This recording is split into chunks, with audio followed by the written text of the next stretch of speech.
Welcome back to the reef. If only it wasn't so dark.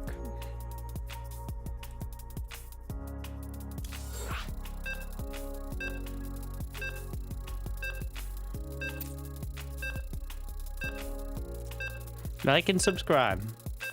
If we get 420 likes on this video,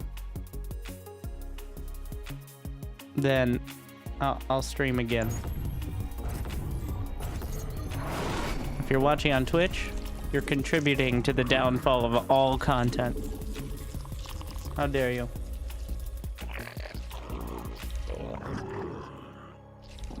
So dark.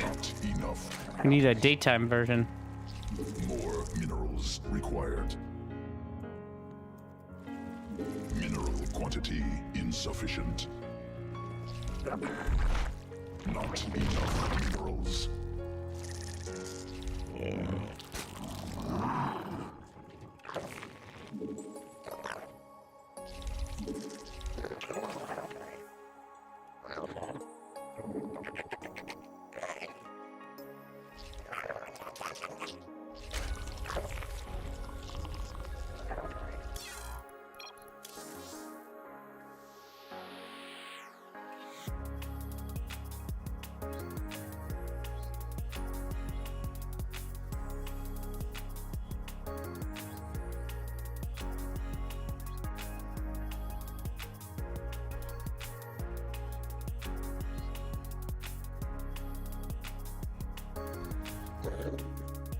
More minerals required.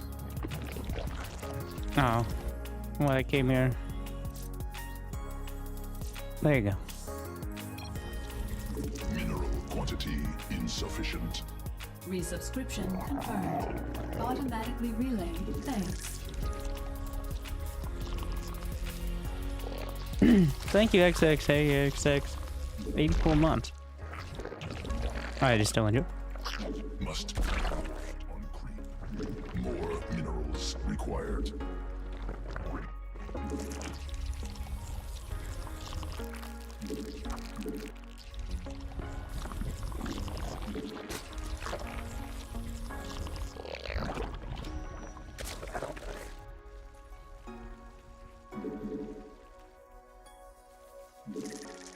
I could probably just go back to my cast of 6 years ago and figure out Overlord placements instead of trying to figure him out anew.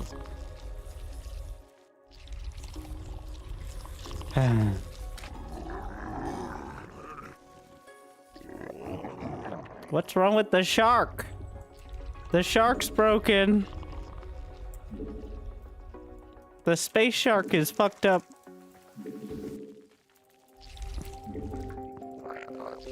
Mineral quantity insufficient.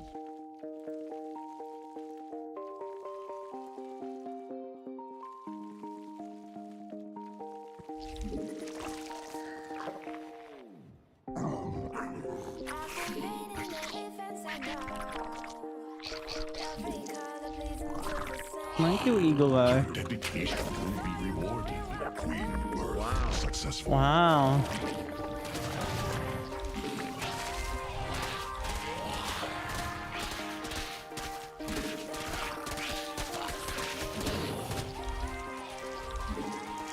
$175 minerals. How dare you?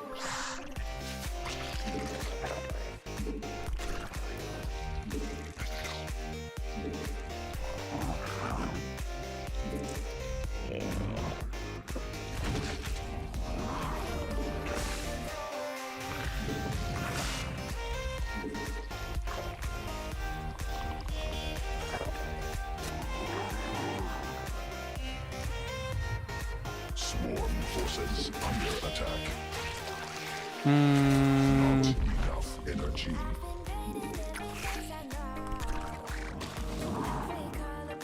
Insufficient energy.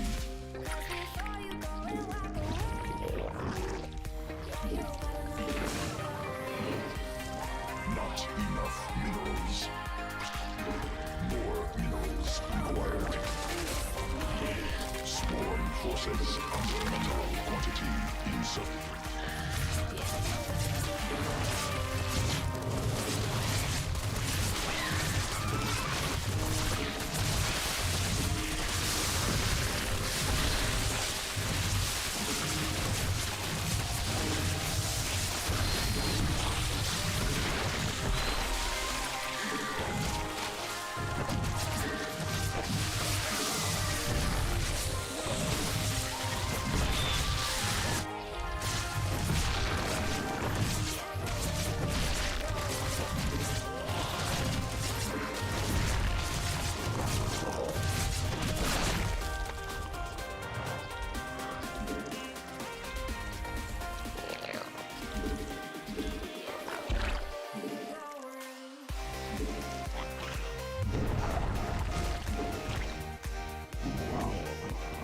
Bit dangerous.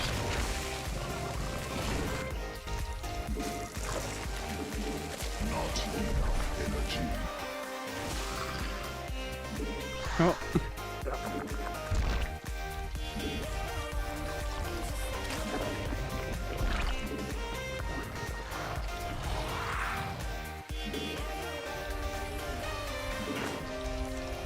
Newly birthed queen ready.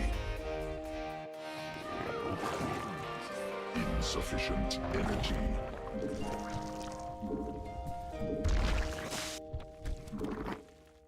Not enough energy.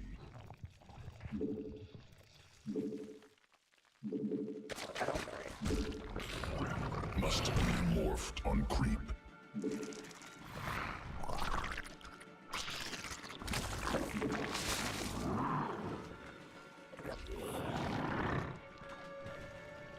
Have you heard about Piggy Artosa's thoughts about reducing starting workers? I don't think that's a good idea. Even if it slightly increased build variety, I don't think... It's been so long since we had the 6 worker count. I think we're looking back on it like this was a time of strategic variety and not a time of, you know, people not microing perfectly. Because remember, the last time we had a 6 worker start was 2015, which was 9 years ago. People have gotten very, very good since that point. What do you mean, 2015? Well, we're playing maps from 6, like... The point being, I don't think making every game take 2 minutes longer is worth about 10% more games being, like, early cheeses.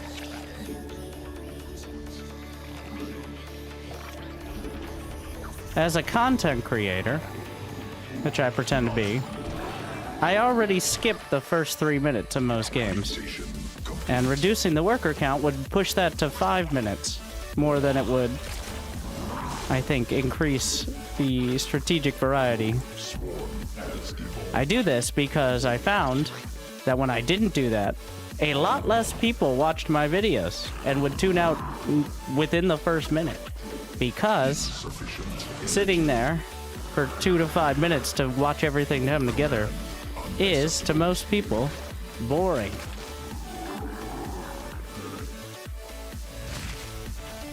But that is just my experience. Swarm forces under attack. Not enough minerals. Swarm forces under attack. Mineral quantity is 8 workers probably better than 6. Well, 1, I don't think any of this is ever going to happen. expended. Doesn't mean it's not worth discussing. But part of the issue Not with the Legacy of the Void is the reduced economy of the bases as well. not Now, enough energy. back in the day, Sufficient energy. that meant turtling on 3 bases would work a lot better. Not enough Because you wouldn't run out of minerals. It'd be like another 3 or 4 minutes, relatively, before you run out. Not enough minerals. Do you think Protoss will win Home Story? Clem and Cyril are there, so...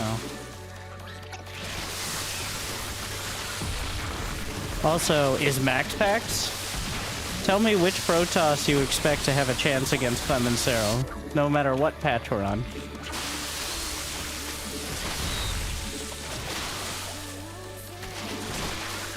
If Max Pax somehow manifested himself... Yeah, the best chance for Protoss to win is Raynor off racing, I think.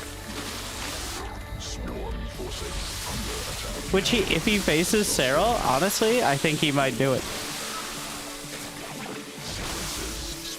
He's beaten Cyril with Protoss before, and ZVP is harder now, for sure.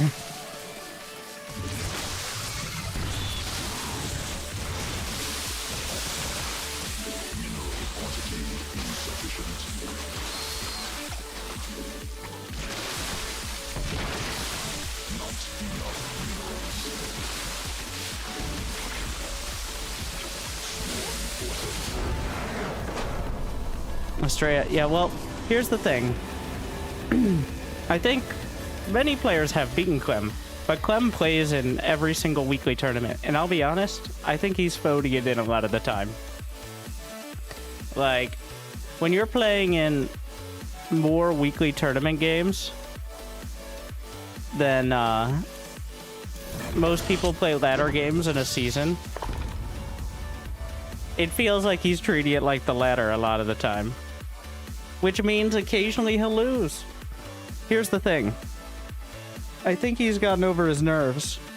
A lot of the times when he loses, I guess Max Packs hasn't. There's no excuse against Max Packs, but against especially like Korean or NA players, it does feel like a ping issue.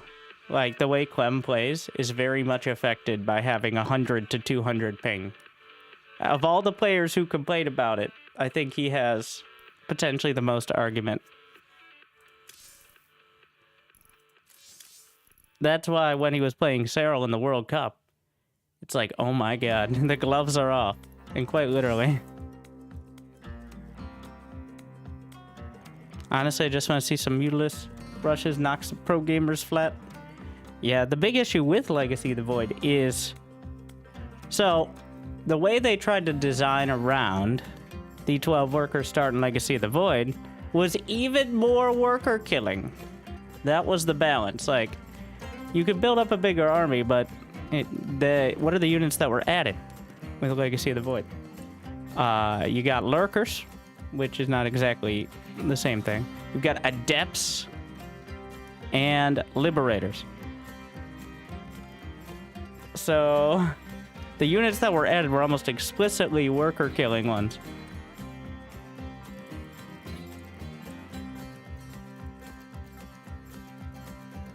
Honestly, the change that Protoss actually needs is Adepts and Oracles two-shotting SCVs and Marines again. That way you could go for anything but Blink Stalkers in Protoss versus Terran. What do you think of the old maps? I think, what the fuck? That was literally my thought process when I first saw them, and it's still my thought process.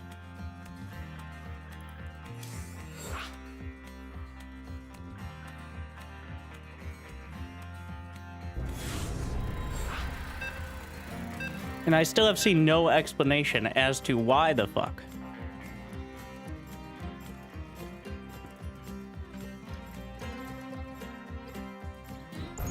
With Combat Shield? No. Before Combat Shield. So Adepts used to do 23 damage to light per hit. Overall. SCVs and Marines without Combat Shield have 45 HP. The unit was explicitly nerfed to doing 22 damage, which means it literally leaves Marines and SCVs at 1 HP. The Oracle got the same change. This is because it was frustrating for Terrans to actually lose their units. Meanwhile, the Widowmine still one-shots Oracles, which is why Stargate is almost impossible to justify most of the time, because no matter how much you recharge the energy of that Oracle, you're a quarter second away from losing it to a unit that costs 1/4 as much.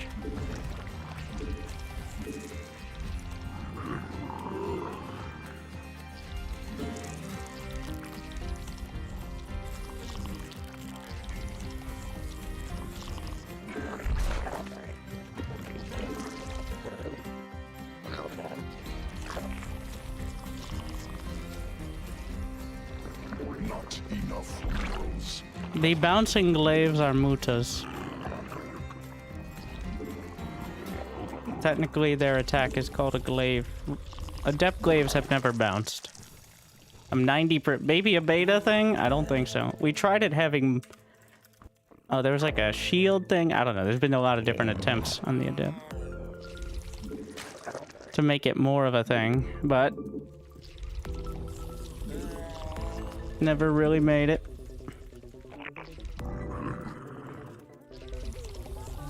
Still kind of relegated to the early mid-game, I don't have any better units, so I guess I'll take these phase of the game.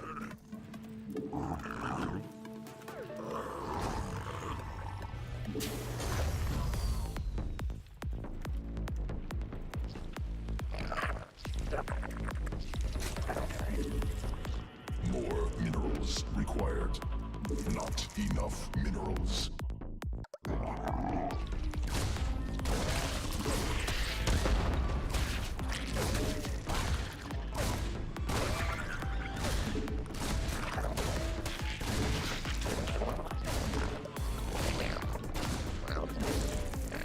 More. Newly birthed queen ready.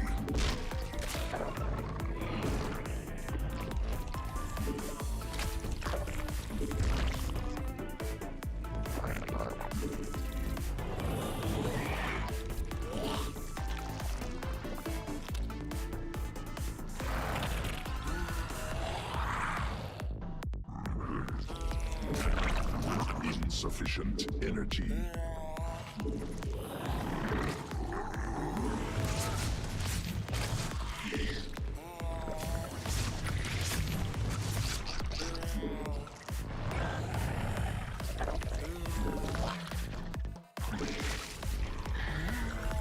Swarm forces under attack. Not. Evolution complete.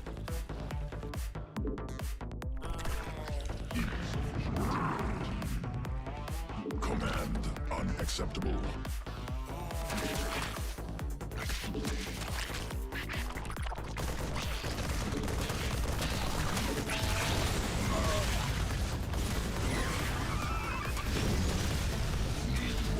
Vespene gas. Insufficient. Swarm forces under attack.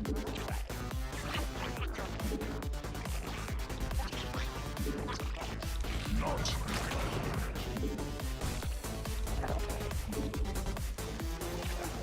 Insufficient overlords. Swarm forces under attack.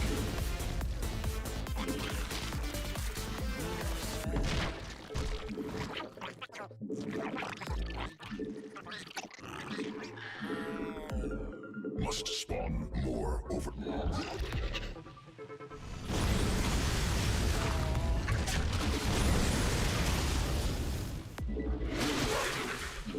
Insufficient overlords.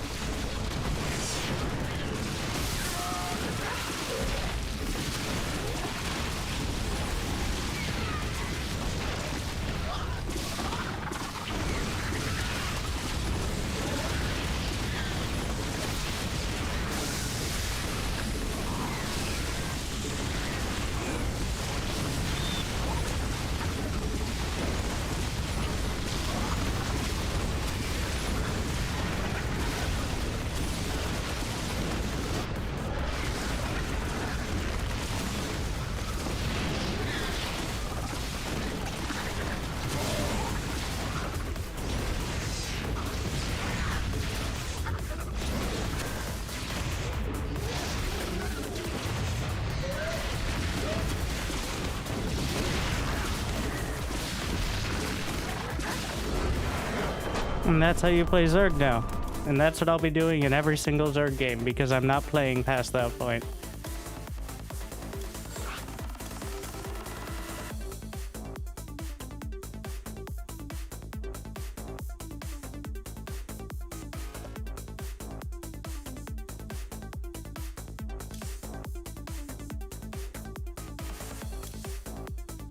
I have no interest in playing with more expensive queens with absolutely no compensation against the same things I was already losing to.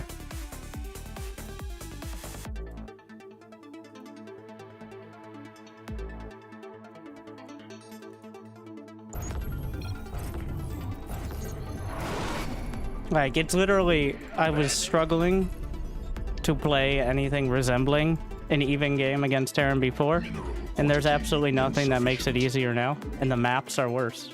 So, roaches it is! More minerals required. Yes, sir. SCV ready. Go ahead. Will do. Be in the room. Huh?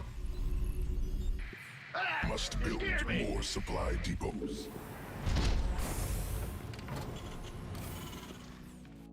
Yeah. The patch worked? Yes, the camping of Zergs is what we were trying to fix. Gotcha. Be ready.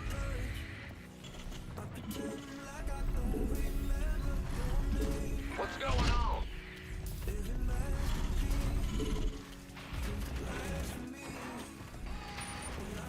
Ah! You scared me. FCB ready. What's going on? Go ahead. SCV ready. Yeah, whatever. Enemy attacking SPV gas. SCV ready. Overtime. Huh? Big job, huh? Well, Rude. butterfly biscuit. We hear you. Yep. You're the boss. I'm going. Huh? Bad news? SCVs under attack. Ah! Command Hear center me. upgraded. Got nothing for me.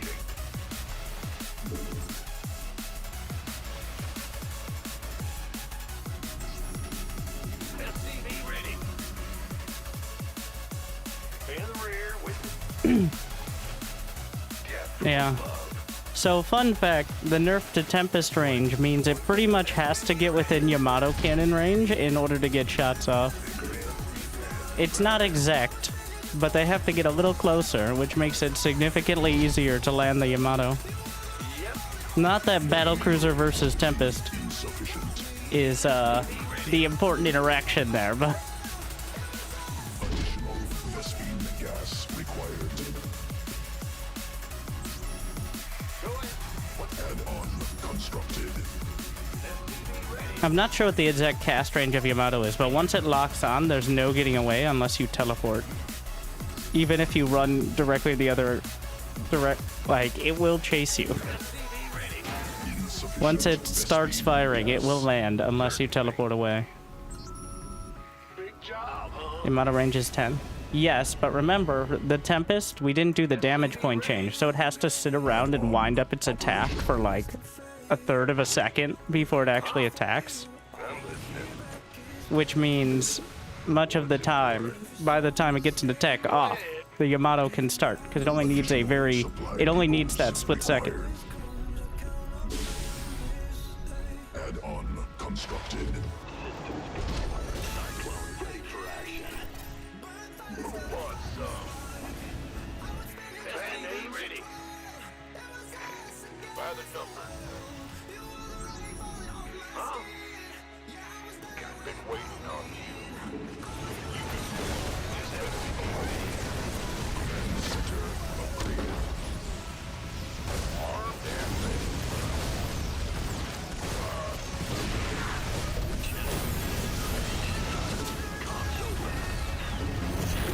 SUV ready. Got it.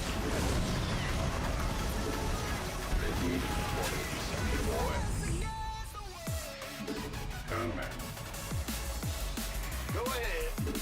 Insufficient. FCV ready. In the rear.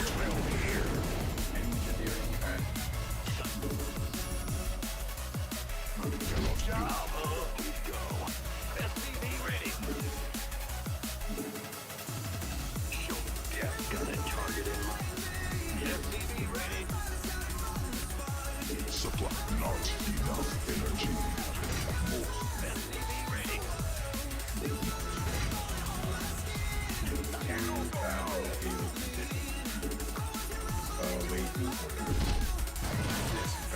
Additional supply depots required.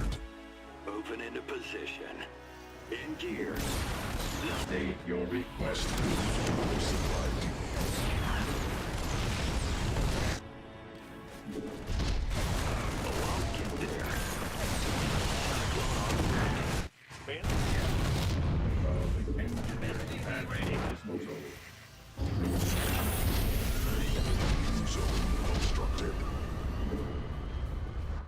Ready for service.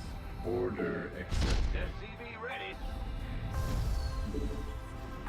Go ahead. What's...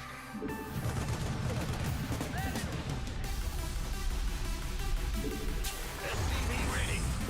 Insufficient energy. Casualty. Big job. Order SCV acknowledged. ready. Yes, sir. Combat. Bad news. SCV ready. State your request. Command center upgraded. SCV ready. Mineral field depleted. Hostile forces. SCV ready. Sure thing. Mineral field exhausted. Insufficient Vespine gas. By the numbers. Let's get it. What's our target? In the rear. Bad news. Ready to plunder. Mineral quantity insufficient. Speak up. Made for battle. More mineral add-on. Ready to go. Game wet. Add-on. Ready to plunder. Technology.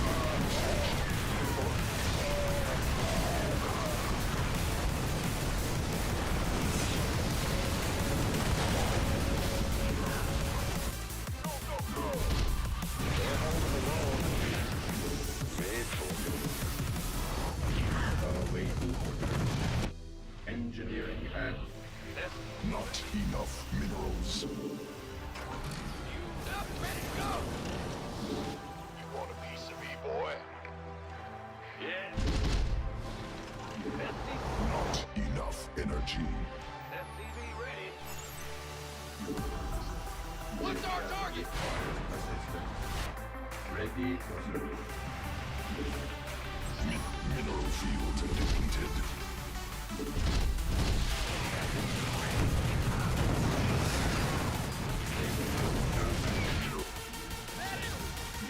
Not enough minerals. Yes, sir. SCV ready. Cannot build. Add-on. Cannot build there.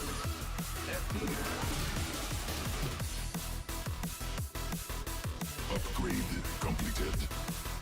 This better be good. Go, go, go. Mineral cluster expanded. Mineral field depleted. I like it. By the number. Mineral field exhausted. Mineral cluster expanded. Who wants? SCV ready. We could use some help here. Been waiting on you. Gonna give me needs? Been waiting on you. Give up. Go ahead. Let's get into the fight. SCV ready. You want a piece of me, boy? Mineral cluster.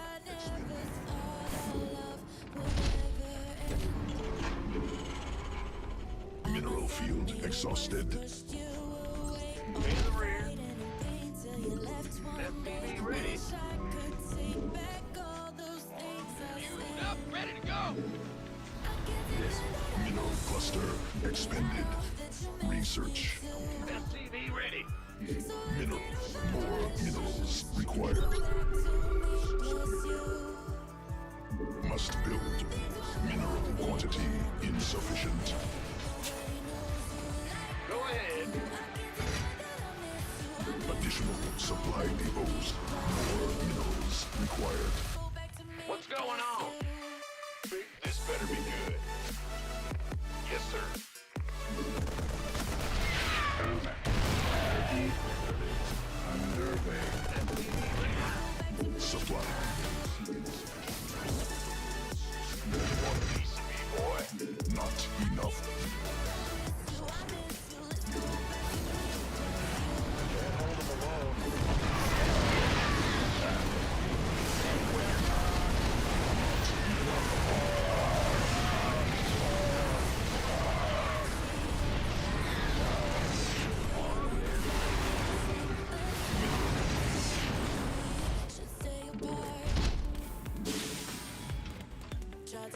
Yep.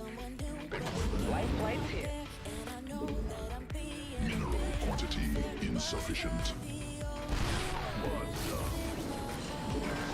Mineral cluster not enough minerals. Can't wait. Now what? Gateway, no coming. Command center upgraded. Yes, sir.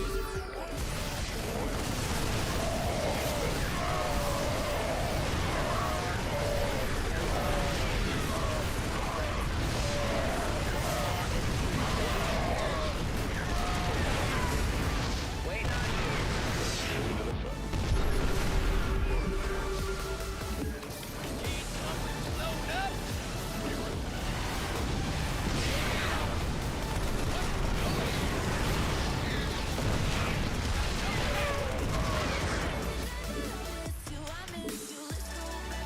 Ready for dust off.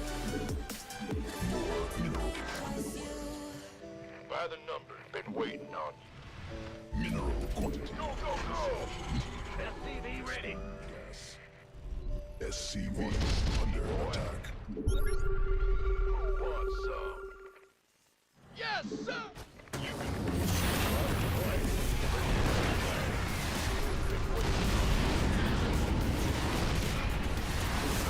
Wait on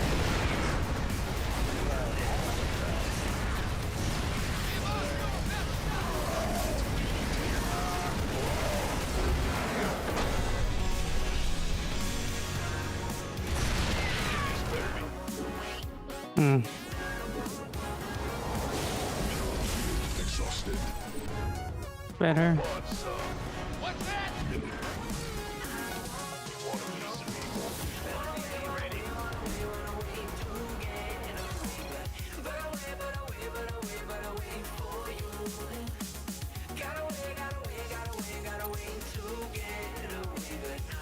Yeah, I had to sack a bunch of SCVs, but I was already so far ahead. He was doing the Goomy build. I don't know, I think the new Cyclones are better against that.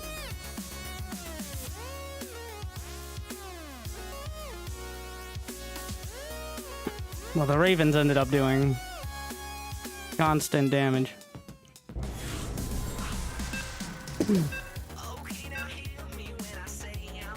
The poke in and slap a turret down in their mineral line strat.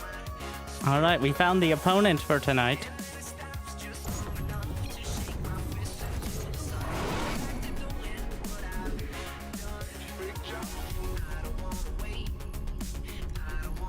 I believe he used to play Protoss, but Quantity insufficient. don't blame him. Go ahead, ready. Yeah, yeah. More minerals required. Well, butter my biscuit. Not enough minerals.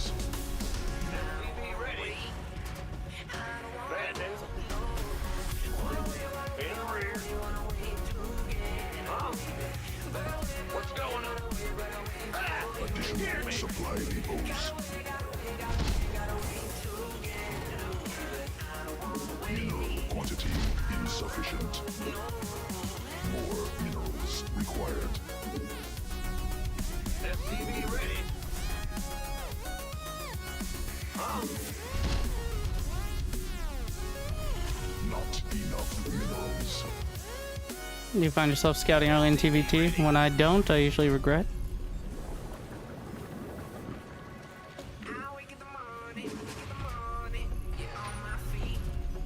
Bad news. SCV ready. Not that it's going to tell me much besides is he proxy rexing, but knowing if he has 2 gas is already usually worth. Unfortunately, I'm going to get trapped in again. But With the gear. Go ahead. Cannot build there. Yeah. Huh? Go ahead. Bad news. In the rear with the gear. You're the boss. Command center upgraded. In the rear with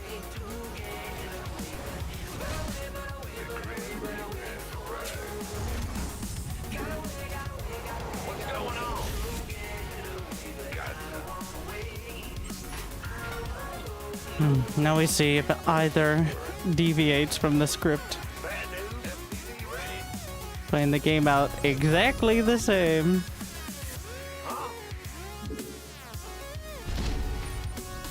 Mineral quantity insufficient. Insufficient. The Grim Reaper. What?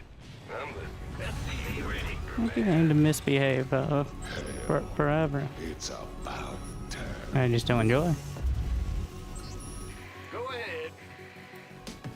Additional SCV ready. more minerals required.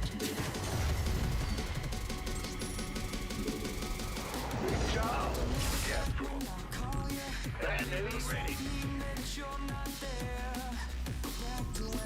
Ah! You scared me. Well, Butterbuff engine. Add on SCV ready. Got something from... Huh? not enough. SCV ready. Need more Vespine gas. Go ahead. Mineral Want some? SCV ready. What's going on?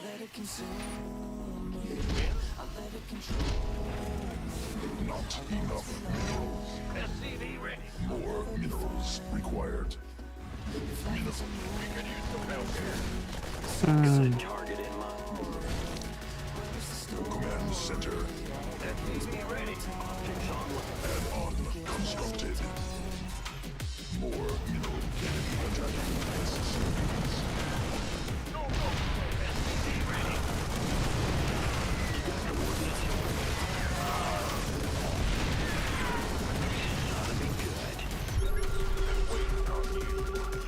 Go ahead. SCV ready.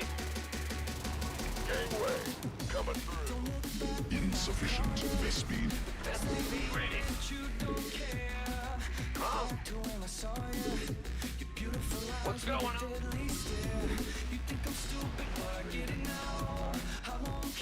SCV ready. Comms open. Big job, huh? And the channel's clear, boss. Not enough mineral. SCV ready.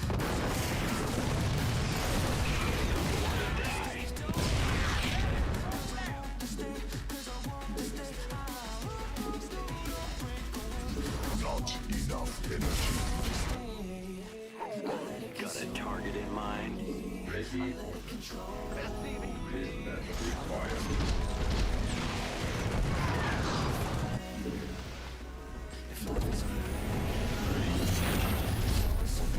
SCV ready.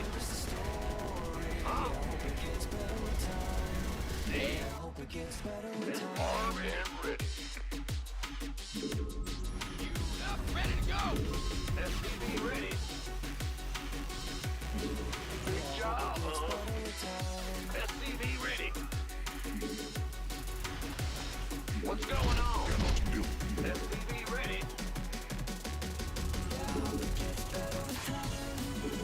SCV ready. Mineral cluster. SCV ready. This better be good. Ready?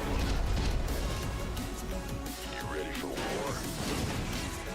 Go ahead. SCV ready. Bad news. SCV ready.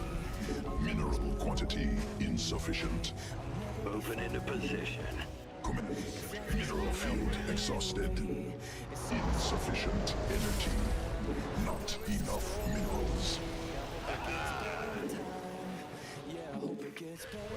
SCV ready. Mineral field insufficient. Mineral cluster expended. Huh? Made for battle.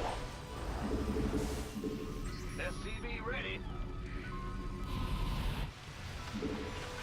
Nice trouble.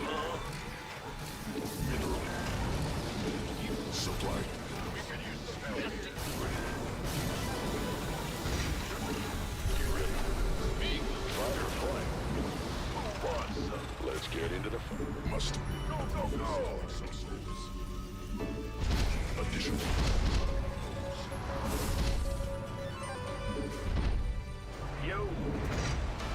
ventilation systems. Been waiting on. Research. We could use some help. Mineral field depleted. Need more Vespine gas. Not enough energy. On easy, boy. Mineral cluster expended. SCV ready. In the rear with the gear. Add-on operational. SCV ready. Ready for dust off. Must build more supply. SCVs under attack. Supply depots. Must build more mineral field depleted. Landing zone. Go, go, go! Cannot build there. We could use some help here. This better be good. Mineral field landing zone obstructed. Go ahead. Cannot build upgrade. Base under siege. You gonna give me orders? Ready for dust off. Add-on landing zone. This better be. Mineral cluster expended. Go, go, go! Go ahead.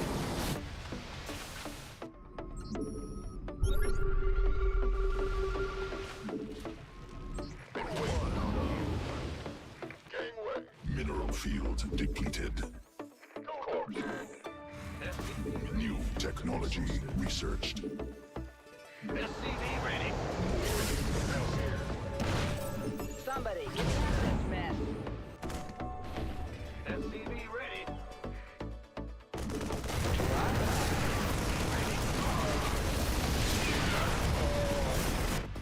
Life flight's here. SCV ready.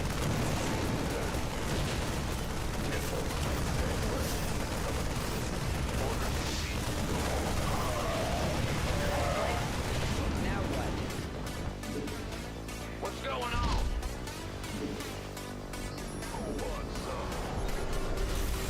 Refinery requires Vespine geyser. Victory. Me? Band-Aid ready. Go, go, go! Expended. Gangway. Mineral quantity insufficient.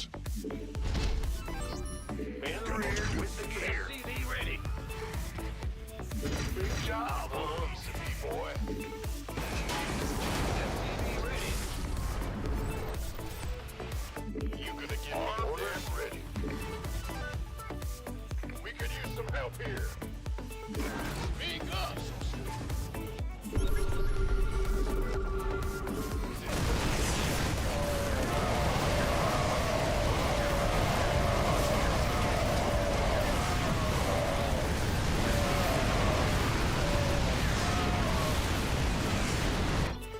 This been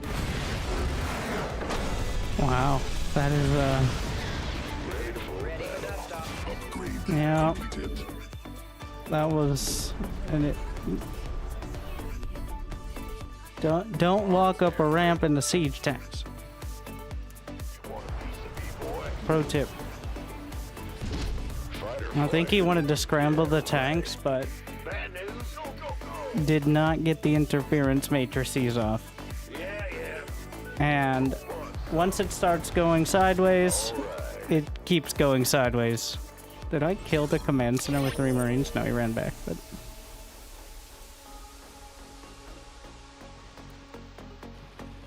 Yeah, he was up 30 supply.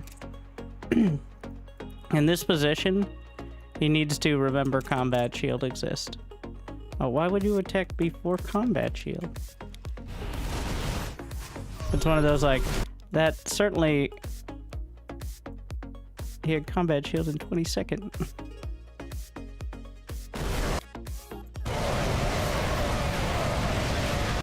Yeah. That's why I built the turrets as well. Because everyone who's not beyond our clum will end up flying into them.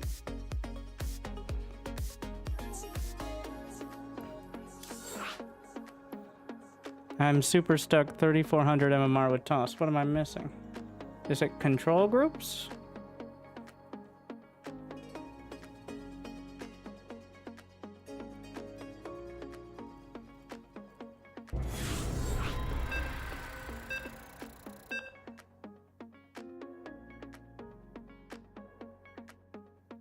Look, it's the opponent.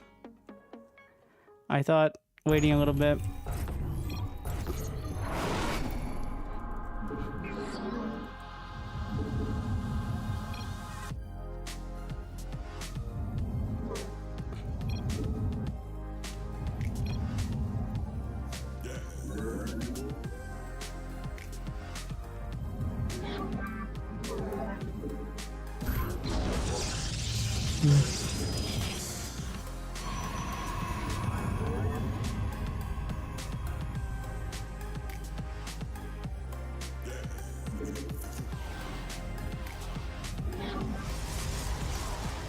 Must continue.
It's like double Reaper. Kill the pylon. Do it. Just stay there. That's all I want.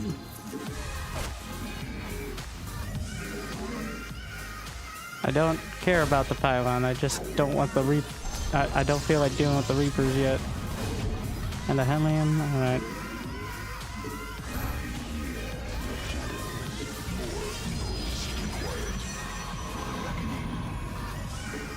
Not enough minerals.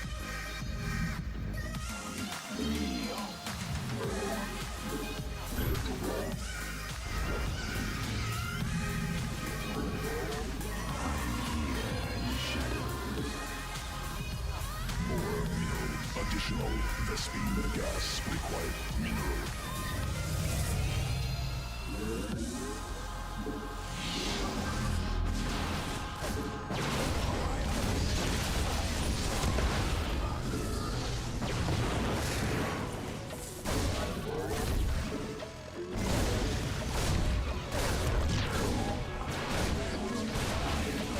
Research completed.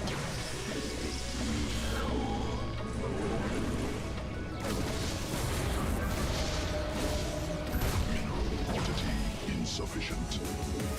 I am here in the shadows. You require my need more Vespene gas.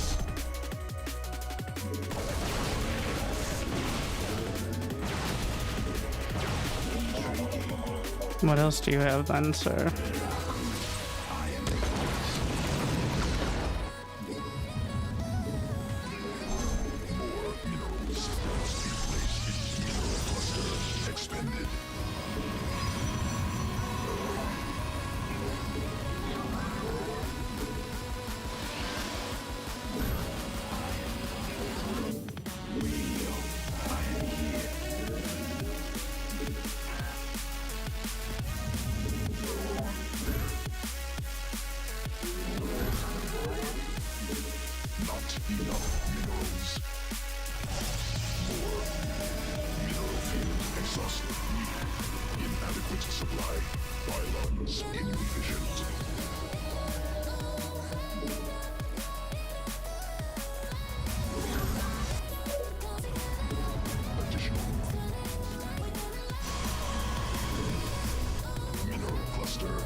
long does it take to get through this shit?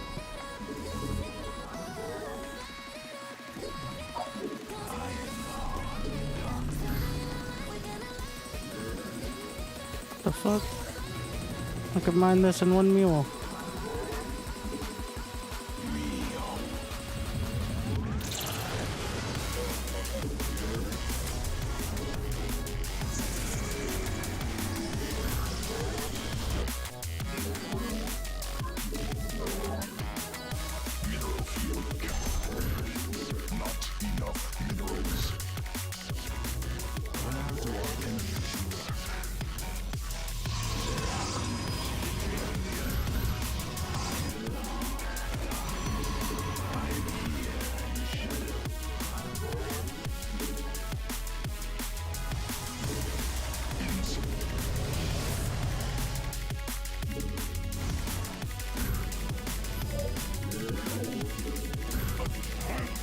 Technology researched.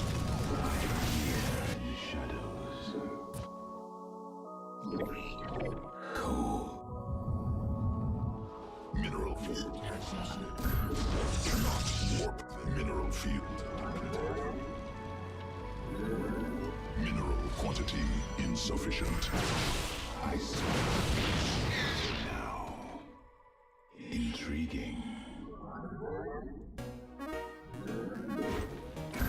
Must construct additional pylons for the reckoning.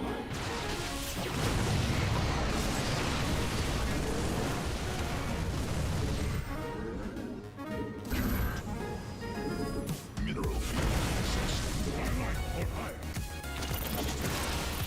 Mineral cluster expended.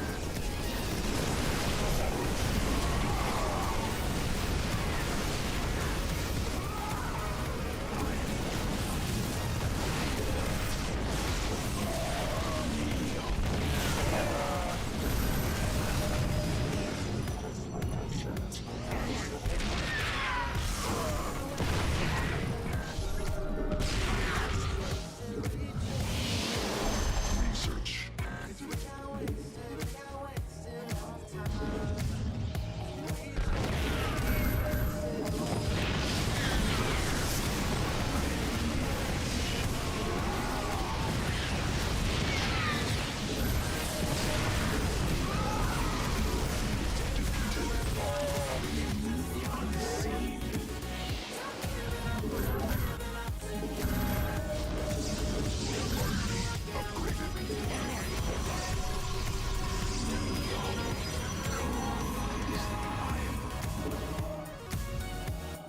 Nexus point under enemy attack.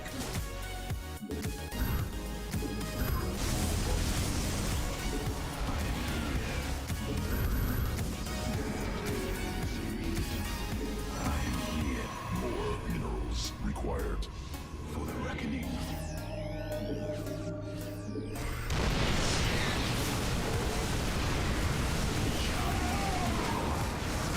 I am the voice.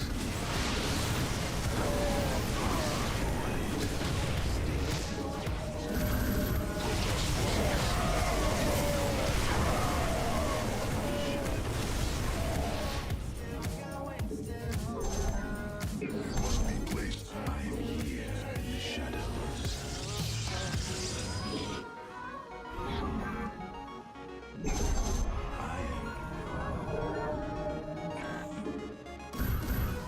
Cannot not pylon under assault.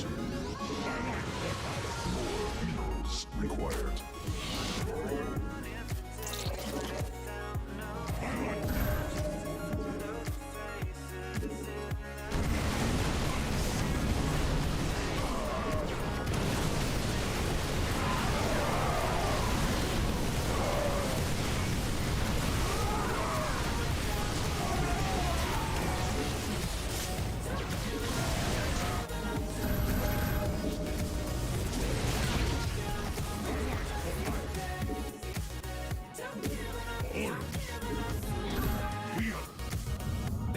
Mineral cluster expended.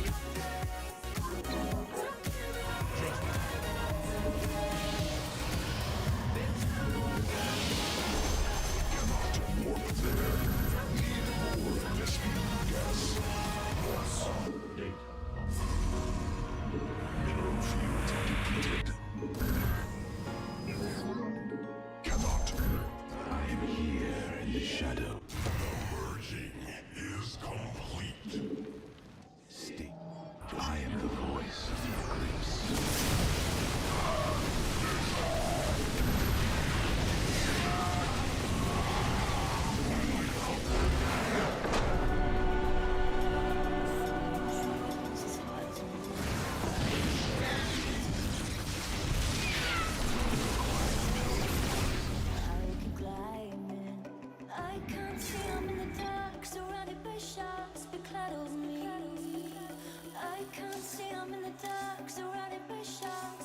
Struggle boss.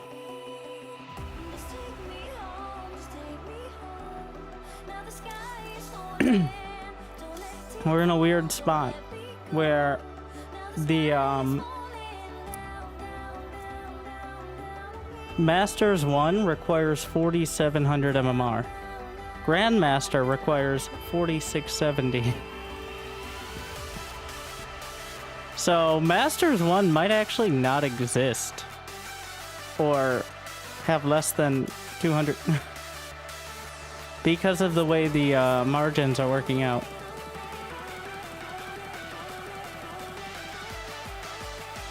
There aren't, okay, at the very least, there are around 200 people with over 4,700.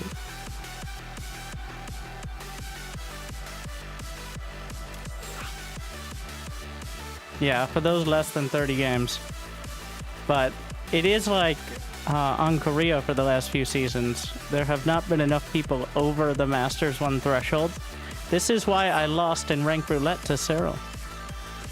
Well, that and the ending, but because I didn't realize that Masters 1 doesn't exist for Korea.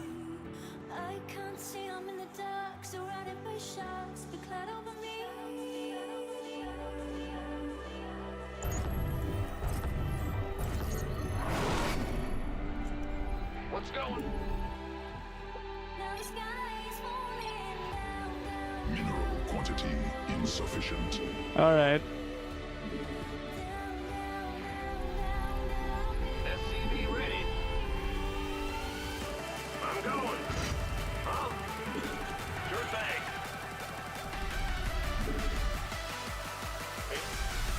LA ready. Bad news.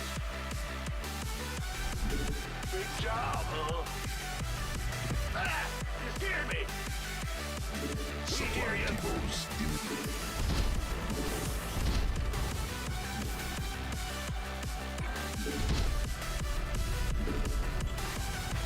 What's going on? You're the boss. SCV ready.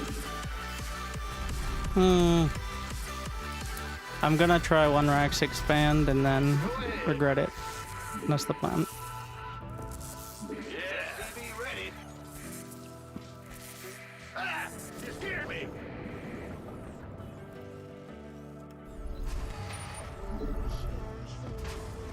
SCV ready.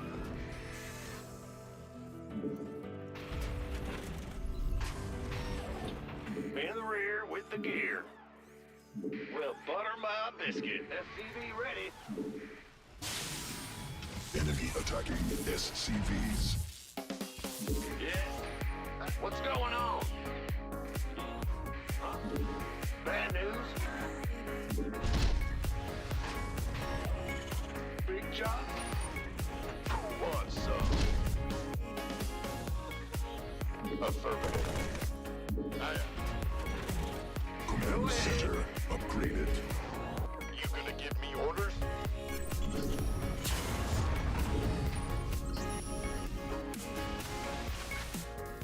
Ah! Huh? SCV ready. More minerals required. Interesting. What's going on? SCV ready. Add-on constructed. You gonna give me orders? Man? Big job, ready. Ah! You scared me!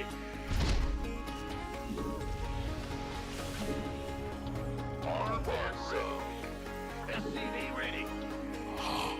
Your dedication will be rewarded.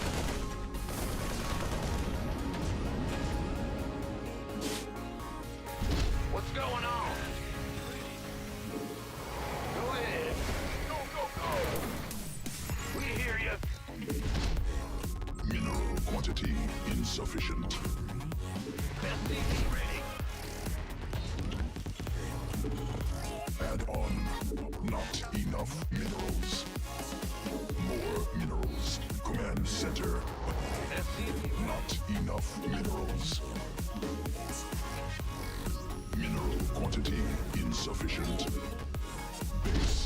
under siege. The shit?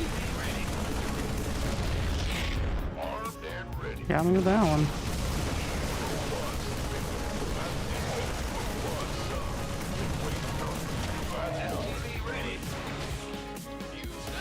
This is the regret part. Constructed.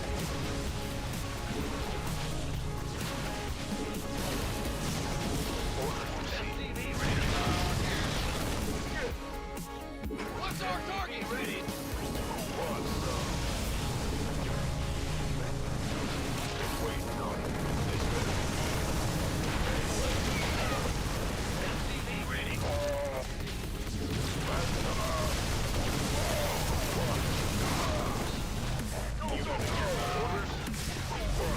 Under siege.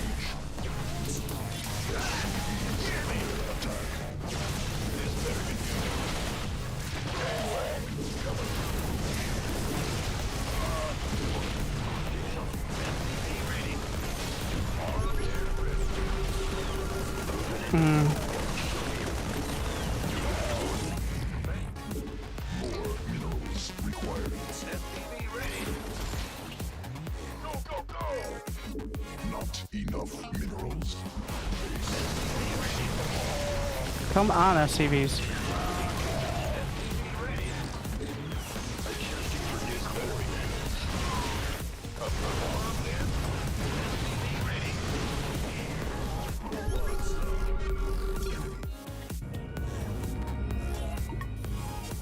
I don't really blame them, but that's how you get GM. If you're wondering, if you want to get to GM and why people hate Protoss, because that works very well when you play best of ones. Yeah, we got to put them on the list.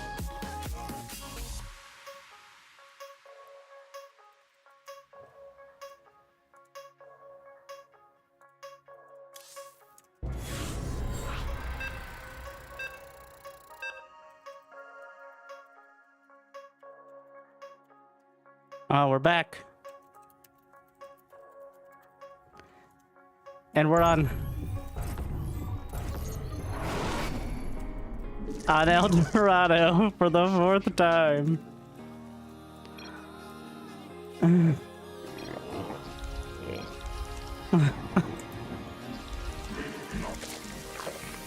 This road's too long. I can't make it More on my own minerals steam. required. But it won't be long. Once in a while, we're allowed to dream. That we're gonna make it through the night. We're gonna journey to the light. We're gonna make it through the night.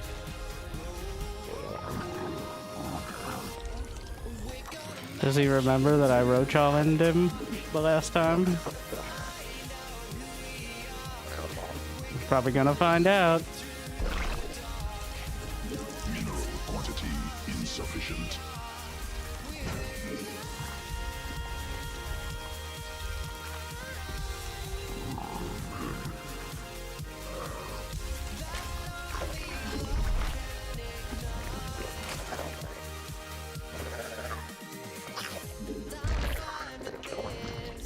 Not enough minerals. Other way. 'Cause we were made for this. You and me, we're gonna fly away. But we're gonna make it through the night. We're gonna journey to the light. We're gonna make it through the night. We're gonna make it through the dark. We're gonna find out who we are. We're gonna make it through the dark. No one can tell us who we are.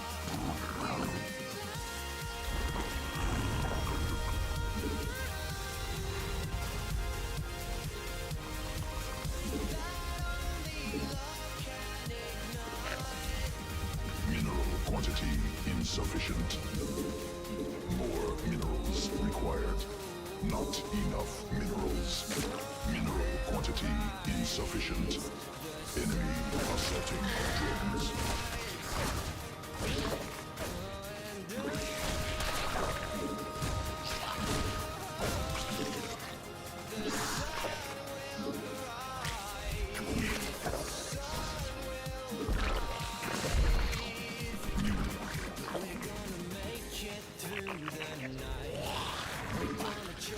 Must be morphed on creep.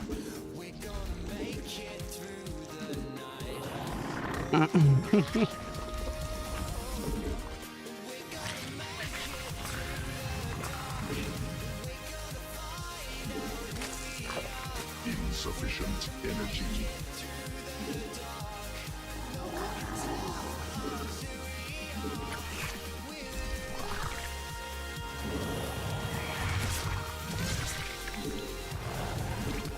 Must be morphed on creep.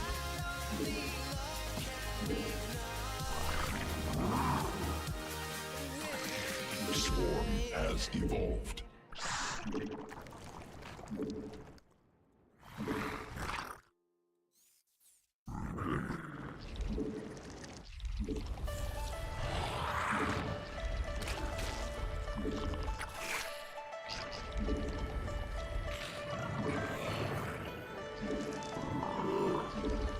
Must be morphed on creep.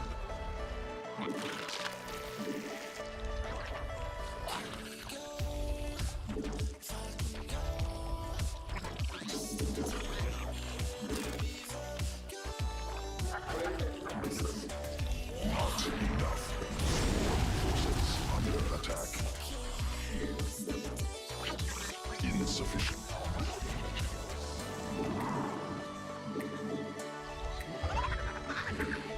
Need more Vespine gas.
At least he said GG. Yeah, he's chill about it.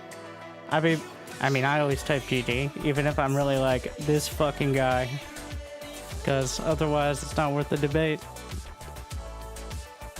I think trying to figure out whether or not it was a good game is a recipe for a downward spiral. Like, well, it wasn't a good game because X, Y, or cheese. Like, that's not helpful.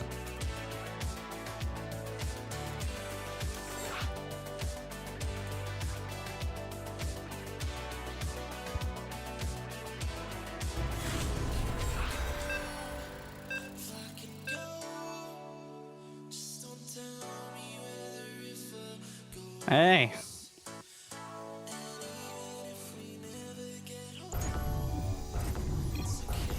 More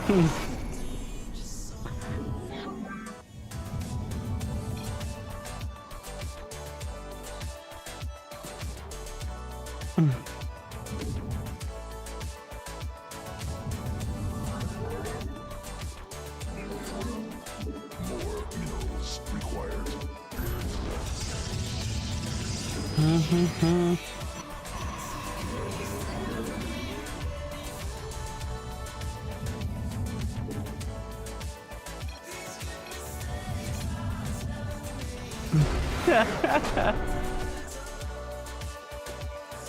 I believe him. We already played 5 games, so. As soon as we. Well, El Dorado, the only place he's allowed to be.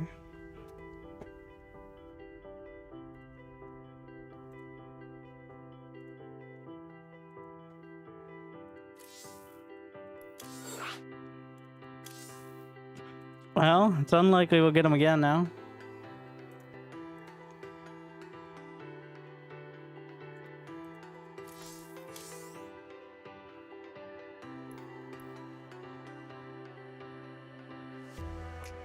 Why does it hurt?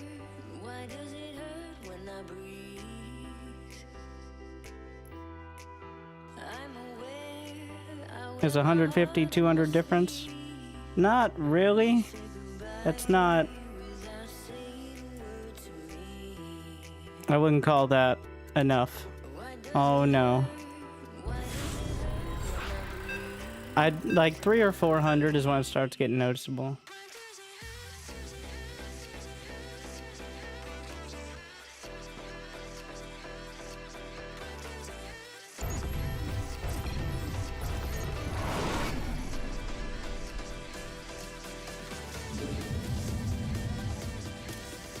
Welcome back to Abyssal Reef. I don't know why the YouTube stream is lagging.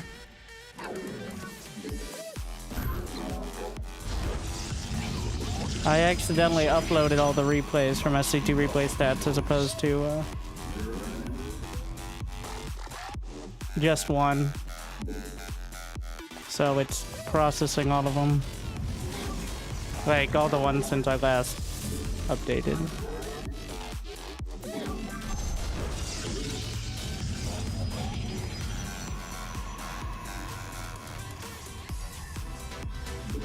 New subscriber detected. Thank you, Marco.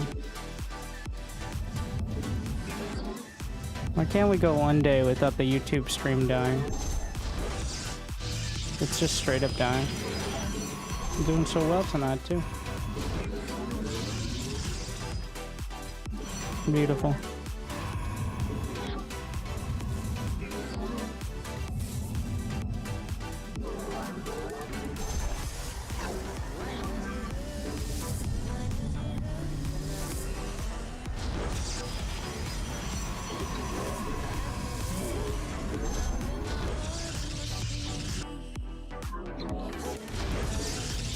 Oh no, I'm lagging. I have 270 ping.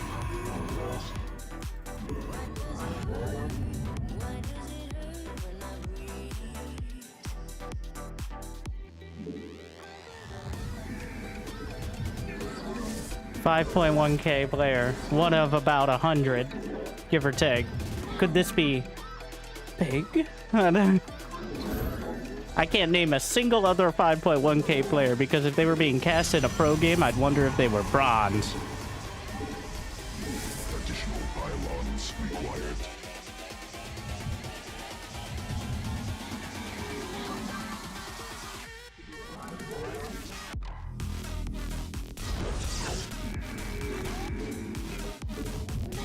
Cannot warp there.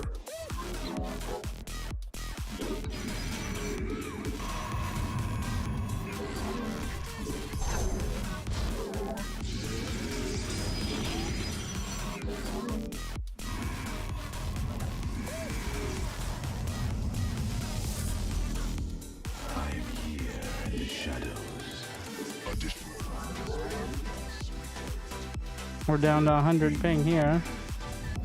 Looks like the YouTube stream is no longer dying either.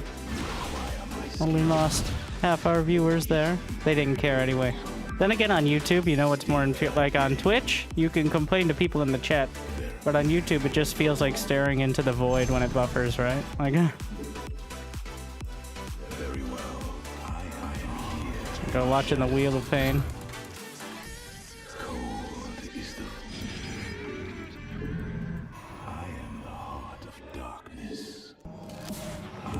Research completed.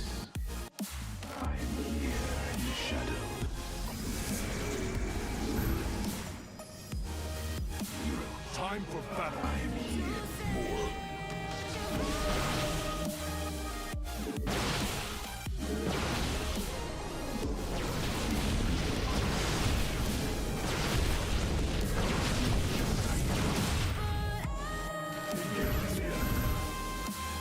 Insufficient men. I am here in the shadows. Veraku. State thy bidding. It shall be.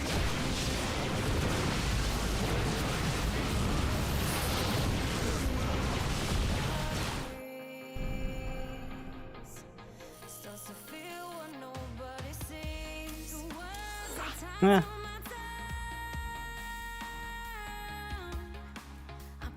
It's way too late on the blink.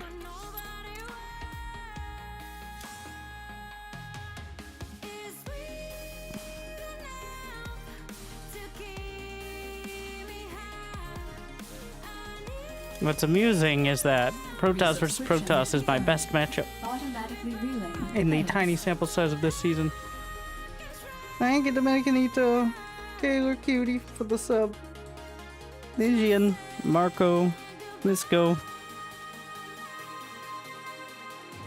I never understood why people play random state their race. It's like you're giving up an advantage. Maybe because some people want to randomize what race they play rather than play random.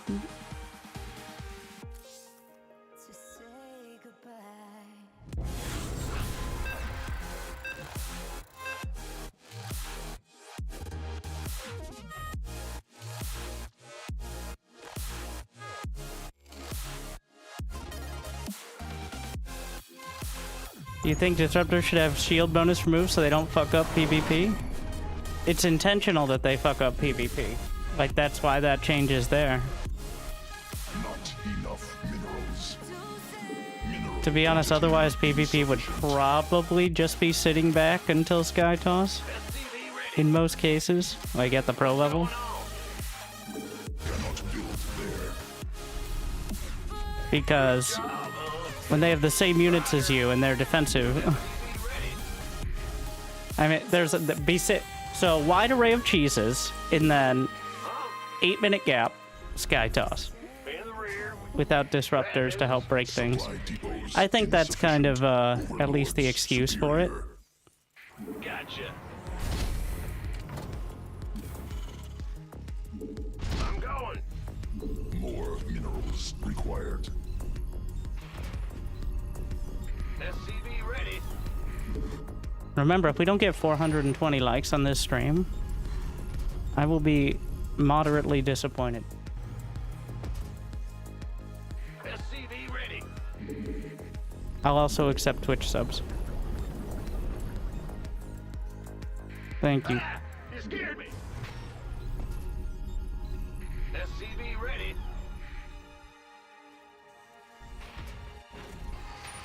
Go ahead. Yes, sir. Need more Vespene gas.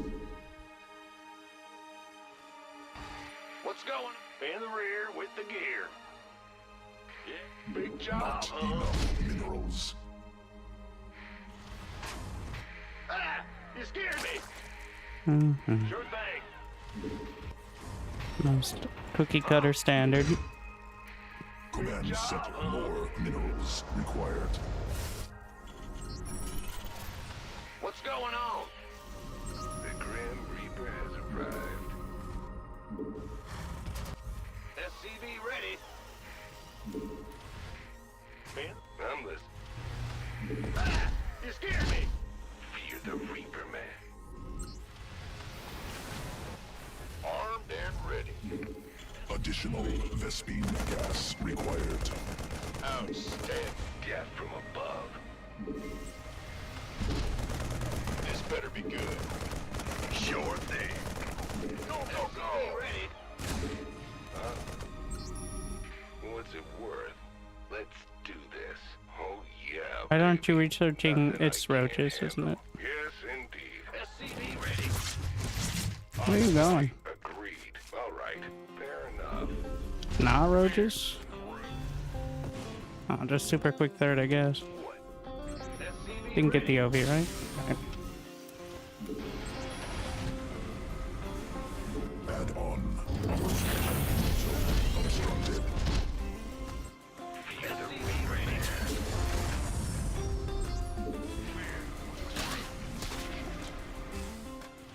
Not enough minerals.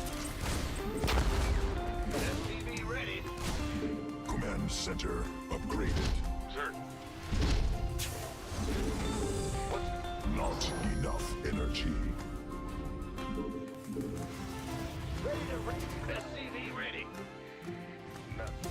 Ready to raise some hell. SCV ready. More minerals Add-on constructed.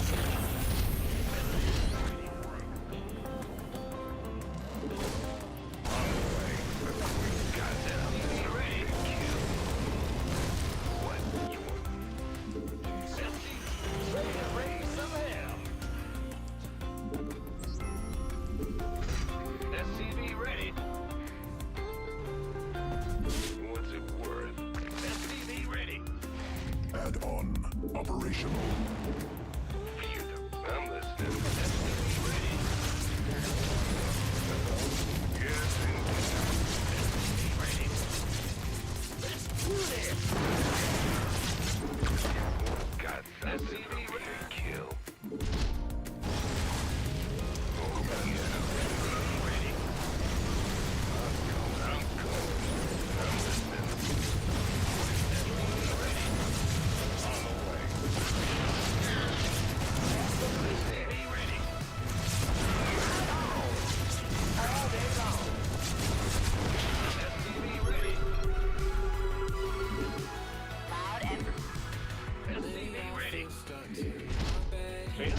Cannot build there. Insufficient. What's going on? Build there. Go ahead, SCV ready. Mineral quantity. Armed and ready. Not enough. SCV ready.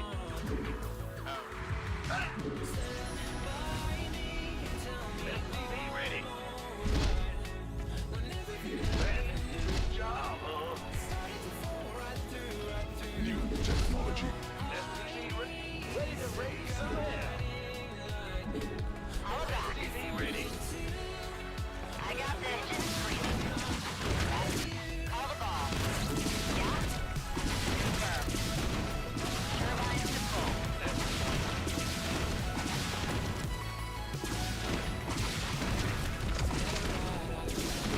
SCV ready.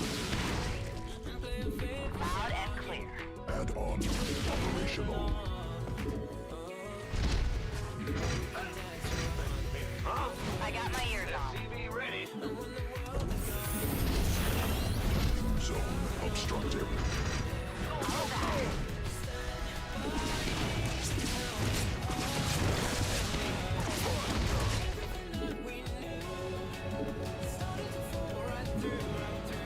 Need more Vespine gas. Call the ball. Additional. Armed and ready. Research completed. Can do. Better be good. Loud and clear. Fine. That's fine. SCV ready. Yeah. Go, go, go. Ready for dust? Landing zone obstructed. Mineral quantity. Mineral cluster expended. Big wait. You gonna get me? Armed and ready. What's going? Man. Landing zone obstructed. Move on, son. Cannot build there.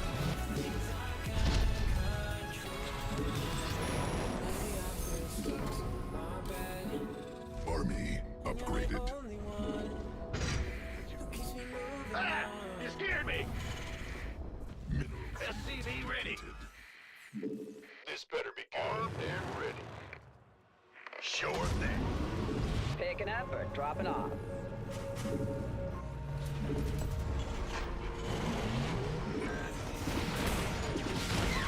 Go, go, go!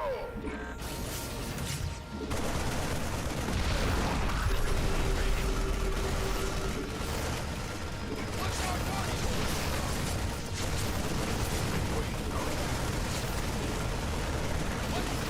This better be armed and ready.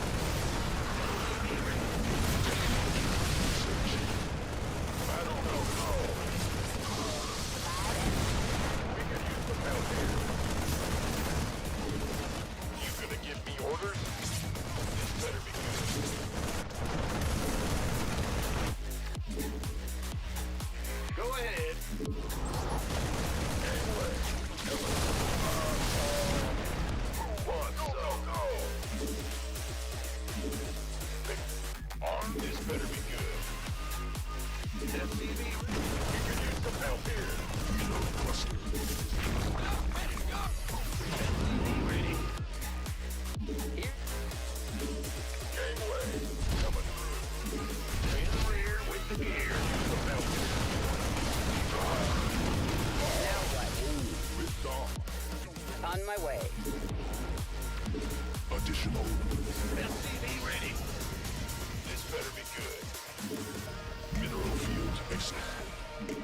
Vespine gas. Armed and ready. Supply depots. I went Hellion into Banshee with 3cc. Ready for that? Completed. Who wants some? Like a weirdo. What's going on? Going? You gonna give me orders? Additional supply depots required.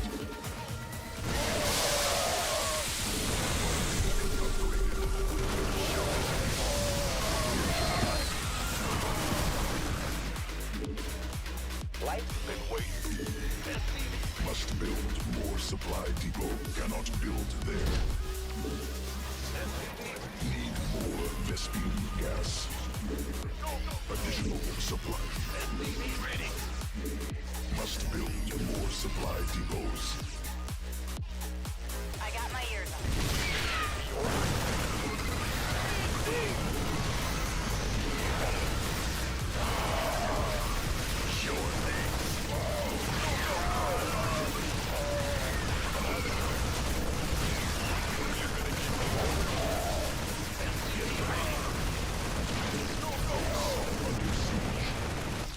Supply depot. SCVs under threat. Depleted.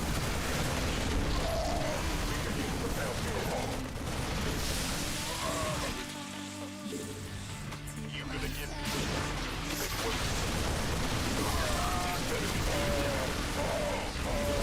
Ready for dust off.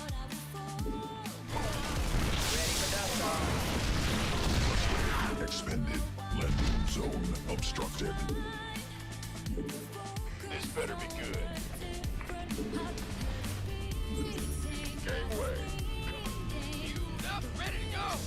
Mineral fields wanted. SCV ready. Huh? Well, butter about me. What's going on?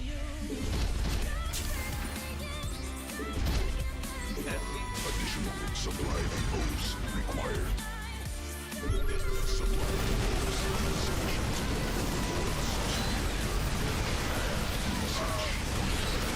Supply depots required.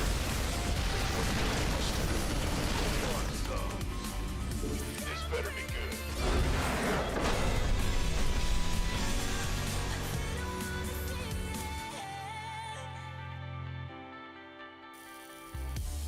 So weird. So crazy. It's because I ran by with the Hellions. And the reason I ran by with the Hellions was because his speed was late because he went for a quick third hatch. I went in, if you recall, I'm like, no speed, and then it started. Which, it was like 30, 40 seconds late.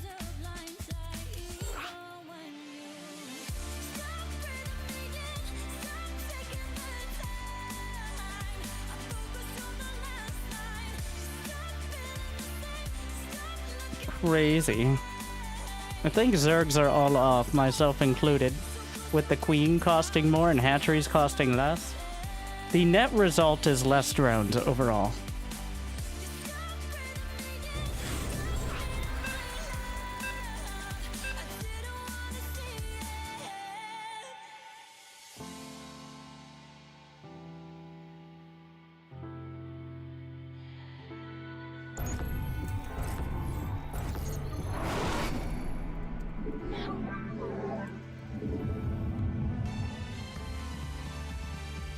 Not enough minerals.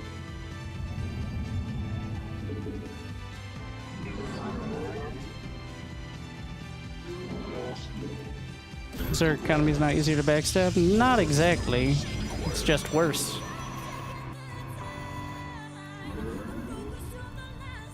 Like, there's just gonna be less drones.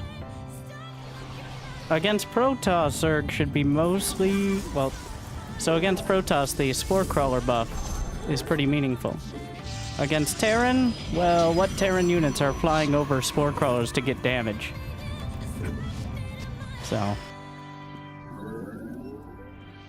thing is, though, as we've already seen, it's even harder to deal with a Protoss who survives with double storm warping as well as the new mothership.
Mineral quantity insufficient.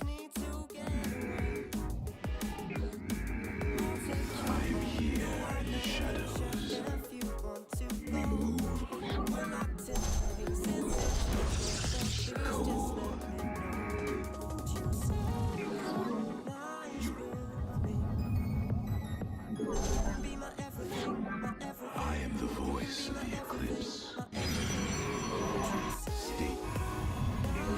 Must be probes under attack.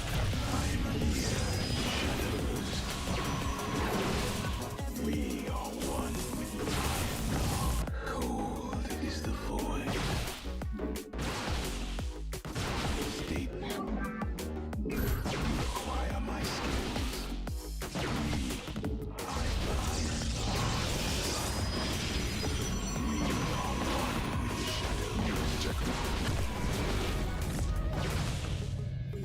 Shit.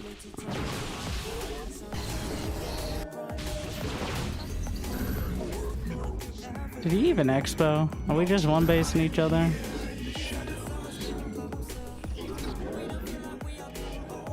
Yeah.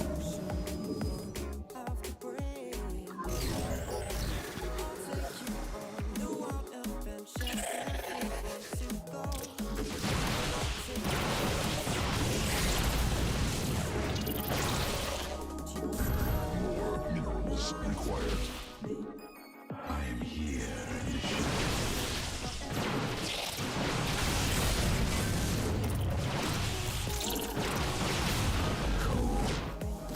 Mineral quantity insufficient. Fuck, I missed. That's really bad.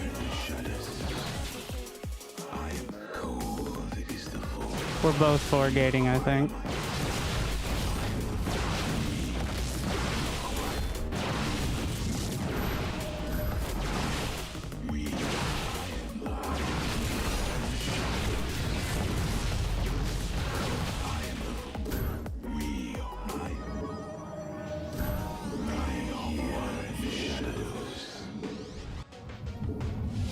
Not enough. Of course. He has at least 3.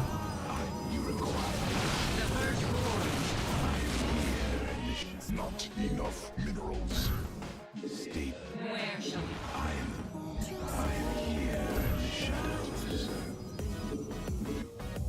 glory to the Daylong? More minerals required. The firstborn shall Not enough minerals.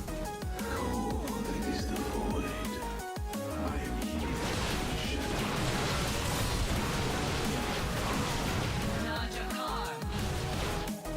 More minerals required.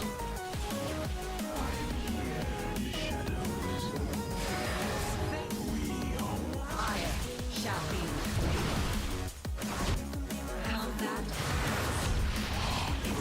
Dedication will be rewarded.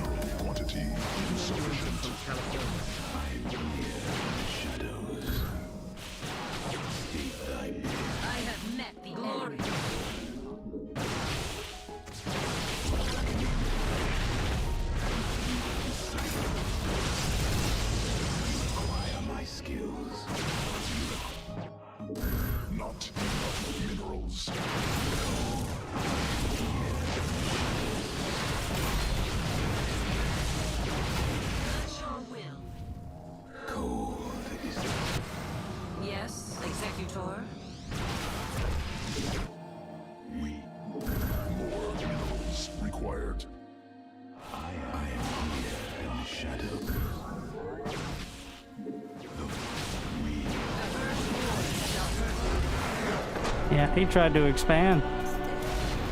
Classic mistake. He only had 3 gates. What a fool. And an expansion. Without shield battery overcharge, what are you gonna do? Warp it? Like get 2 more force fields? Welcome back, 4-gate. Are you gonna get 2 stasis wards on your oracle? Huh. Or are you alternatively going to die?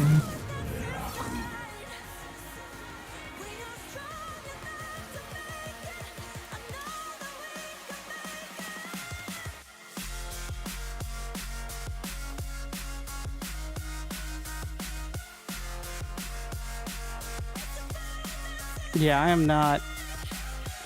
PvP is shield battery overcharge is what allowed you to hold. Like scouting, they're going 4-gate doesn't solve the problem. Having 2 more Protoss units can easily win the game, so.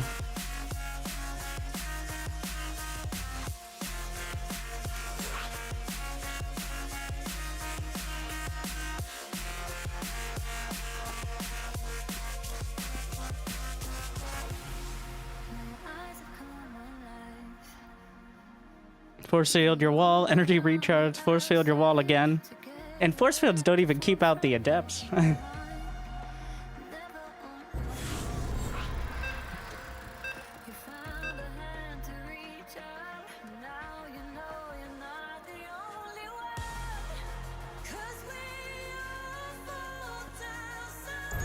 Oh, so the latter version does have the cool lights. That's sick. Have you ever reached 5K? My highest was 5,600. Quantity insufficient. And we're never getting it again. 5,600 at the time was rank 50 GM, not rank 5. What's going on? But, like, in SC2, things slip downwards.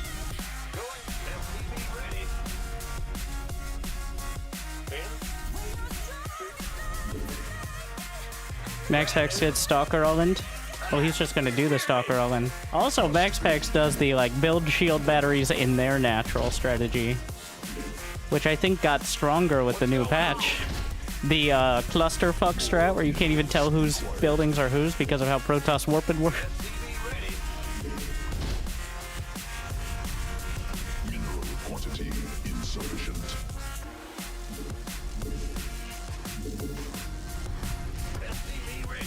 Going for 5K? I'm not going for anything.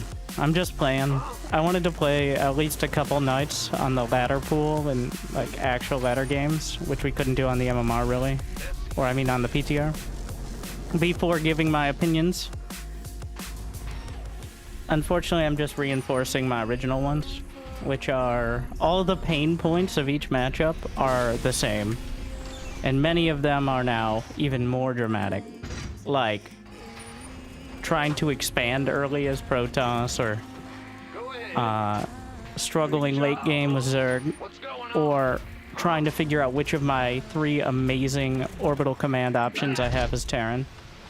Like, they're all struggles. Command center upgraded. Bad news? The Grim Reaper has arrived. All right. SCV ready. What's it?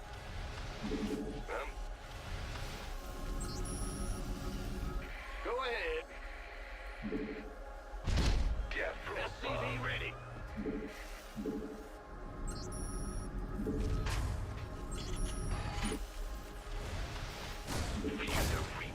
Excuse me, sir. This is private property.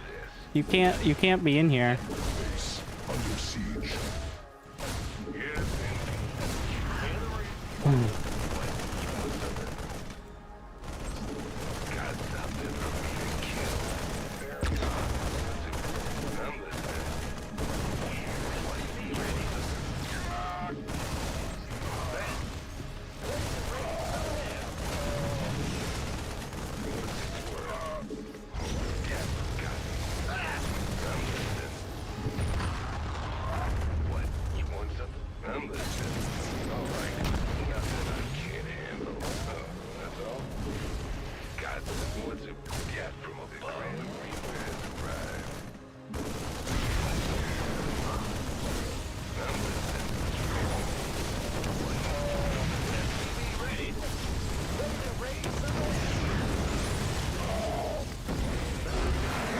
was super fucking dumb.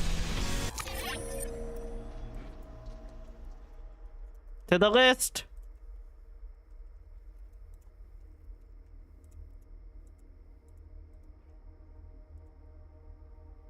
The hard part is picking the match. Oh yeah, we gotta...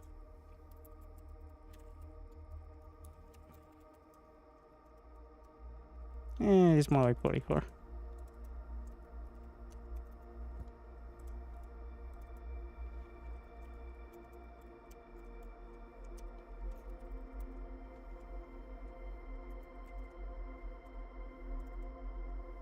What do we got? I don't think it's the real Scarlet, alright.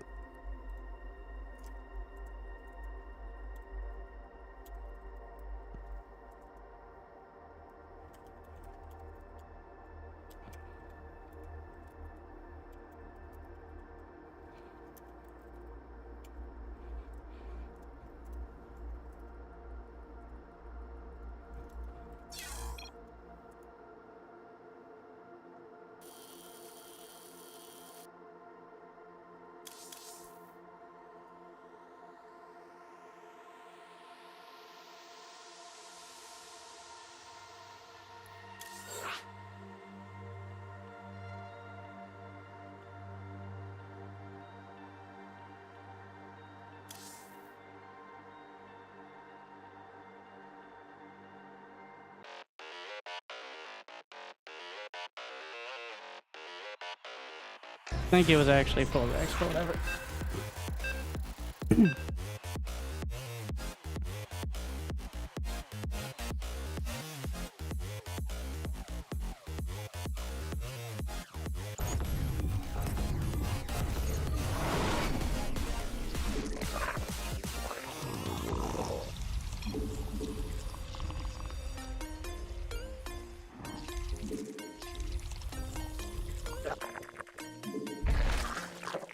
Not enough minerals.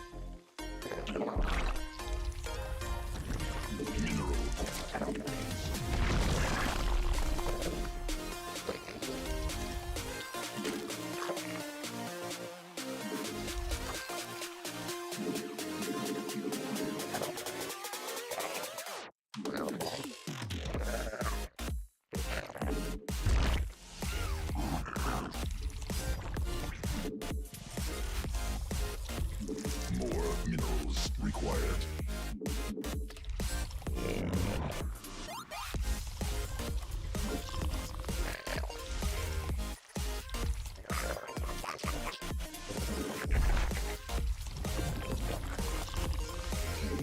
Not enough minerals. Mineral quantity insufficient. More minerals required.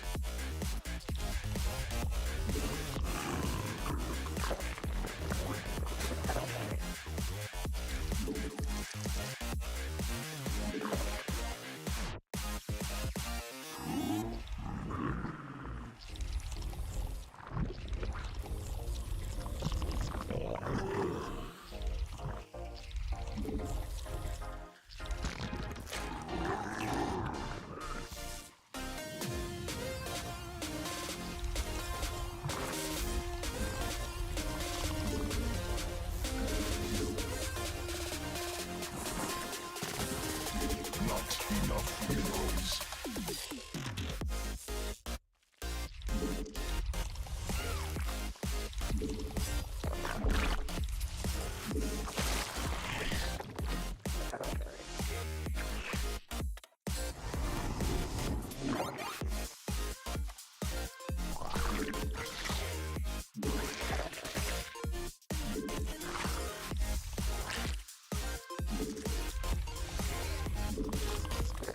Queen birth successful. Newly birthed queen.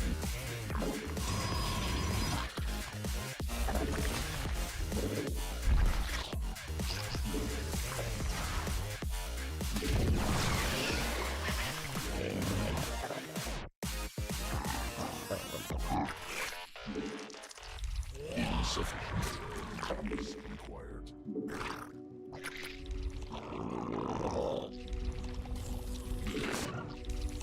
Mineral quantity insufficient. Insufficient.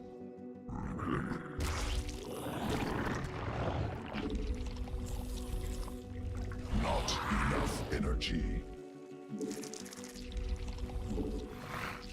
Not mineral quantity insufficient. More minerals required. Queen birth successful. Not enough minerals. Mineral.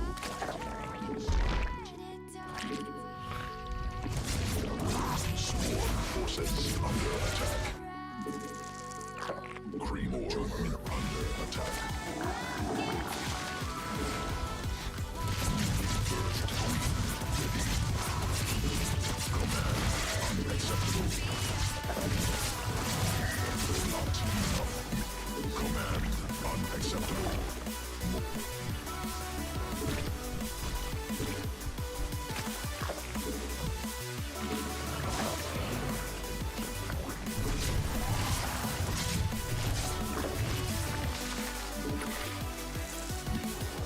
Insufficient energy. Evolution complete. Insufficient. Not enough minerals. More minerals required.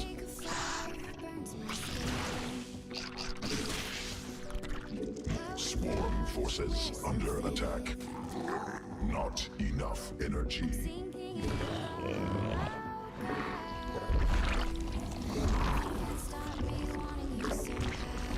Insufficient energy.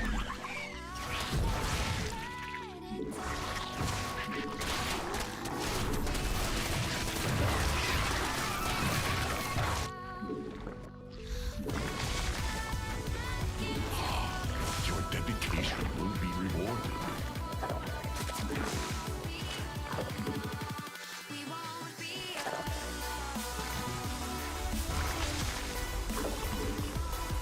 Not enough energy.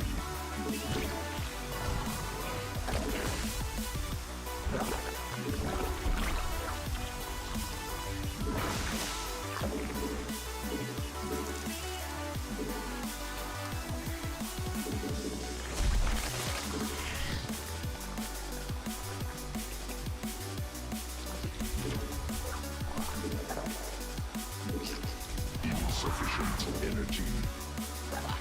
Sequences spun. Swarm mutated.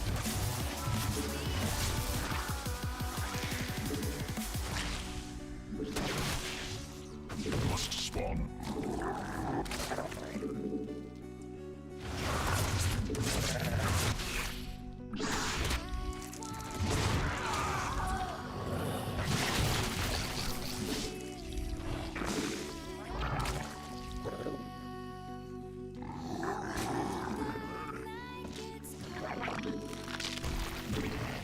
Insufficient Vespine gas. Mineral cluster expended.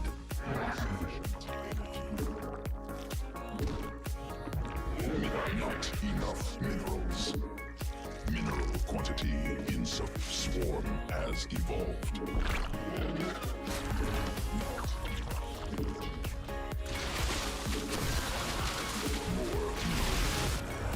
Insufficient energy. Command on not enough mineral. Mineral quantity in evolution complete. More minerals required. Hive cluster under direct assault. Not enough minerals. Swarm mineral insufficient. More minerals required.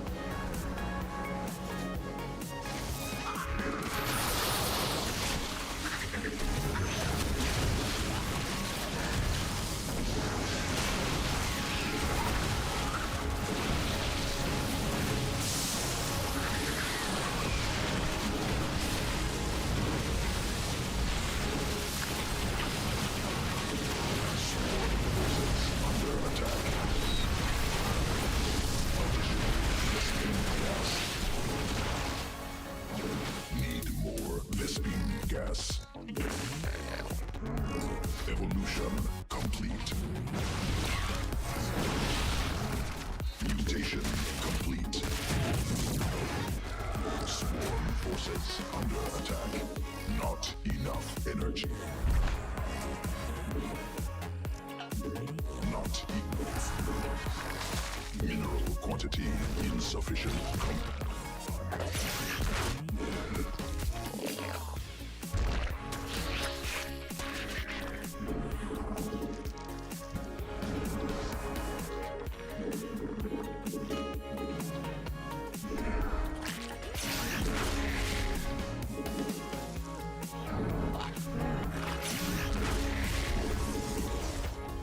Insufficient overlords. More overlords. Swarm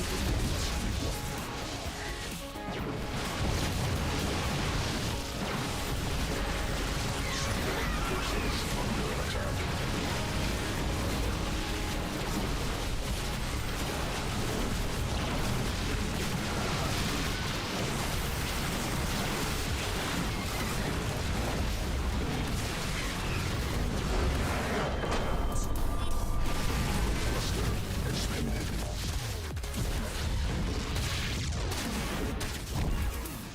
Well, we're not gonna let him get stormed, obviously.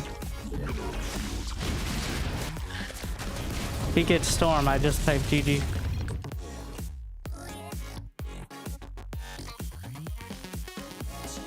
Alright, that's the hard counter.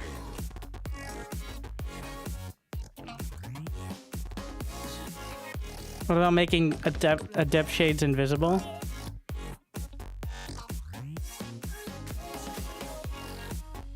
What if adept shades exploded, potentially killing workers when the shade completed? And was invisible. Also, how would obviously adept shades invisible would help early game. But what happens when the shade completes? And then they're in the mineral line. Protoss doesn't need more band-aids. Alright, they're fucking, like, their legs are getting lopped off. A band-aid is not gonna solve the problem. Every time it's like, well, we'll chop off one of your fingers, but we'll give you a new toe. Well,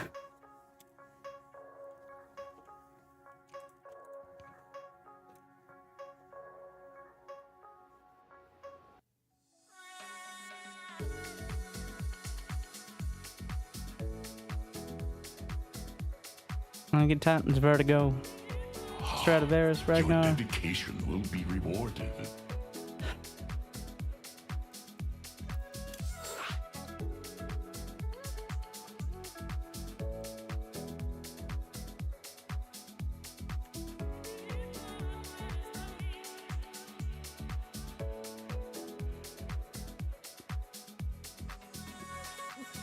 Yeah, until, like, you can't buff gateway units, or at least the rationale is you can't buff gateway units because you could warp in 20 of them to the main base. But you can't have splash damage be too powerful because noobs suck and can't avoid it. So Protoss is left in limbo where noobs get bullied by it and pros don't have enough tools to actually compete. Your dedication will be rewarded. I could be SD kid.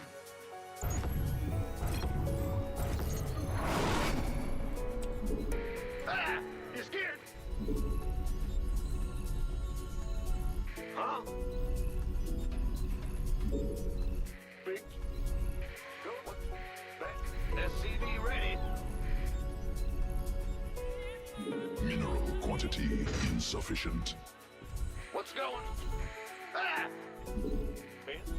Go ahead. SCV ready. The Huh? most obvious disparity right now is TVP. TVZ, while it can be frustrating at certain parts, and Supply depots there are weird parts of it when you watch, but insufficient. it's relatively balanced.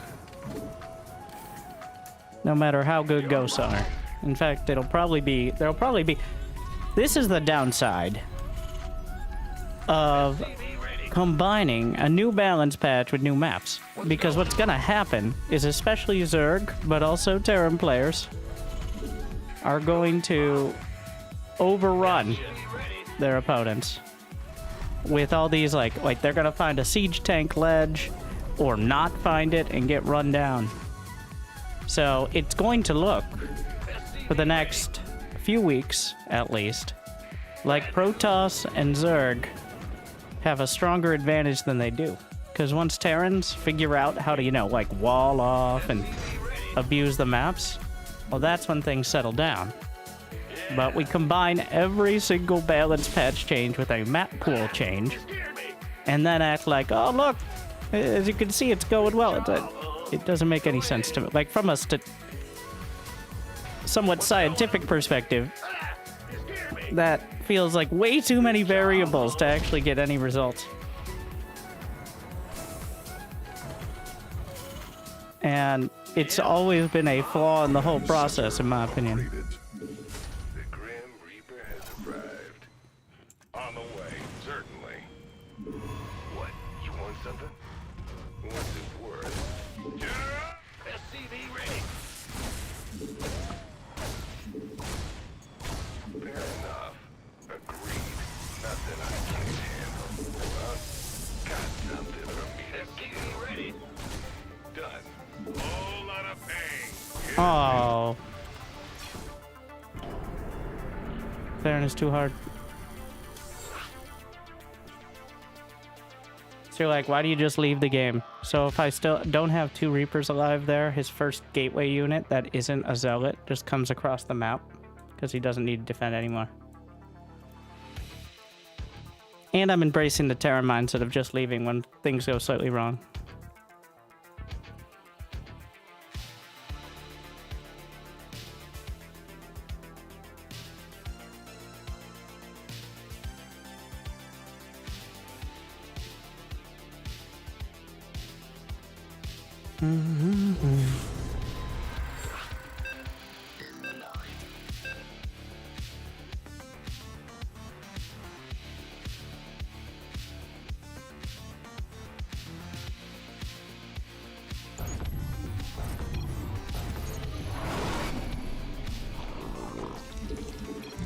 It's so crazy how bright the bases are in this map. Kind of like it though.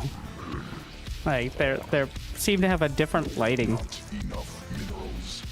than the rest. I've never seen it quite like that. More minerals required. There's been some talk about going back to 6 workers. I really hope not. Very simply because you know what the best thing I ever did to get more people to watch me on YouTube?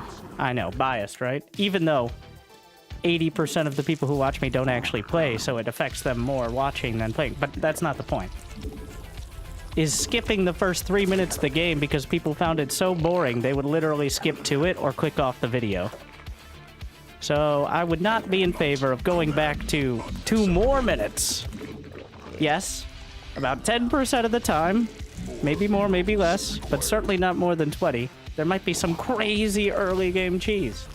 But the other 80% of the time, it would just be 2 more minutes of skipping past. Mineral quantity insufficient.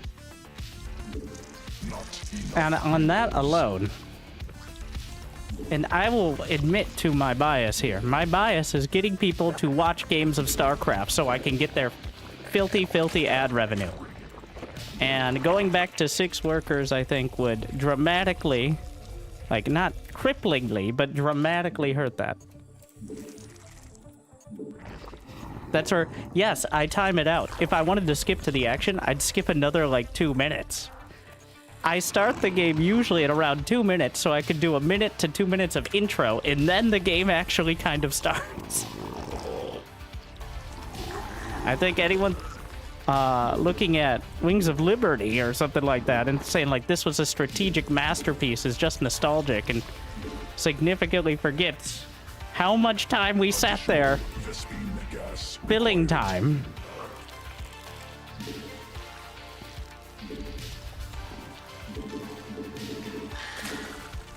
Hive cluster under direct assault.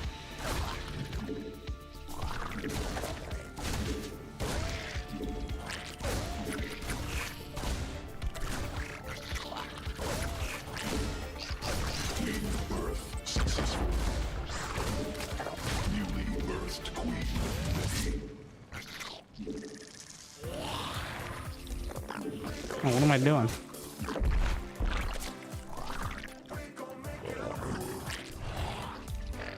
We gotta sell it here.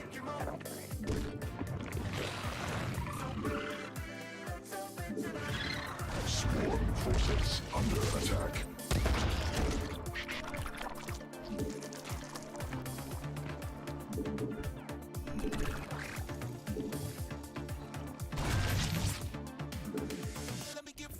Queen birth successful.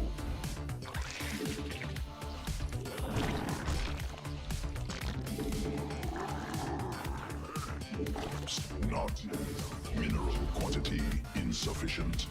More minerals required.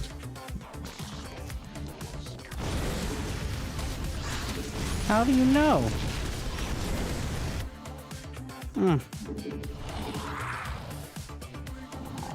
Or is it just a safety one?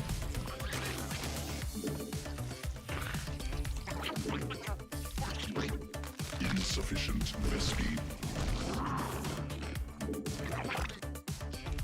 Insufficient energy. More minerals required.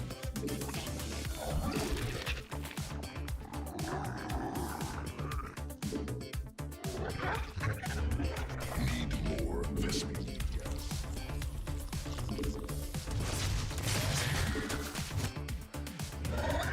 Insufficient Vespine gas.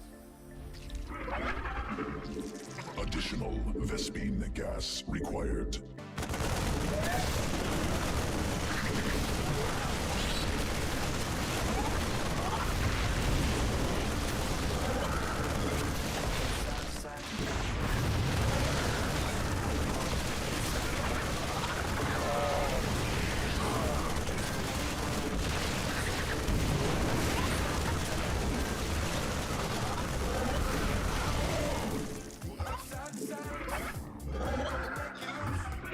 Mineral quantity insufficient.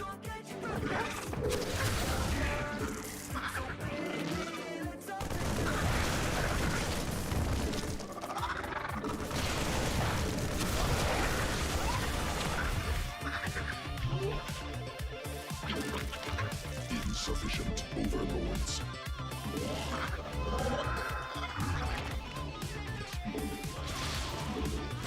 overlords.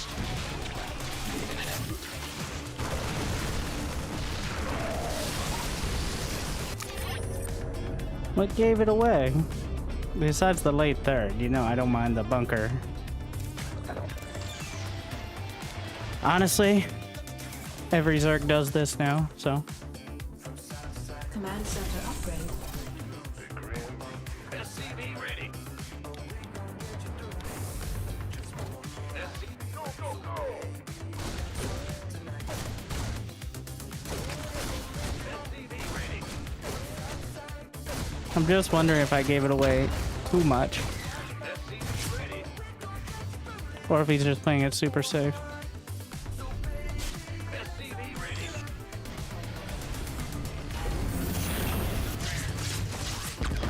SCV ready. I see. It does look super you know, I sold it SCV ready. too well. Add-on complete. The way it looks is a 2 base. Even though I have a third, he never scouted it. So so it looks like a 2 base all-in, which it was, but it wasn't supposed to look like one. That's the issue there. I should have tried to let him scout it. The bunker. Now let's see if I regret my decisions there. Nope. You're like, well, you killed a lot of SCVs, yeah. So by the very end of all that aggression, I was almost even on workers. because he can still lose like 15 and be ahead. Yes, yes, yes. Thank you, Mellow Wolf, Just as I for deserve. gifting to the people.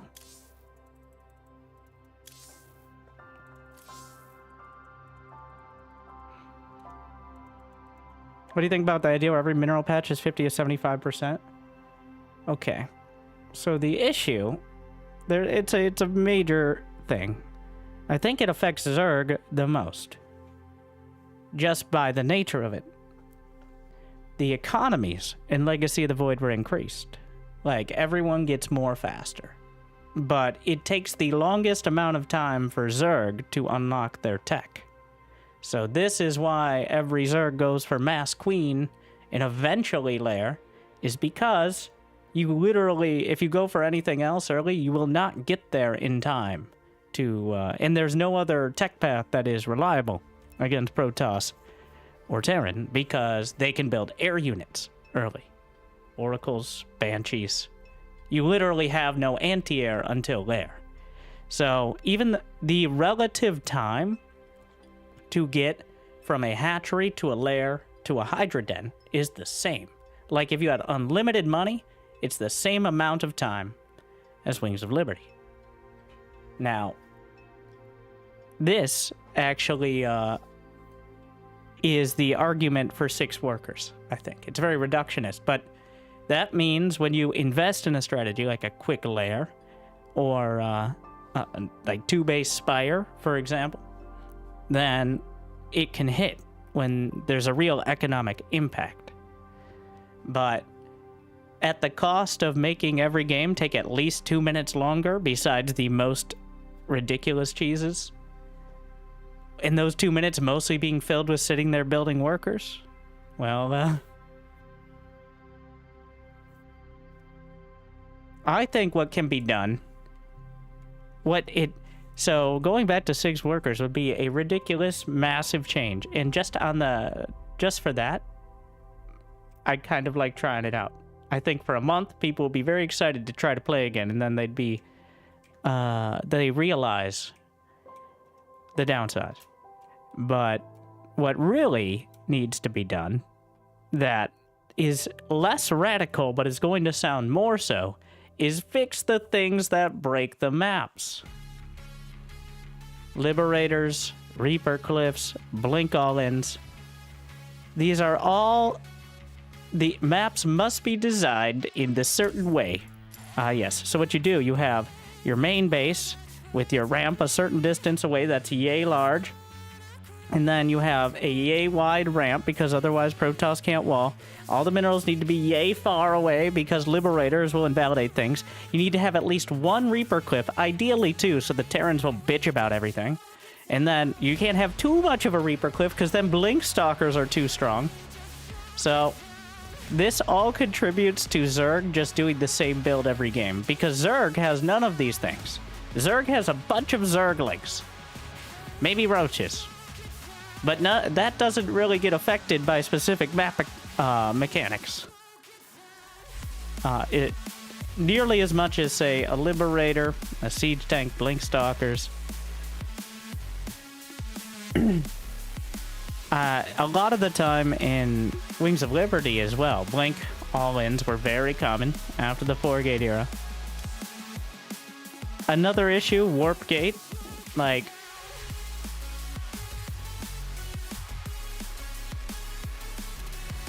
Zerg gets affected by destructible debris. Yeah, and by that, it's mostly meaning they have to sit there and attack it. Their buildings can't fly. So, and they really can't build anything until you have creep there. Let's see, let's watch. I'm trying to remember, oh yes, MMA. I think the most iconic match, my favorite match, it wasn't all of the reason, but it was part of the reason I broke up with one of my college girlfriends, is because I showed her this match thinking it's amazing and incredible, and she's like, why the fuck would you watch people play video games? So it was really a whole bigger issue, but the point is I remember it.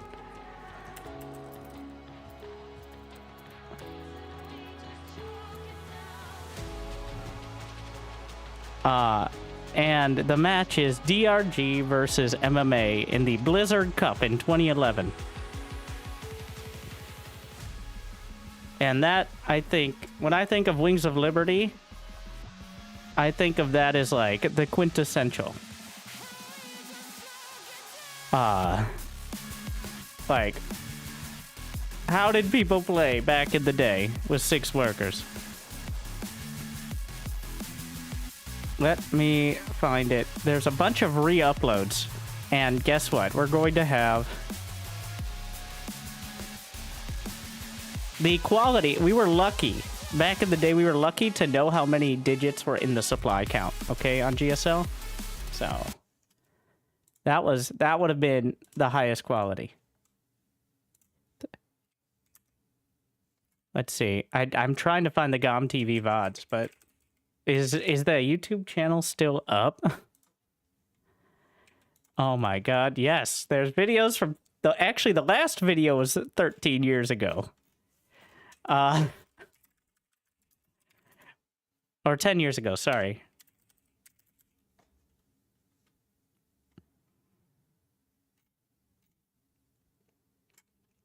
All right.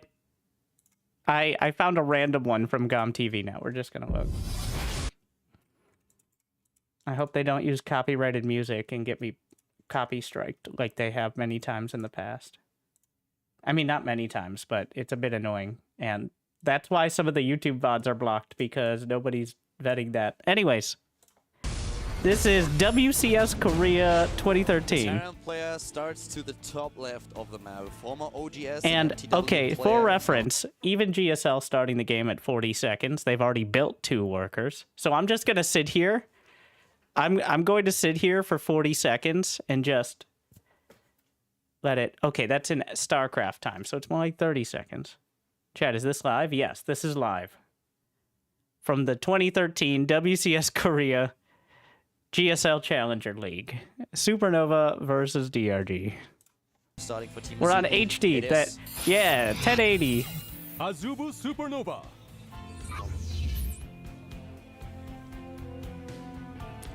Supernova, 22 You know, years it's old. not too far. No. He's up against 22 years the, old?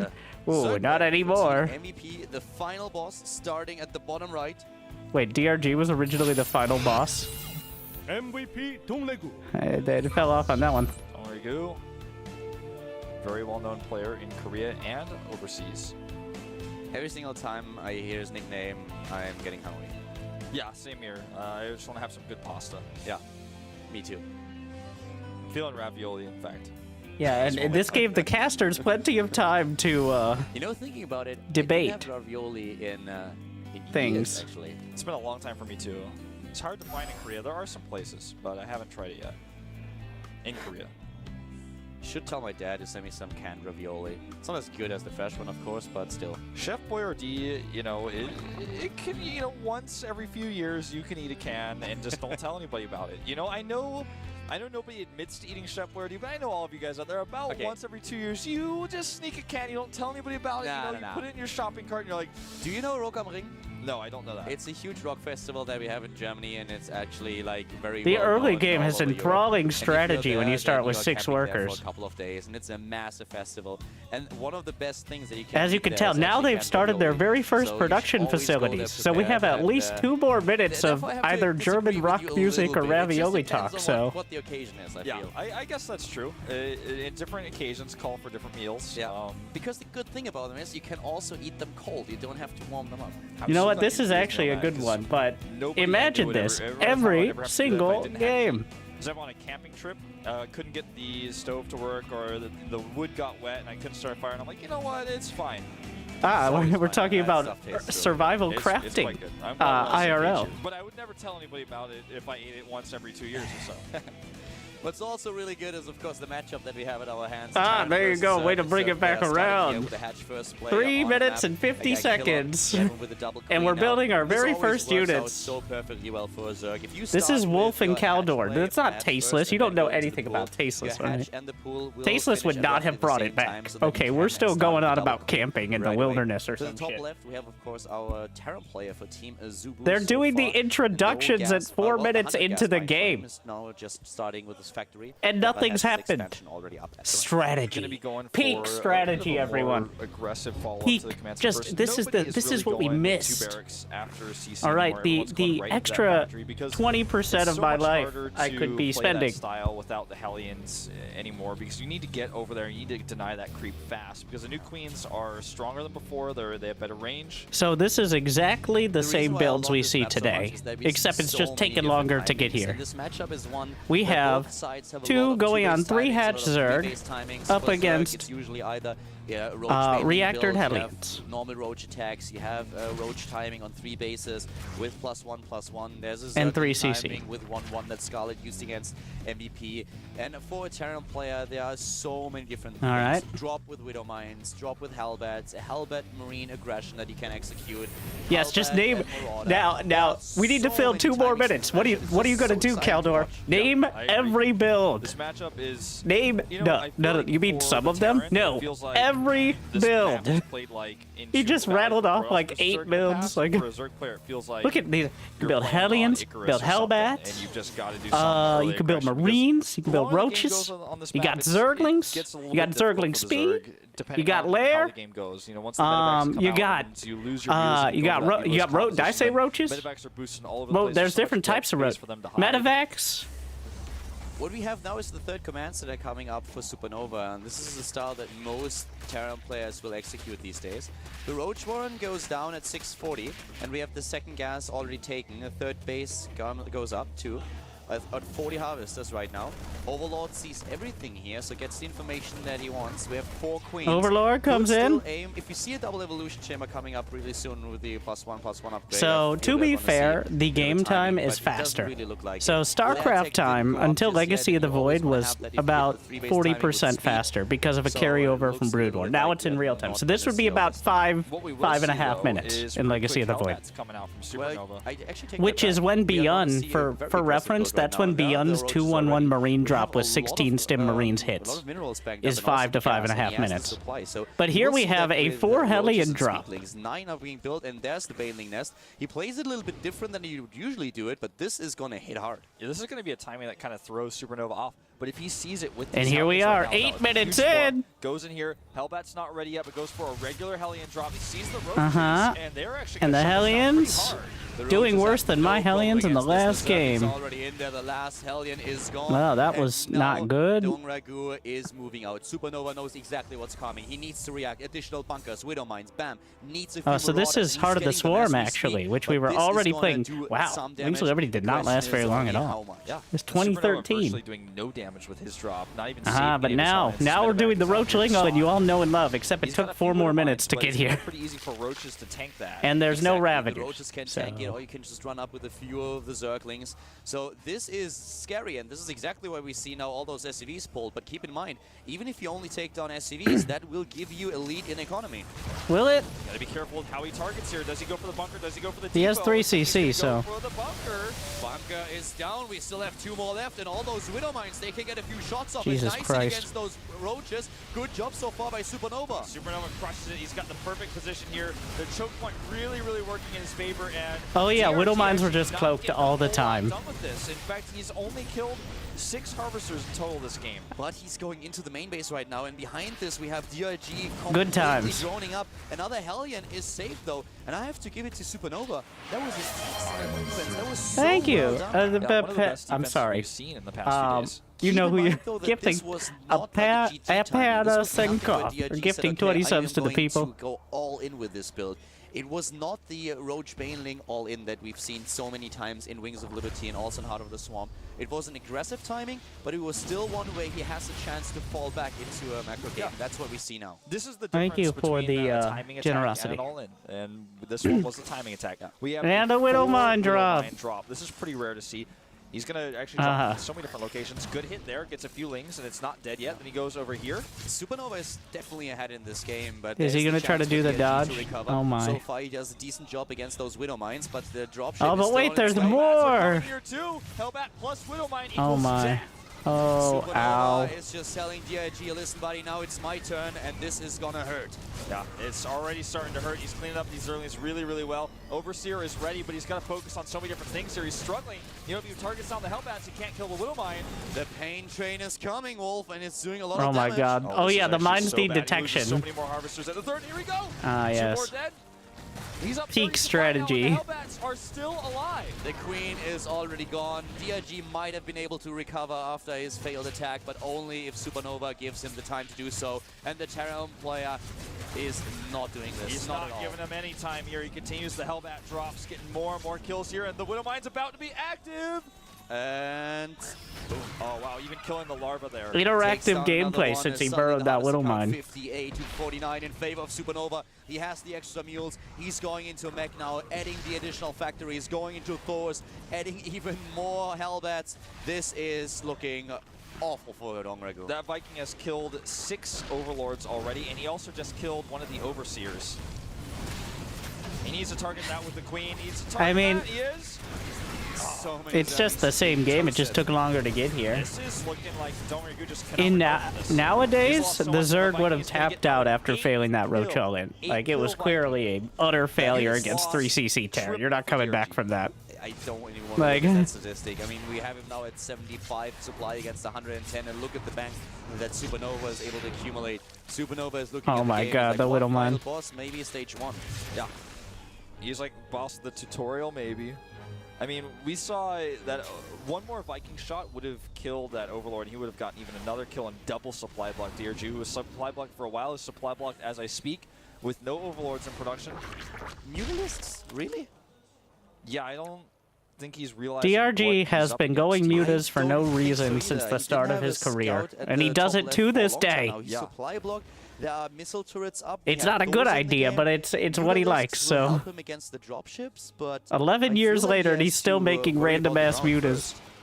Yeah, he will actually get these 2 Hellbats, it looks like. Both of them. Oh.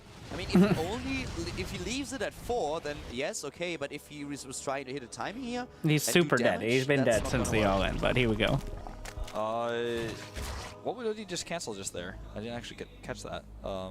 Anyway, it's not too significant at this point in time, but we're going to have another Hellbat boosted drop into the main base, and this is just going to continue to do damage. He's positioned it well against these Zerglings, and you know, it's just that because he had to keep all of his Overseers back at home because of all the Widowmines, and he lost all of his Overlords because of the Vikings, he was never able to see that it's mech that he's dealing with. He never was able to scout that. If I a think Zerg he just player goes onto is the 60 creep and supply leaves the behind game at according to 50 the minutes game in the timer. He knows something went terribly wrong.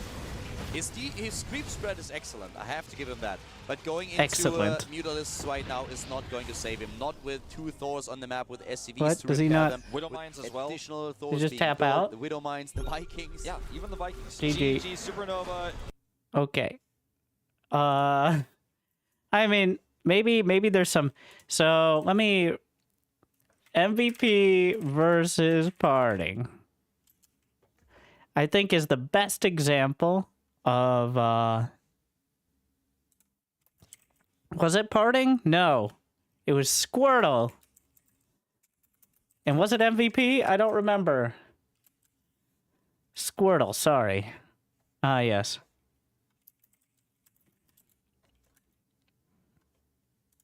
I think this may be your best example of an early game that actually mattered. That I can remember. Now would be a good This time is to game 7 after a ridiculous series. You know what? Get a Hogard. Why not Nidus with multiple locations in the enemy base? Because Nidus is not free and 3 Nidus worms cost more than, like, upgrading a hive. It's a great beer as well. Be sure to put that orange in there. Yeah. Why was that worth? Trying to show your... that wasn't the match. I couldn't find a version of the match I was talking about that wasn't like hard 360. Like, I opened a couple and they were very 360p. Comeback of all time. In the bottom left starting location, we have our Terran player. Won the first 3, lost the next 3. He has to win this one now. There's no turning back. His ID is AJ MVP. So, here's the thing. Look at this. Look at it. even this game, which is a hard proxy Rex, he's still just sitting there building SCVs for the first like 3 or 4 of them. He's literally going up to 10 supply of SCVs before doing anything else. So, even if we're talking about the earliest cheeses. Who brought up the 6-work argument? It's this guy. Wait. There, not that guy, Artosis. And Artosis is probably thinking of these sort of games. Oh my god, oh my god, oh my god, oh my god. What? Oh, you slide devil, you. So, this is an 11-11. So instead of 12 supply, he's at 11 supply of SCVs doing a proxy Rex, which makes it completely different than the 12 worker start. So pretty much what happened was we sat there for a minute, he built SCVs, and then he sent them out to proxy.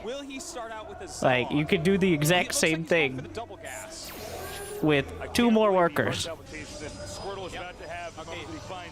Double gas. Will he make a Zealot? Will he make a Zealot? That's the big question. Is he going to delay his MVP's going to cheese us out, finally using the cheese the last possible second. All right, Squirtle knows now. He says, wait a minute. Could it be in his natural? It's hard to say. I don't know. Maybe there's a number. I saw Pig like debating numbers on it. Maybe there's a number of workers, like 8 or 9. But 6 is just too few. I think you'd be incredibly hard-pressed to see anything outside of a 6 pool that would end up actually affecting it without having that downtime phase. All right, now every Chrono Boost has to be used on that gateway. He's going to want to get stalkers if possible. He's bringing down his probes. You know what really added to it was the Korean casters screaming in the background, to be honest. Doing a pretty damn good job. Yeah, great micro so far. It's going to be 6 SCVs. He's trying to pick off his back. Uh-oh, he's going to be so careful with these probes. He does not want to lose these probes right now. Going back at the last possible second.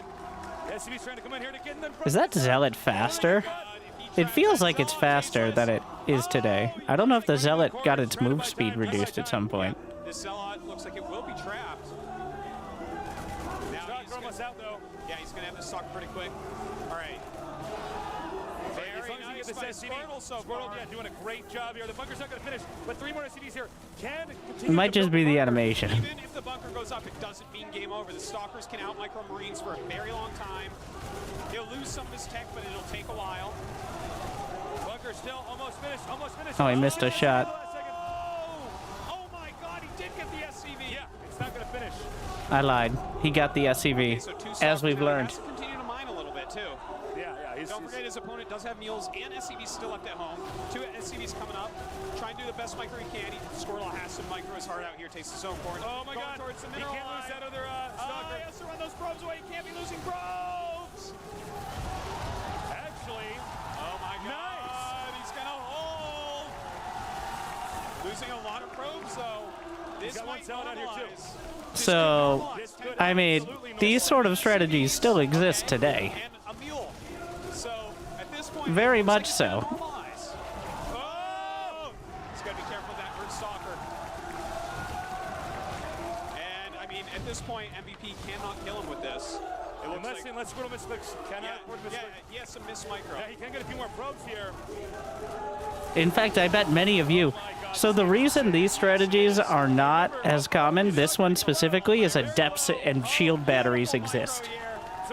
Like, it's not so much, like, obviously Squirtle was able to get cyber core units. He has stalkers, so he could have easily had a depths and a shield battery. Otherwise, this game looks the same as any cheese today, except Protoss would have held it stronger. What the hell is he going to do then?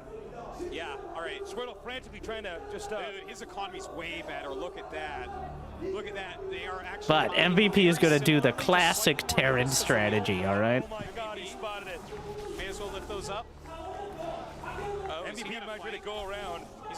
He's going to go ahead and try to kill some of these units off. Not a bad choice. He's pulling SCVs again. This is it, guys. Don't worry, Terran has never needed to actually be mining. If he gets trapped, he might lose. He might. He needs to run. Oh my god, one sucker definitely going to go down. Down it goes. Down goes the Zealot as well. Uh-oh. Uh-oh, did Squirtle overcommit? Did he just drop the ball? He may have tasteless. He needs more stalkers. He's making another gateway. So, a key part is today, the Adept would have shaded across the map and killed all the workers, or at least been able to scout this without committing. It isn't about the economy, it's about the unit design. A lack of shield batteries and Adepts means Protoss doesn't know for sure that there aren't more SCVs coming across the map. Before he actually has to engage here. Here come the probes. Oh, he's got to be careful of those probes. Oh, and the SCV's out of position. Going to lose a few extras. He's making a bunker.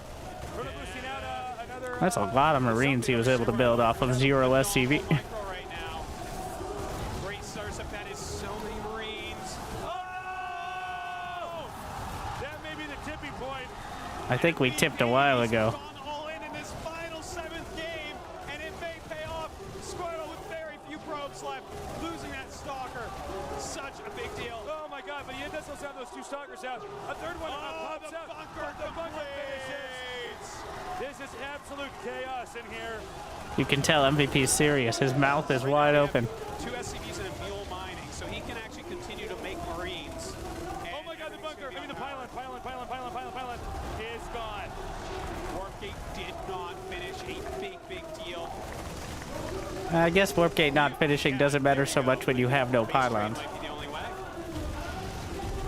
Oh my god. But can he actually? What, are you gonna base trade a Terran? All his buildings are over here. He doesn't have anything on the map. Yeah, but he has enough probes that he might be able to hide a pylon somewhere. Okay, so he has 100 minerals here to make a pylon. So, the reason why this is even close is because Mules and Wings of Liberty are even better. Oh my, the probe to kill the Mule. They mine more. All the macro mechanics were stronger. Can he make a bunker? There's 3 stalkers out right now, and there can be a 4th once his pylon finishes. Alright, he's got the gateway now. Obviously, he's going to try to target that down. Stalkers can out micro Marines, but not really out micro a bunker. And theoretically, no mules mining, then he can actually kill the bunker eventually with his shields. Yeah. It costs money to repair. Oh my god. He's panicking. The Nexus though, Nexus getting low. He's going around. I think he's just gonna lose the Nexus. I think there's no way sack it. around that. Okay. He has to lose the Nexus. Yeah, okay, the Nexus goes down, but it's not over yet. Make no mistake. Yeah, this is not actually over. This still could turn around. Now he's gonna not be able to make the Zealot, but that's gonna be more minerals to make buildings. And What a play. He is still mining, so did he lose the? It's really that's it. GG. MVP is did our it. 4-time GSL A Terran won 4 times by 2012? That's crazy. Ending to a best of 7 I have ever seen. Squirtle, a crushing defeat. As fun as the celebrations are, they almost always use copyrighted music, is what I found in the past. So, but yeah. That is directly contrasted. Squirtle 4-3. That map sucks for Terran. Oh, no. With the Game 5, which was the Battlecruiser Archon toilet. Another one in that same series of dramatic matches. Where... Worse it is for Terran because eventually we're not gonna have let's see. It's about 10 minutes before they attack each other. the longer the game goes on, the worse it is for Terran. So, what am I saying here, though? Anyways, we're going to skip to the moment. I wonder which one it is. That would be an issue. That's true, too. Oh, man, this is like the most stressful game ever, man. Well, I'm getting a heart palpitation. 40 minutes, mass battlecruiser. This is unrelated. But if we really want to... Are those energy bars on battlecruisers? Oh my god. I mean, an effective Archon toilet is game ending. Right. I have not seen an Archon toilet in ages. That was because it was removed from the game. I mean, the VCs have so much help. He's just pushing, man. He's like, all right, let's do it. Oh my god. Oh my god. But no Archons. Where's his Archons? He needs to get those in there. He cut down the Archons before it was time. 28 High Templar on the map. Get in there. Oh my god, what are we seeing? This is I'd like to ruin this for everyone now. You know what would have happened in the current version of the game, even if there was Archon toilet? They would have gotten Archon toileted, they would have popped out and tactical jumped away, and there's not a goddamn thing the Protoss could have done about it. How cool is that? Oh, the PCs are all going down. I can't believe what I just saw. Oh my God. And he still has a huge amount of supply on that island. What? MVP has no money left. Squirtle just won that game. This was a crazy game and an epic moment. But again, the moments come down to the design of the units, as opposed to the economy start. This was like a moment where it was supposed to be physically impossible to recover from. He's going to use defensive nukes. Can MVP still come back? He doesn't know about the nuke. He doesn't know about the nuke. Run. Okay. Ah, yes, peak commentary. In time. God. Wow. I can't believe we just saw an Archon toilet against battlecruisers and then a bunch of Void Rays Well, came it's out. funny because when I saw it at first, I kept thinking, like, why is he gonna? What's the Archon gonna do? He's just gonna EMP it. Yeah. Yeah, Void Rays with the burn through. I think tactical jump on battlecruisers, while an awesome ability, is really fucking dumb from a design perspective. And the only reason it's not more painful is because Terran wins without battlecruisers most of the time. Well, I mean, this is going to be it, man. Like, Protoss has literally no answer. You just have to hope you get the cruiser before they do it. Like, it's not like Recall, which all the units get killed. It's literally a campaign ability, except it's even better because in the campaign it costs energy. Yeah, I think there's just too many Void Rays. I think you're right. Yep. And it looks like that's going to be I think the Void Ray Charge Up is a better version. The only problem with the Void Ray Charge Up is it's another spell. It's another spell Protoss have to cast. Gamers. All right. Artosis is successfully clickbait farming lately. I will compliment him. He's really nailed the whole. I'm willing to engage. All right. We need some drama. So, hey boys. I guess I'll be down here. Okay. So. Starcraft 2 needs a shakeup. I had this idea a while ago. I was actually thinking about. Oh, are this they both when in I was Canada at, now? EWC in Riyadh, the World Championships for Starcraft 2. And I wanted to chat with you about it. We chatted just a little bit earlier today. I'm like, you know what? We should just do this on stream, and because this is an interesting. He's preparing to conversation. But, drop like, some knowledge. I can so tell. Here it is. Basically, this is what prompted my thinking about it. So I think that the volatility is too low in StarCraft 2. Agreed. It is too likely that the better player will win because you have to have a certain amount poor phrasing of upset potential or it becomes very bad. So to put this in perspective, back in the day, like Quake 3 tournaments were really kind of crappy because the best player always won and like the top 4 guys were always in top 4 and the top 8 guys were always in top 8 and the top 16 guys were always in top 16. And it was the same people every tournament finishing in almost exactly the same spots. And it's just kind of like a little bit anticlimactic. And I feel like StarCraft 2 has almost gotten there. It's not exactly what Quake is, but I think the volatility... I have no knowledge of Quake, is too low. Like, if you look at Serral win rates, for instance, I think it makes a little bit of boringness. And something like... I know that Tasteless for sure, he didn't like it when Flash was in his prime in ASL because it was so obvious he was going to win. Now, Flash's win rate was like a bit over 70%. And I actually I just had ChatGPT do some math for me. And it was like, okay, so if you're in a best of 5, which is, well, we've actually expanded a lot to best of 7s in Brood War, but back then it was best of 5s. But in a best of 5, if you have like, let's just call it a 70% win rate, going into a best of 5, you're going to win the best of 5 like over 82% of the time.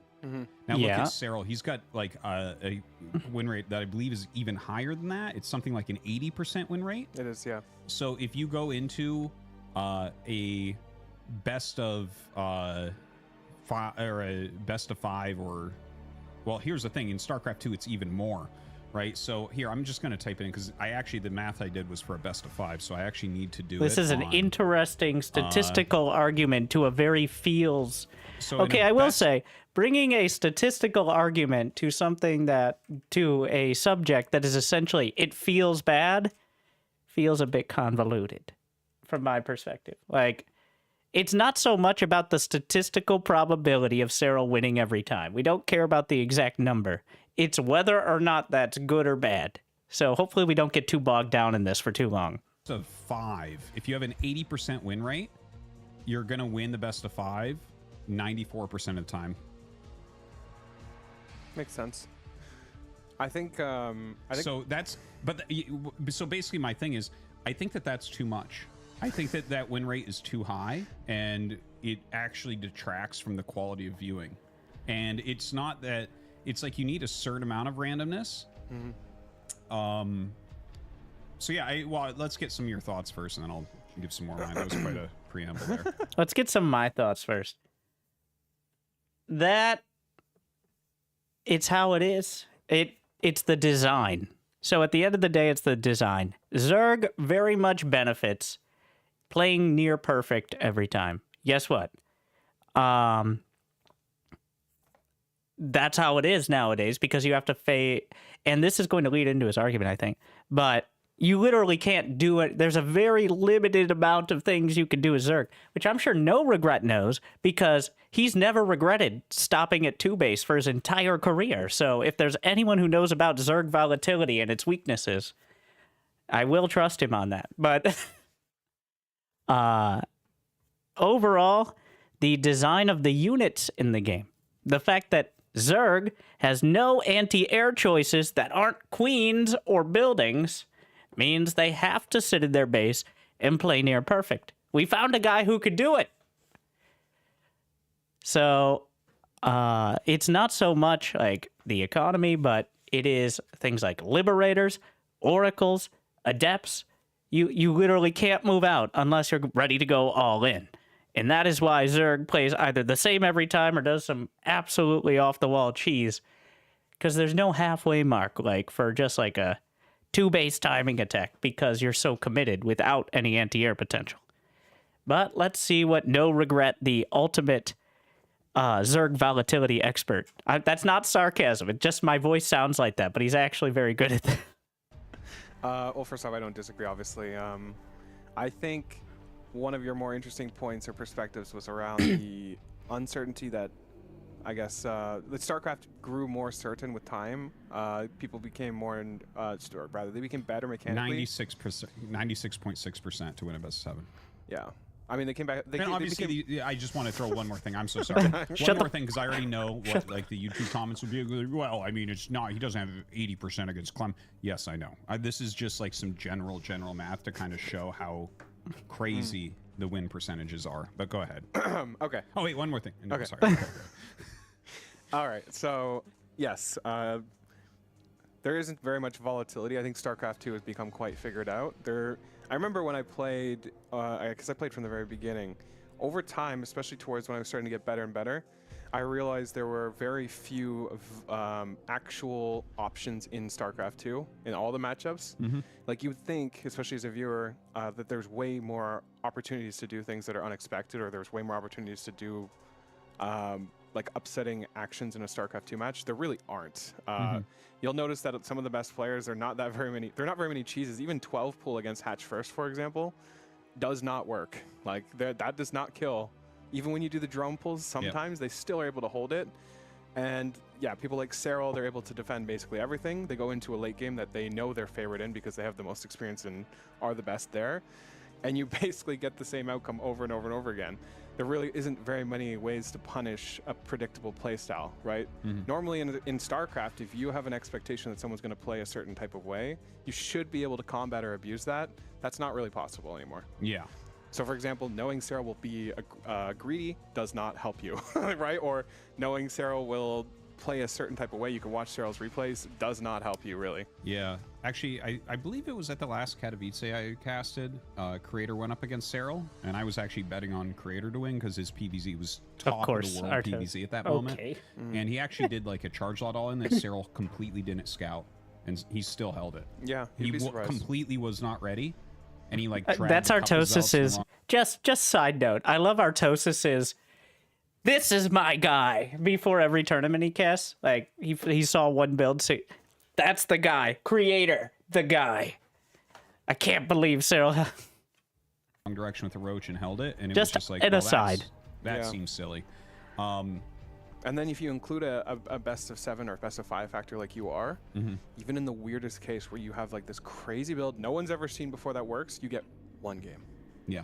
Like, okay, one cool. game. You're still absolutely screwed against Cyril. Yeah, so, yeah. And it's not that it's wrong that the best player wins, but you actually do have to give some sort of balance. And I think that team games generally get a better balance because there's so many factors into it, whereas a 1 versus 1 game, you have to be more careful about it. Because when it gets too stagnant like this, it can be a problem. And a couple thoughts as well is, at the beginning of StarCraft 2, we started off with like best of 7s. At that time, we had only ever had best. No, you can't just write off Artosis because he StarCraft 2 is his second and less loved child. There's Brood War, his actual children, and StarCraft 2. That's the order, but that's not the relevant part. He's got a good point about the team games there, which isn't really factored in. In 1v1, so much like in chess, does the best player always win? Well, I bet you come up with the same statistics that he just chat GPT'd there. So the argument is, how much do we want to be playing chess and how much do we want to be playing poker? And right now, chess is definitely winning out. So, and when you have team games, you have more ability, like in League of Legends or something, you can focus on a certain player or character and exploiting those weaknesses, which you can do a lot better if you have 2 players instead of 1. That just doesn't happen. StarCraft 2. Dedication will be now, rewarded. I would argue its unit and map design is the reason why specifically Zerg, but also to an extent, well, mostly, it's almost entirely Zerg that is affected the most by this, where you either play perfect and look unbeatable, or you have weaknesses and you fall apart. And there's not much, and that's why it's like Cyril, Dark, and then a strong drop-off. And then you have like Raynor and Shin and Solar, who are not nearly as consistent. And Dark is a very different type of player as well, so I think a counter-argument. But let's go on. 5s in Brood War. And I was like, this actually makes a lot of sense to me, because back then, StarCraft 2 was much more volatile than Brood War. Now, over the years, as it's gotten more figured out, and especially because of the worker increase and the 2-player maps only, the volatility has gone so far down. Brood War is actually more volatile now than StarCraft 2, which is kind of wild. But that's kind of what you're seeing, I think. There's like quite the difference there. And I mean, Brood War has its own issues. We've gone to so many best of 7s now. It's like, which is reducing volatility. It's like a best of 5 is just kind of a more exciting thing a lot of the time, even though I want to see more games. As someone who just studies, like, I like having the best player win a lot, but like, yeah, I feel like this is an issue with StarCraft 2, and I think it really, the worker increase did so many bad things to StarCraft 2, but this is a big one, and only disagreed. I mean, I guess we could debate numbers, but hard disagree on that. The addition of the Liberator and the Adept, specifically, like these 2 units specifically, are why Zerg needs to play the way they do. If you had started with 6 workers and you still have the Adept and the Liberator, Zergs are still going to sit there and on 3 base because you can't move out, otherwise these units will kill all of your workers. So it's the unit design and therefore the map design because of it that forces the issue. And also, to an extent, the existence of Ravagers, which break a lot of the mechanics of the other races as well. Like Ravagers being able to break siege tanks or force field also, and static defense. Like you can't rely on shield batteries or cannons because of Ravager islands. Like, none of this is really affected by the economy. It's literally just one of those units dictates how the game is played.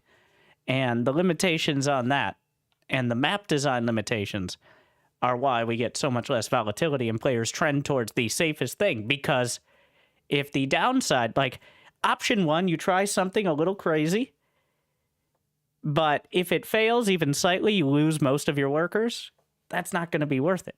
So it's not so much how many workers as the fact that even singular units can have such an impact in the very early game of StarCraft 2, which I don't think there's a Brood War unit that is nearly that meaningful.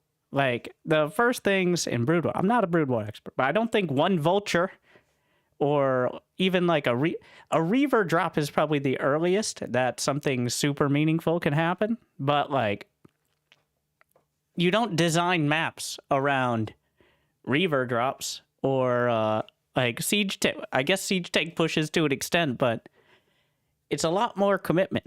It's the unit design of StarCraft 2, especially in Legacy of the Void, that forces this kind of homogenous playstyle because it's way too risky to not play a certain way.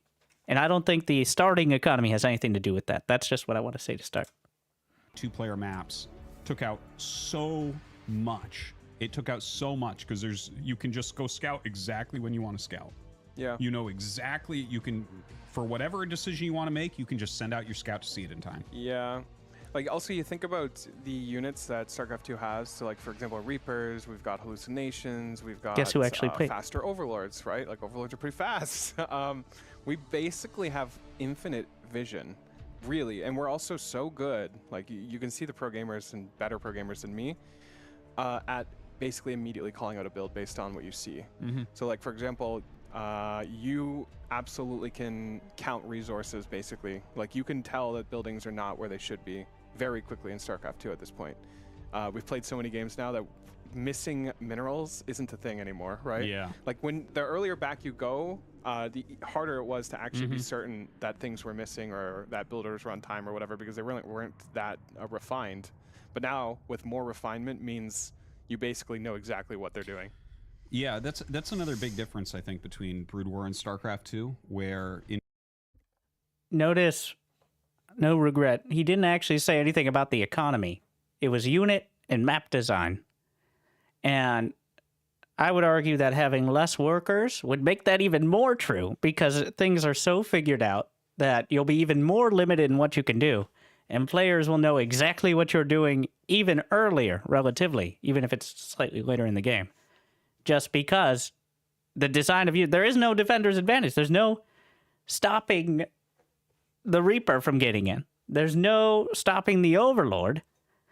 In fact, it'd be even harder to stop the Overlord because you just wouldn't have, like, you start with an Overlord, so the Zerg will scout you even relatively earlier. Of course, then you have the argument of 4-player maps, to which I say, I guess Protoss will never win again, but because you know who's hurt the most by far by 4-player maps? The race that needs to set up their buildings in a certain way to not outright die, believe it or not. But, going on. In Brood War, like, there's a lot of trade-offs that you have to make with how many workers you have, how much attention you're giving to optimizing your economy.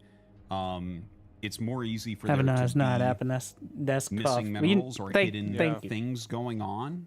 Also, with the scaling of how mining works in StarCraft 1, like, you get many more resources, whereas you know exactly how many resources are coming in StarCraft 2. It's like very, very straightforward in that regard.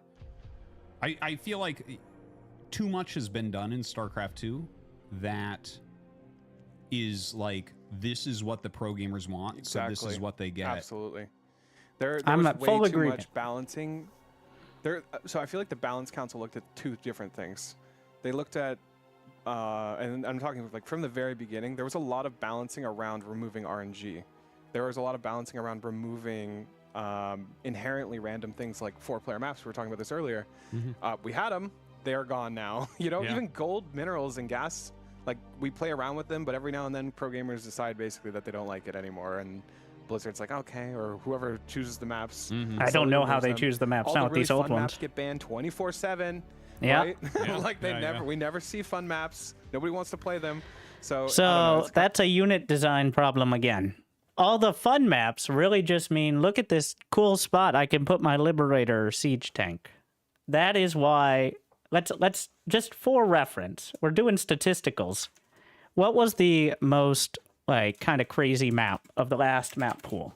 All right, probably Dynasty, right? Dynasty had the gold, like the back minerals, gold base, and what is the result of that? 63% win rate for Terran against Zerg and 55% against Protoss in the games that weren't just vetoed.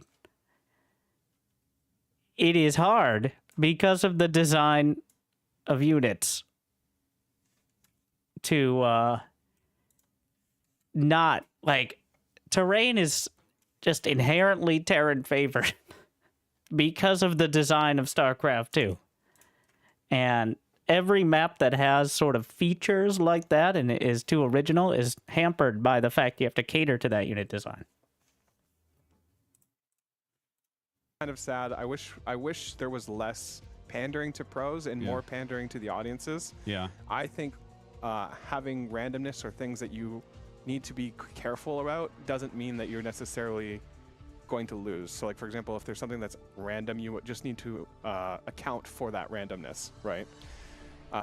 So yeah. Like, for example, you'll have to play safer if an all-in can work based on RNG or whatever. Yeah. Like, I don't know. I'm okay with bringing back 4-player maps. Give it a shot, even if it might fuck over. You do need fuck a certain Protoss. amount of it. It's like really important. And believe me, I mean, I know how badly it hurts when you lose a very important match to something that's a little bit out of your control.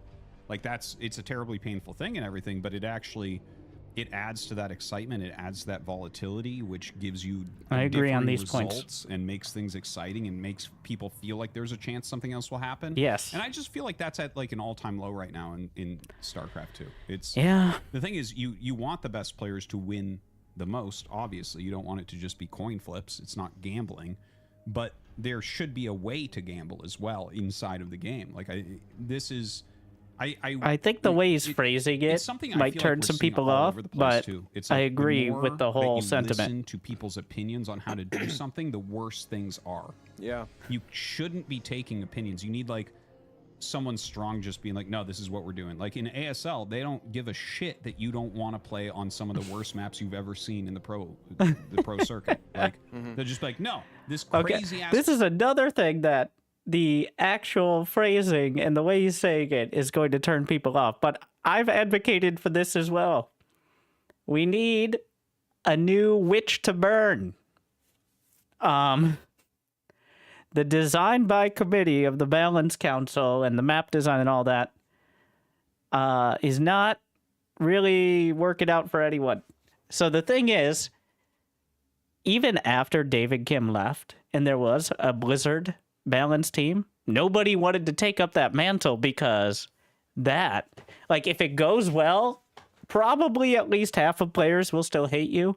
And if it goes poorly, the number only goes up. So I agree that a balanced dictator is needed, at least in some way. But unfortunately, I don't know where that would come from without also being affected by the same issues that the pros are, because nobody who's currently in the community in a meaningful way is going to want a majority of the pros upset at them or appealing to them most of the time, at least unpaid. So this map is in there. We've had maps that have 0% win rates in certain sides of matchups. Zero. Literally zero. Okay, well, so I'm over here like 63%. That's a bit ridiculous. 0% is definitely more dramatic. I don't think I could get behind a 0% win rate map. That's a bit much. That's a bridge too far for me. I can. So here's the thing. In the last map pool as well, there was that map 60% win rate for Terran versus Zerg. There is not a single map from the last map pool where Zerg has over 55% against Terran. So if it kind of balances out, then okay. but there are multiple maps over 60% for Terran against Zerg, and none for Zerg against Terran. So, like, that, if you have 0% on either side, obviously you don't want 0% because then you already know the outcome of the match beforehand. That's way too much. But I could argue 2/3 if there was some, like, back and forth on the map pool. Ruins sometimes a season for a race, but you know what? It keeps it actually very fresh. Obviously, that's the crazy far example, but stuff like that can and has happened. Yeah. And a lot of the worst, most hated pro maps, what was it? Dawson Station, you remember that one? Yeah. People loved games on Dawson. Those were some of the most fun games I ever casted. No, I agree. I played the map too. Wasn't fun to play. No, I agree. But very oftentimes, the maps that are not fun to play are the most fun to watch. I agree. Yeah, I am in agreement with the abrasive old man who phrases things in a way that's so easy to disagree with. But he's right. Yeah, he's right. It was a mistake to pander to the way pro gamers want, because if pro gamers could, like, I think if they could remove all RNG and have a dialogue tree, which, by the way, I don't even know why pro gamers like this. Like, I personally don't like having basically a certain type of way you have to play because it's the only valid way to play. Yeah. And I remember getting burnt out in StarCraft 2 for the very first time in my entire life after I realized, like, Ling Hydra Bane openings were, like, the only option at some point. Yeah. And it was super boring. Like, it was just like, oh, I'm going to do this Ling Bane tack. If they hold it, I lose. If they don't, I win. And that was, like, the only thing we were doing for a while. Like, it just sucked.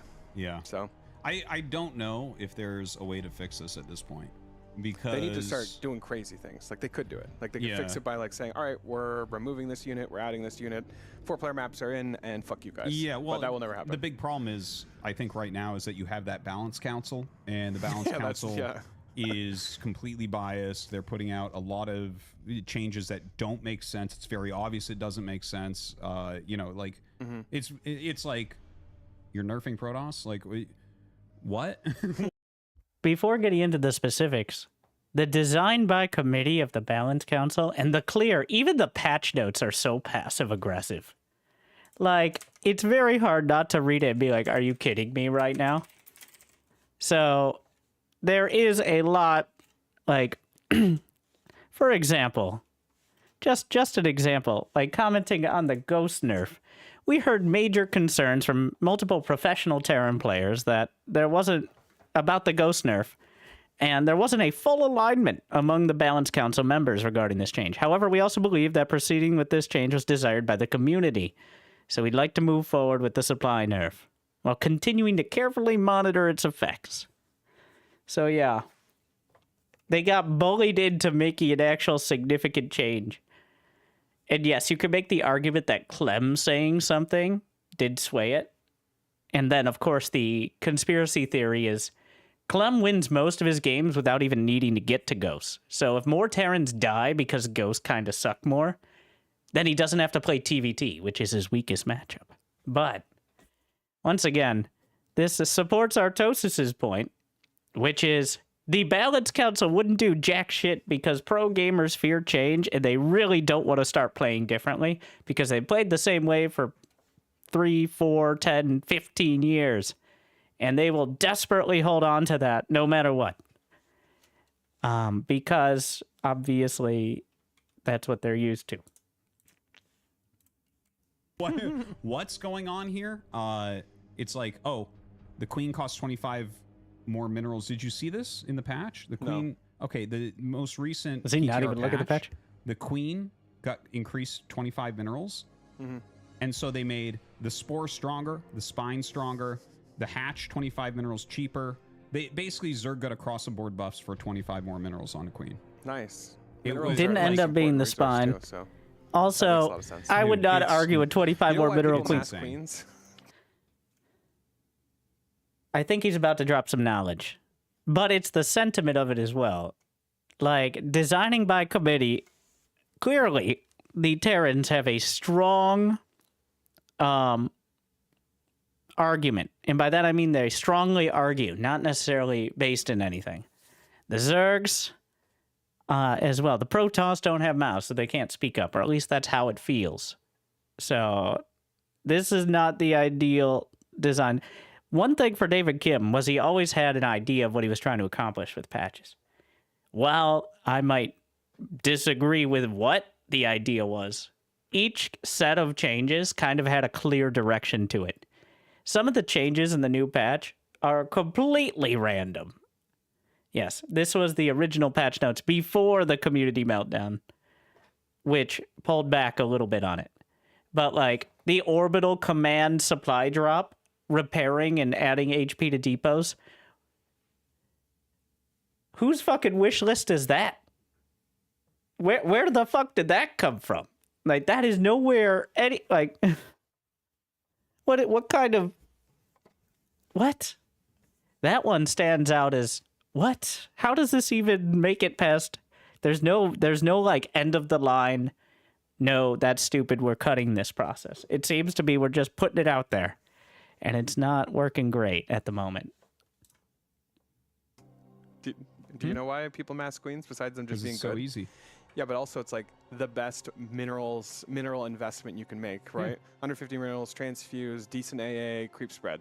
Yeah. So adding an additional 25 minerals does absolutely fucking nothing, right? No, obviously.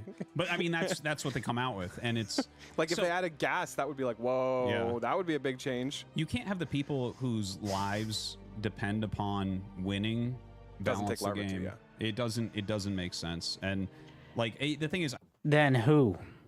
Artosis.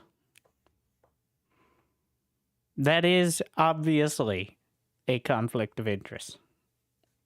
Like, it is the most clear. But who and why is the question. And what's the end goal?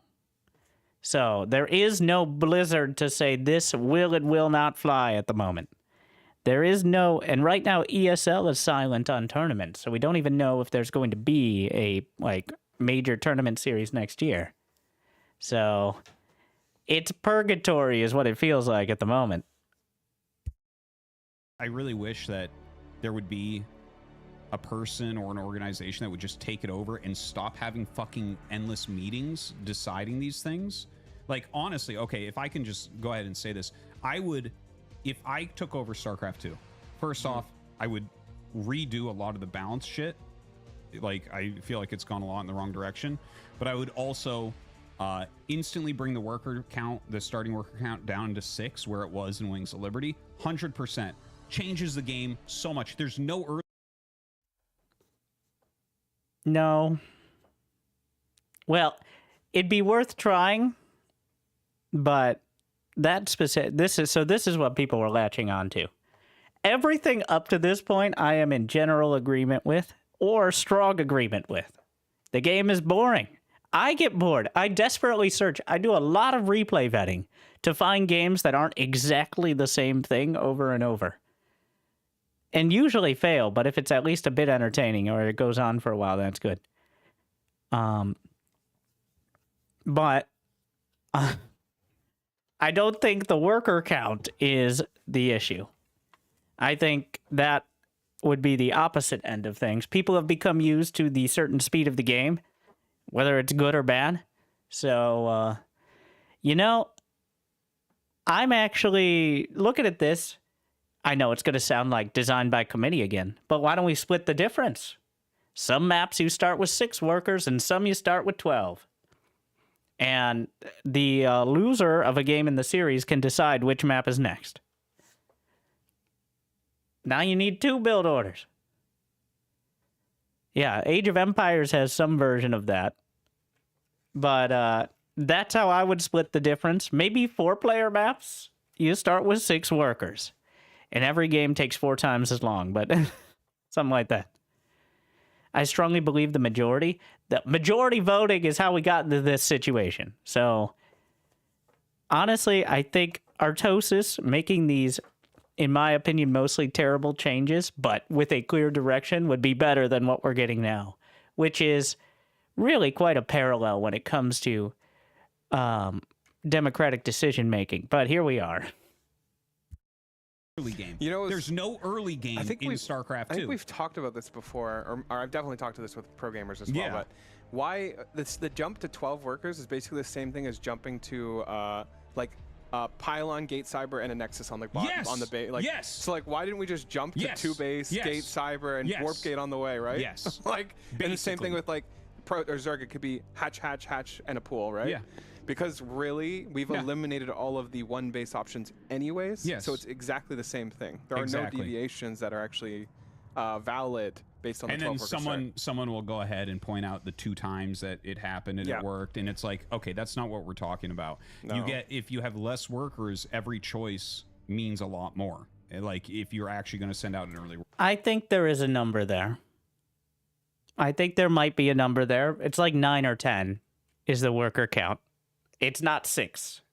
I haven't yet found a game where the starting with 6 workers doesn't just for a minute and a half sit there building workers. That's not a choice. That's autopilot. Worker to proxy or something, right? Or you're going to go scout. It costs you a lot more percentage-wise of your income, so it hurts more. Yep. Like, these things are important. So I would bring it back down to the 6 workers. I would probably change how the minerals work right now, where it's like the half patches and stuff, but not 100% sure on that. Like, and I would bring back 4-player maps, 3-player maps, maybe 5-player maps. Like, have some variety in there where you can't, and then someone will be like, oh, well, and push the glasses back and be like, you know what? Now suddenly there's this rush that can't be stopped. No. Stop that. This is like the poison that could be spewed into brains to get you to think that this is the only way StarCraft 2 can be, and it's not. And I wish that someone would change these things. And how much more exciting would it be with it a different way, where there's actually some chances for other early game things to happen? By the way, we all played StarCraft 2 from the beginning, right? There were periods of time where this unstoppable rush happened, right? Like this is actually the most fun I've ever had in StarCraft. Now that I think about it, like there were builds everyone would kind of stumble. Okay, so if you go back and you look at No Regrets games, his entire strategy revolves around, well, not his entire strategy, but he's a big enthusiast of the Zerg rush. Let's put it that way. So that is, he obviously enjoys those sort of games, and they are entertaining games most of the time. 6 workers in the, like, I'm willing to try it, but I think it is much more the unit design of StarCraft 2 and the mechanics design than the actual worker count. Because, once again, the Adept, the Liberator, the Ravager, like these things that invalidate Defender's advantage, make it so just going to 3 base is your best option. Just sit there, do your build, no matter what. Like, would having less workers change that? So the things that the exceptions to this would be 4-player maps. 4-player maps where Artosis made a good point. Where scouting. So here's the thing. Guess who it benefits? Is there a race in the game right now that doesn't scout half the time anyways because their builds are so figured out? Would it encourage them to scout more? Or would they be the ones benefiting the most from other players being less likely to scout early? It's Terran. It's Terran. So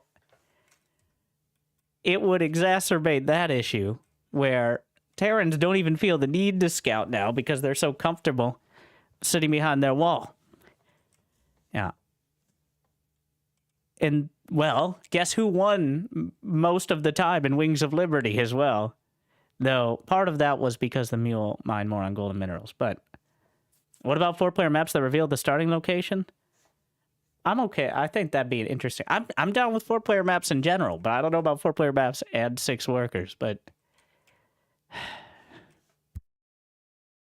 upon them, they'd be super good, right? Everyone would like lose to them. Like, remember 7 Roach Rush and shit? Like, oh, that was so good, and then eventually it falls out because you can defend it. Or like, oh, Blue Flame Hellion pushes were really good. 3 pylon walls, you remember that? I mean, they put the supply depot there because that was kind of imba. But point being, there were many Broodlord Infestor. There are many different builds / comps that were kind of imba, and figuring it out. maybe at some point it becomes clear that it is completely imbalanced, but we can't jump to that conclusion. Like, for example, Warlord Infestor was Imba, but yeah, like I'm okay with periods of time where there's some imbalance and there's some understanding. I feel like there's too much effort in preventing all imbalance from the beginning, if that makes sense, and not enough exploring. So, like, for example, do you remember when we were talking about the mothership patch? And we were like kind of excited. We're like, oh shit, the mothership might actually be like a decent unit. And then we kept scrolling and it was like, oh, just kidding. This is the horror. They like reverse all of its coolness, right? Like, come on, can we not make an imbalanced mothership for a little bit and see what it does? You know? Yeah. Like, let's have some fun. Let's bring back Time Warp, or not Time Warp. What was the black hole? Do you remember the black hole Archon toilet? Yeah, the vortex. Like, let's have fun with some of that stuff again. Yeah. I mean, I don't know. Honestly, Archon toilet was fun. I mean, it was stupid, and you know we should. And he's arguing that as a Zerg, who it affects much more. Don't you get an indicator of where the opponent is on the minimap? You get an indicator of their potential starting locations, which, since most maps are 2-player, is only one location. On 4-player maps, it usually gives all 3 other, or maybe whatever limited location. Now, I am very much in favor of that. The thing is, it feels... Now, part of my complaints are that whenever anybody gets new cool shit, it feels like it's Terran. Like, of the changes that were made in the last few patches, we got a whole essay about changing the Cyclone. We got salvage on missile turrets we were trying. The orbital command has a completely, like, new effect. I'm not counting fucking replacing shield battery overcharge with energy recharge, which is a very... It's not very niche, but it's a small thing compared to changing the entire, like, functionality of a unit. Hydra Lunge is just terrible. Like it's one of those... Instead of giving a campaign ability, let's give a very watered-down version of it, which is the same with energy recharge. But... let's give some cool shit, even if we have to bring it back. Like, I propose, here's my proposal, everyone. Protoss doesn't get a door, but the Sentry now has a new ability called Sentry Mode. All right? Where it stops moving, and it sieges up, and it gets a little more vision, and it can still cast spells and stuff. But it can go into, I know this is going to sound crazy, Sentry Mode. Maybe it's better for Guardian Shield or something. But like, that's really not a big change. But nothing like that seems to show up for Protoss that isn't balanced out by some sort of nerf. One way or another. Like removing shield battery overcharge and adding a new... Can't we have both? Share a cooldown. I guess. Played around with it, but it was fun. Yeah. I really wish that there could be a different direction to go into. Oh yeah, remember tanks could fucking fly. That's a good point. Even in Legacy of the Void, tanks could fly. We got rid of Mothership Vortex, but then we let them fly around siege tanks. In siege mode. Like that was stupid. All right, that was very dumb. That was and that comes down to unit design, not economy design. I think it's burying the lead a bit. I disagree with the worker idea. I don't think the lack of early game is the problem. I think the unit design and very much tied to it map design are the reason you see the same things every time. I don't think changing the worker count will give you a different... Like, if all we did was start with 6 workers, I would be incredibly surprised if that changed the win rates of more than the most cheesy players. To kind of give some life to the... Just make it that much different. I was thinking, you know what would be cool is if there was actually like a Wings of Liberty League. That would be kind of hype if you had all the pros actually playing Wings of Liberty for a few months. Like, okay, we just have to ignore when Artosis remembers the golden days of Wings of Liberty. Okay, back when it felt like the most epicest thing, and everybody was very interested, and StarCraft 2 was riding high despite all the issues. So we're just going to gloss over the nostalgia and get to the actual point, which is the lack of volatility. Against each other. And see Okay, what Grandpa. that looks like Yep. before every unit moves so fast. Like you have no medevac boost back then, and you have 6 worker starts and 4-player See, maps. he's and 5-player actually maps and he's stuff actually like that. the medevac boost. Another thing, like you cannot rely on static defense to shut down medevacs because they'll just fucking yeet themselves out of the way. What? How about this? Make medevac boost an upgrade. All right, replace the. Do they really need the energy regen on the fusion core? Make it an upgrade. Like, and then, oh, did he get boost? Now he can actually do drops. The fact that medevacs are no risk and all reward contributes to both Protoss and Zerg having to sit in their base because they have nothing like it. A medevac is not a big investment, and it can do game-ending damage. One medevac. You'd be very hard-pressed to see something similar for Protoss or for Zerg, because 2 Stalkers already cost more than a medevac, and you have to get the Warp Prism, which is another different tech if you're going down Blink. Like, there's nothing that is... You can't... It's too fast. It feels like bullshit. It might be balanced, but it feels like bullshit, and it contributes to both the Zerg and Protoss playing within this narrow range. Protoss, it's fucking blink all-ins every other game or losing, whereas... so max packs.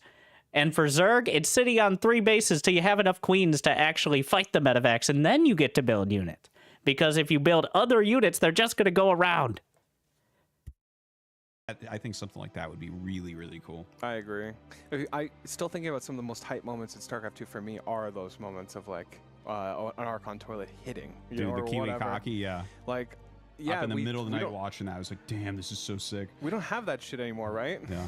Or at least I don't feel that same type of like, oh my god, that could happen, or oh, if he just gets the sick Archon toilet and come back, or like there is, once you start seeing the needle going in one player's favor, it could be like the next 20 minutes they're dying. Like we could literally watch someone with a 10,000 bank sit there and literally whittle them away for 45 minutes and never have been at a disadvantage, but they can't kill them because if they do, then they are losing their advantage. It's just so boring, honestly. Like, it's so boring to watch someone with a... But how much of the turnarounds before were because players were half as fast with half as much experience? Like, 400 APM was a lot.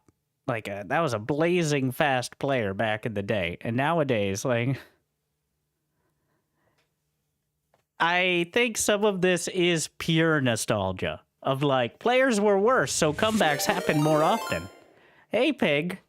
I'm here to argue with everyone. And thank you for bringing me more people to argue with.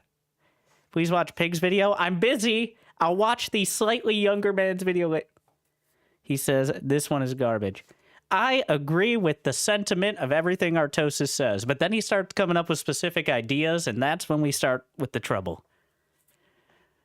I agree with the volatility and the problems with StarCraft 2 and how boring it can get to watch as someone who sometimes spends more time than the length of the series trying to find original strategies and games to cast. But I think going back to a 6-worker start and praying someone hits a mothership vortex is not the direction to go. I think the unit design of Legacy of the Void specifically, combined with the worker start, but the worker start is not the issue. It's adepts, liberators, to an extent how homogenous the queen has become. You literally can't do anything. You have to build queens. Watch Pig's video. 4 minutes. I'm busy arguing. And we're seeing these arguments. 10k bank, not commit because they don't want to have that resource effectiveness. Are you shift telling in me the they other didn't person's commit favor. back in Wings of Liberty? So they basically have to play out an hour-long game. Like, we didn't have hour-long games in Wings it of Liberty? sucks, to be honest. Yeah. Well, I don't know. I don't think I have too many other thoughts on it. Anything No. from you? I think the only thing in terms of thoughts, and we talked about it a bit as well, I think battle aces will have this problem too. Like, I don't see the volatility there per se. I agree. Like we were talking about, remember how volatile StarCraft 1 was, or StarCraft 2 was, and then how... I think the problem with Battle Aces is not so much the competitive point. I don't know how many casual players are going to want to play Worker Killing Simulator. The game itself has no variety. It's going to be the same thing. Plus, like, it's like going to be like watching a card game, but too fast to follow every time. I disagree with the philosophy, like the minimalist philosophy that David Kim is taking. Who would have thought that the same design issues I disagree with in StarCraft 2 would crop up again, but here we are. I guess figured out it became. My biggest fear is Battle Aces will actually rush that, right? Like there might be... And yes, I talked about this point. We actually watched a couple of my most favorite games from Wings of Liberty before. And even the most iconic cheese of all time, in my opinion, MVP Game 7 against Squirtle, he still sat there and went up to 10 SCVs before doing anything else. Even the most all-in cheese in Wings of Liberty history, the most hype moment, was still, for the first 2 minutes, just sitting there building workers. So I could definitely agree, like, there's a number, and it's not 6. But I could see, like, 8 to 10. I'd be willing to try that one out. Alongside 4-player maps, that's a good idea. Very few compositions, ultimately. There might be very few relevant playstyles over time. Without Send me the replays, Pig. Basically, all information being given, there might be try it out. one way to play.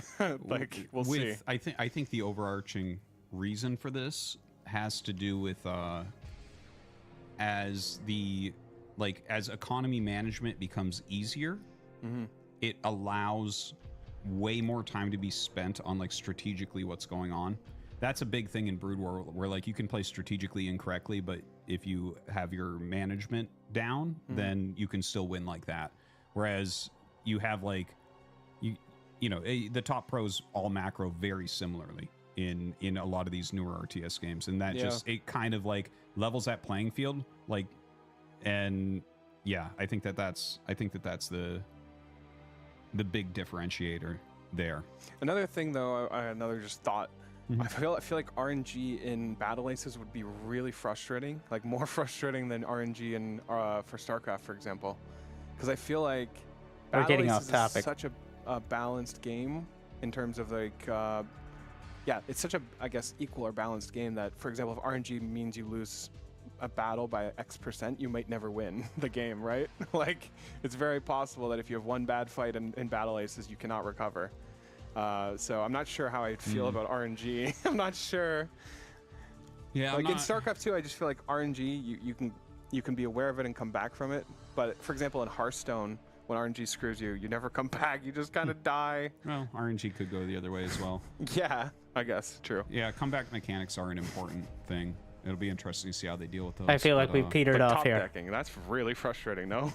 Yes, we're watching Pigs next. We need to have some frustrating things because that's also fun for the person who gets it. So. And for the viewers, for sure. Yeah, there's not much top decking in StarCraft 2 right now. No.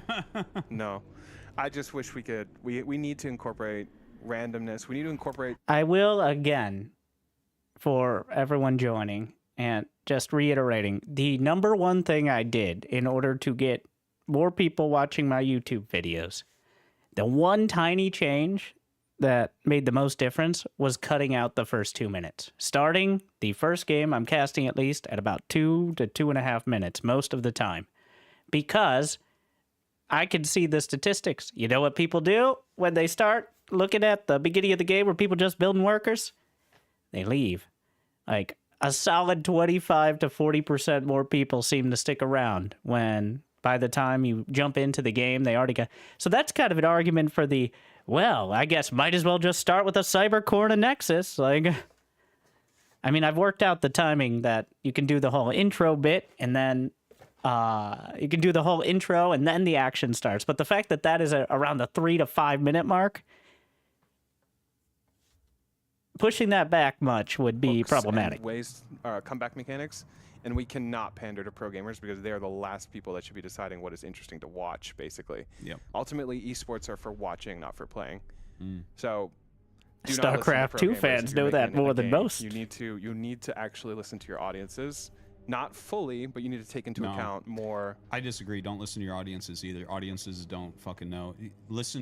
Why does everyone on this channel think Terran is Imba when Protoss as a race is literally destroying everyone before 6.4k MMR? Did you hear what he just said? Because it looks Imba. Nobody gives a fuck about 6.4k MMR. Sarah will destroy them 100 out of 100 times. All right, it looks dumb. It looks imbalanced. It might not be imbalanced, but nobody gives a shit. All right, the game should be designed for people who watch it because otherwise there will be no pro gamers to argue over it in the not so long term if that continues. To the person who's making the game, let someone with a strong vision push forward. Yes, I'm and just do what they saying. think. I'm not saying like don't listen to a single chatter. I'm just saying you'll know what your Resubscription Why would I listen to a single? what the relay. audiences actually want. You know, you'll know what. For example, we knew Archon Toilet was fun, right? Audiences loved it, right? So So it's gone, of course. Of course, yeah. It's gone. So, and also some things that were really unfun. I mean, sometimes they overlapped, like Swarmhost. Literally nobody liked that. Swarmhost for Swarmhost, nobody liked that. Pro gamers didn't like that, and the audiences didn't All like right, that. so is strategy all the mechanics and I no don't know. 46 minutes? So, Oh anyways, my. it's good chat. Yeah. Let us know what you guys think. All right. What's up, everybody, and With welcome back. editing. It's time to strap yourself in because old man Artos is drinking crazy now juice we're again. That's okay. So now we're going to watch the same. Good start, by the way. Now we're going to watch the same video, but again, except this time I'm going to react to Pig reacting to it. So now we got the original context and my honest response. In the general, I very much agree StarCraft 2 needs a shakeup, and pro gamers should no longer be dictating it. Now, I severely disagree with why and how, and thus the problem with all of this, right? And now we'll see whatever this nerd has to say about it as well. I'm trying to click the wrong play, just okay. right. He had no regret on his stream, and they talked about some wild stuff to do with StarCraft 2.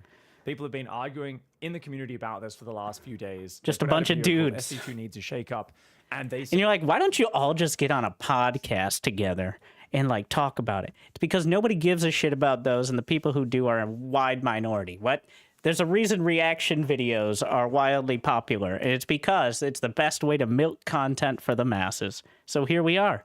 And since my bias, and to an extent this nerd over here bias, is to make the game as entertaining as possible for as many people as possible, well, here we are. Said some crazy stuff. So today we're going to boil it down. Rather than watching the whole video, we're going to tell you exactly what some of the points they make are. And I'm actually going to tell you, I don't disagree with them on everything. I actually agree with them on a few key points, which they don't express very well. But I'm going to boil them down and explain I'm glad why we're on the same there's page. a few things that Artosis and No Regret touch on this video that absolutely hit the mark of what is holding back StarCraft 2 in 2024. Let's get into it. So I think that the volatility is too low in StarCraft 2. It is too Could probably just likely go that the back better and player will have us win say because the you have same to have a things about this. certain amount of upset potential, or it becomes very bad. So they go on and add a whole bunch of detail there, but I think honestly one of the big things is, yes, sometimes it is a little predictable. I also think because there's a limited number of tournament winners in the last 2 years, with Protoss not really being in the running to win tournaments ever since that famous 5.011 patch that I do harp on about a lot, it has felt even more so like there is less variety in top. That patch was nerfing shield battery overcharge and void rays, I believe. Something like that. Which, while annoying, gave Protoss a real shot to hold on or even get aggressive early. And because of that, a little bit less, things are up in the air, right? You've got very dominant players, but, you know, you've also got one race not being represented, which I do think amplifies this. This doesn't counter his point. It just adds a little bit of context on why it especially feels bad at the moment. So No Regret mentions a little bit later a bunch of other stuff, and they have we a lot even of back have and forth. examples. Rather than playing you all the clips, let's just summarize it. No Regret also mentions it's hard to even force reactions or force weird or different game states to pull the favored player out of their element. it's hard for a player to vary the situation up enough to try and steal wins versus the standard macro plays of the dominant players. So even in best of ones, right? But in best of fives and best of sevens, it's near impossible. And this sort of discussion him and Dan were having really made me think about this game in particular. I went back and I was like, what's a really cool game where there has been an upset, where the player who shouldn't have won was able to win? And this goes back to the World Champs Team League in 2020, where Cyril was just acing it for my team. I had the first draft. I took Cyril, of course. When you have first draft, out of all of the different team captains, you pick Cyril. And he was just carrying my team to victory. He'd win one game. My other three players would just have to win one game between them, and he'd finish it off. And in this game, TY came out with a genius build. It's a 2-1-1, right? Double Marine drop. Makes it look like it might be a 2-base push, or maybe just like an alternate macro play behind it. And he actually goes sneaky 2-starport battlecruiser instead. An absolutely wild build order we've never seen before. Denies the scouting there while making things still look very normal. And then, of course, goes into some absolute madness behind it.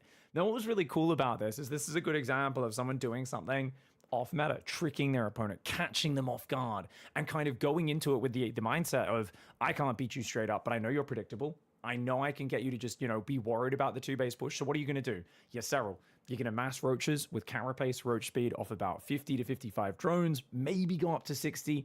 You're not going to go mass queen against this. You're not going to go for a spire against this. And as long as I deny that scouting and keep you occupied with the drop, I can surprise you with these battle cruisers.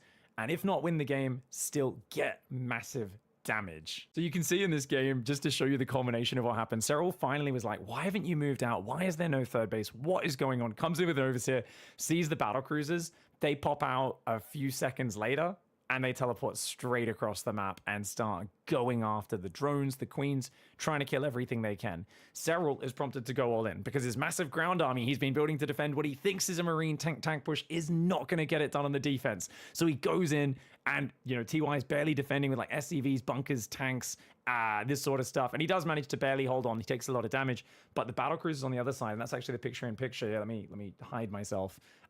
Is the better thing. And you know what's really cool? Look here at the tail end of this fight in the picture in picture. Notice he kept his marine drop on the map, and he actually brings his marine drop in to help finish the queens off, even as a Hellion in that drop. And that was always part of his plan, was he got kind of forced to pull the trigger a bit earlier than normal, which is why the drop was late. TY was literally like, not only am I going to try and overwhelm your queens with 2 BCs, I'm going to drop mules to repair, and I'm going to boost a bunch of marines and other units in, drop them, and use them to help stim down your queens, because I know from the start your ground army is going to counterattack across the map, which it did, and it even broke all the way in. So I think we're getting very heavily into the weeds of this specific scenario, but the point of you get a strategy and you can actually make it work is there. But this goes back around to No Regrets' point of it'll work once. And it's very hard to have more than one of those strategies in a best of 5. But in this scenario, you only need one, right? So it is a good example of that working, but it also doesn't counteract the idea that, I think it should only work once. Having one of these, the better player should win a best of 5, but maybe they shouldn't win 3-0 every time overall. So I actually do think this is a good example. Like, a worse player can win with the right strategy at the right time in the right context. And that shouldn't be a regular thing, but it should happen. And pretty good example there. Though I'm not a big fan of battle cruisers being able to teleport instantly across the map. It was well executed. And killed all of TY's workers. So you'd think 2 tanks, bunkers, you'd be able to defend. No, you can't. Luckily, though, Cyril has no anti-air, and it works. Now, the reason I wanted to mention this game specifically is it seems like a cool example of like, well, there are players able to punch up, throw their opponents off their game, and get those unpredictable victories. But this is a best of 1, number 1. And it's also a case 4 years ago. Also, what I'm going to do is pause and probably make the same point Pig's about to make right before it. So that way you guys know I'm big and smart too. Though, more like same thought process. But I will do that still. And then we can compare and contrast. Struggled to think of many of these cases in recent years. It feels like as we've gone on, these cases have become less and less, which does back up No Regret and Artosis' argument. The other thing is that in this game, Roach speed's finished at 7 minutes. That's a long upgrade. He could have made Overseer over a minute earlier, got in there, had the scouting, and had plenty of time to build spores, extra queens, and he would have been completely fine. You might think, well, there's some Marines denying scouting. They would not stop a dedicated overseer that really tries to get in there. They absolutely would not. So this is something where I look at this, and I actually was thinking, after seeing Artos and Norogred's video, checking this VOD, I'm like, I don't know if this would work versus Modern Serral. I think Modern Serral would do the overseer scout and be This was perfectly back fine before he against won this. everything. So even this cool strategy that has this mind game, make you think it's Marine tank, trick you with the battle cruisers, didn't scout it at all until basically the trigger's being pulled, completely caught off guard. Modern Serral, in the same scenario, everything the same, doing a very standardized response, actually, I believe, would defend this. So I think this all kind of does back up that argument a little bit. Okay, so the next point the guys make is really, really poignant. Listen to this, what No Regret says here. Yeah, people like Serral, they're able to defend basically everything. They go into a late game that they know they're favored in because they have the most experience and are the best there. And you basically get the same outcome over and over and over again. There really isn't very many ways to punish a predictable playstyle, right? Normally in StarCraft, if you have an expectation that someone's going to play a certain type of way, you should be able to combat or abuse that. That's not really possible anymore. So that's a huge point. So that's a huge point. What did we do before, though? I'm trying to think back of like what sort of strategies back in Wings of Liberty like that weren't solved by just being able to scout regularly. The only strategies that would apply to are the earliest game, like sort of cheeses. Past that, there's not very much opportunity. It doesn't really matter how many workers you start with. And I don't know how you change that. It's partially because of the unit design and the meta. Well, the meta exists because of the unit design. Because there are certain sets of options in the early game. You have to play a certain... Like, you have to wall off against Zerg at your natural as Protoss. And you have to acknowledge Blink Stalkers as Terran against Protoss. And then when it comes to Zerg, like, you just go Mass Queen, because if they build a single Banshee, then any sort of kind of middling attack is not going to do anything. So that I'm wondering what Pig thinks about how it was different before, recently, or if players have just gotten too good. I think it's mostly the second thing, unfortunately, but... This is an absolutely massive point. And it is something where I do think if you look at modern StarCraft right now, there definitely is the sort of feeling from me that is your opponent going to rush a third, a natural base, then a third, then a fourth, then a fifth base? Almost every game at top pro level? Yes. Are they somewhat predictable? A lot of players in playing very standardized, familiar builds? Oh yeah, Clem, Max, Serral, Maru, lots of players. You can predict the build they're going to do, but they're so solid, and it feels like rather than there being a way to counter it, it's just, well, I'll also play very greedy, and I'll also take a fast third and a fourth and a fifth. And it's become very much, we see mass expanding and rushing to the late game seems to be an incredibly well-rounded and predictable style that has very few direct ways to punish it. Don't get me wrong, I'm not saying every game's exactly the same, but I'm saying even when you are doing something aggressive, you're still usually expanding behind it, and there isn't quite as much impact behind those moves. I think we need examples to really point this out, because otherwise, what are we doing right now? It's very hard. So yeah, same idea. Like, even if you knew back in the day or today, what do you do? Great. Freeze frames are always great, aren't they? But I'm interested to see what examples here. I hope we have some from back in the day of somebody getting punished for it. I can't think of them, but obviously I don't have the research here. Hard to explain this. Let's look at some actual gameplay. Actually, Dan makes a specific point, which we can use as a gameplay example. Listen to this next bit. Or knowing Serral will play a certain type of way, you can watch Serral's replays, does not help you, really. Yeah. Actually, I believe it was at the last Katowice I casted. Creator went up against Serral, and I was actually betting on Creator to win because his PVZ was top of the world PVZ at that moment. And he actually did like a charge lot all in that Serral completely didn't scout, and he still held it. Yeah, he completely was not ready. And he like dragged a couple zealots in the wrong direction with a roach and held it, and it was just like, well, that seems silly. This actually did happen. This is so funny because I remember him betting with Rotterdam. He's like, your boy's gonna lose to my boy Creator.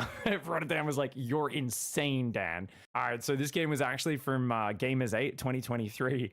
I think this was August. Yeah, August 2023. Creative vs. Serral tied at 1-1. And I remember watching this game and actually thinking, damn, Dan was right. Like, I really thought Creator was going to win this game with the way things went. So to run you guys through what actually happened there and this whole idea of, you should be able to punish predictable players, but there's very limited options. Creator opens up Stargate, goes for a Phoenix to completely shut down Serral's scouting. Now, this is interesting because you might be like, well, if Serral doesn't scout it, and it doesn't work, that's dumb. What the hell? No, I'm not saying that, right? I'm not saying that because as Serral, Creator's hiding something. He's gone Phoenix first, right? So okay, you're trying to hide something. What are you hiding? And what Creator does, notice he's completely pulled off gas. So he goes 33 probes, just 2 mineral lines. He just mines enough gas for the Stargate, the Phoenix, Twilight, Robo, Charge, makes a Prism, makes 8 gateways, goes for a giant Zealot all-in while methodically denying scouting. Now, by the way, Serral of today would have already had a Roach Warren at the 4-minute mark. It's actually a bit odd that he doesn't. I don't know if it's already completed, but yeah, it is a very standard play. Though the fact that there wasn't an Oracle and no attempt to take a third base is already a bit of a giveaway here, but I digress. In this scenario, what do you do as Serral? You say, well, I know something's happening. Could be a Charge Dot attack, could be a Glaive Adept attack, could be 2 Stargate Carrier, which is really popular in this tournament, 2 Stargate Tempest, Mass Oracle. We don't see that much anymore, but hey, could be that technically, right? You don't know exactly what it is. Could be an Immortal Sentry all-in. We don't see that much anymore because the Ravager, so it's an option. So what does Serral do? Serral drones. He does a standardized response. Let me hide myself to make sure I'm not blocking any info on the screen there. He does a standardized response. He makes a Lair, a Roach Warren. He makes a Spore in each mineral line. And he just tries to scout with his Zerglings. He's a few extra Zerglings to stop the Adept scout. And he just kind of goes, well, Spores in case DT, Spores in case it's air, Lair, because then I can get an Overseer to check what's going on.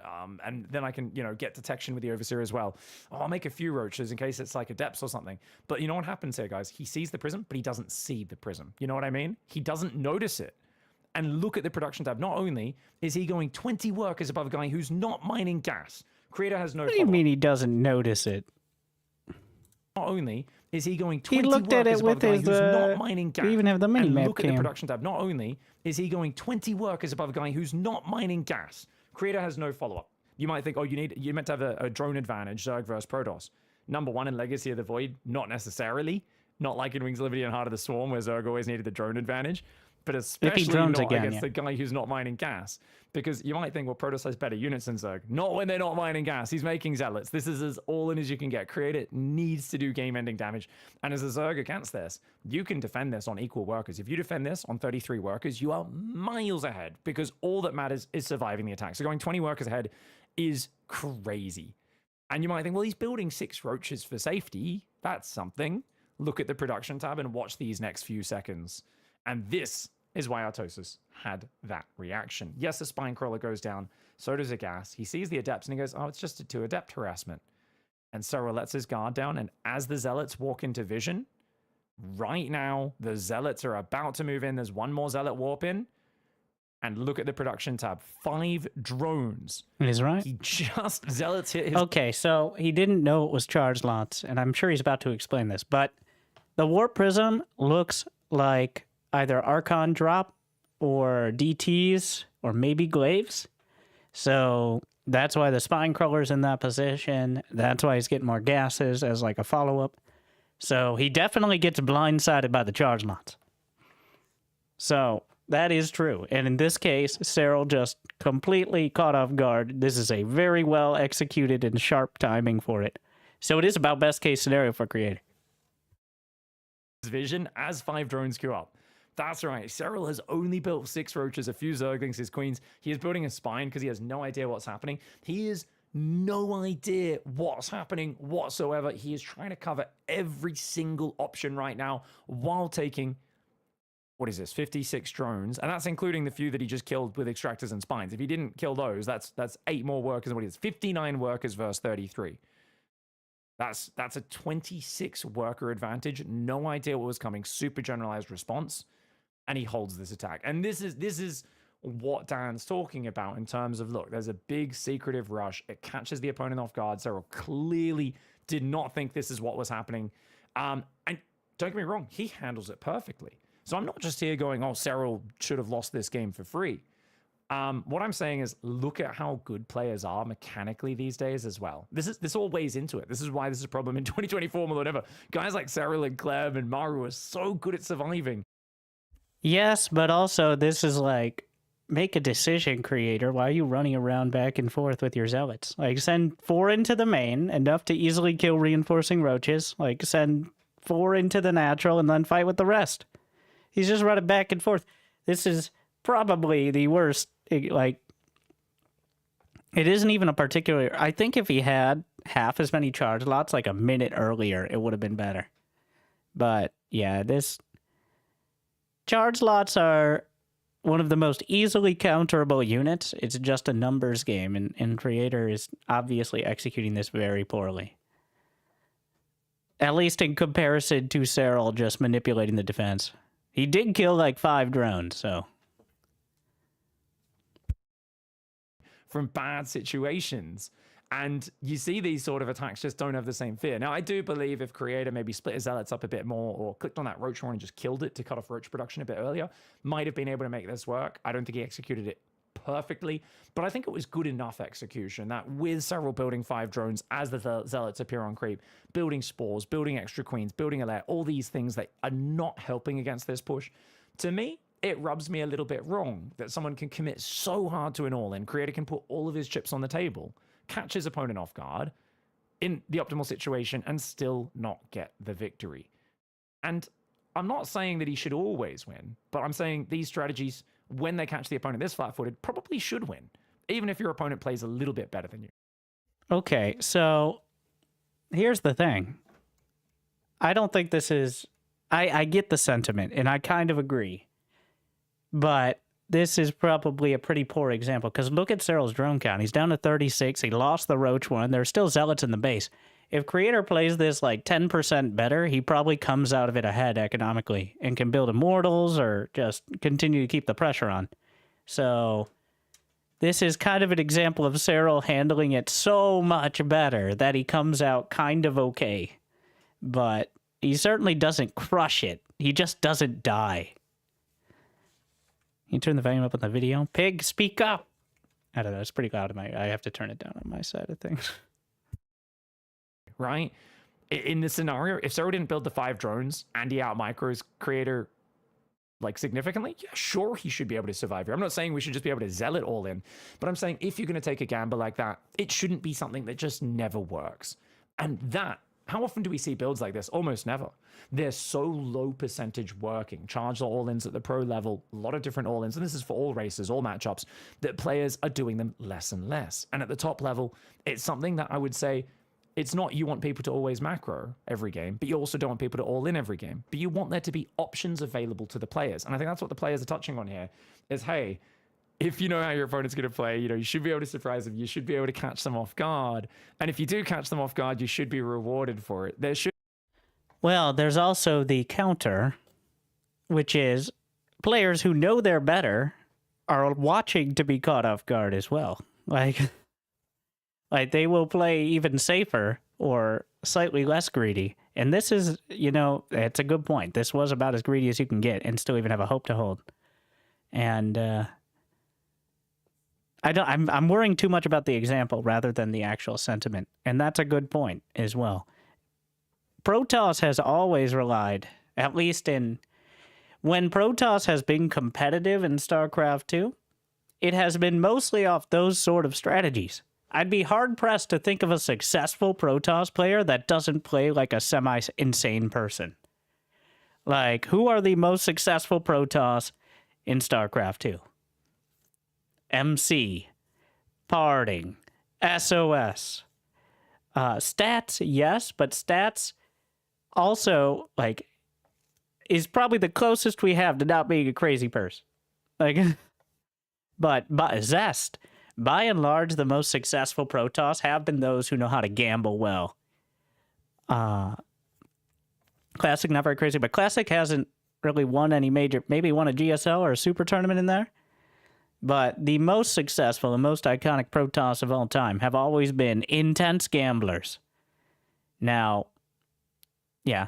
He spent 250 on Gasolone to deny Vision to hit a late Zealot all-in. That's another argument. It's like, Is it more worth it to build a Phoenix explicitly to kill overlords than it is to that's not the point. The point is, I think Zest was the last example of this.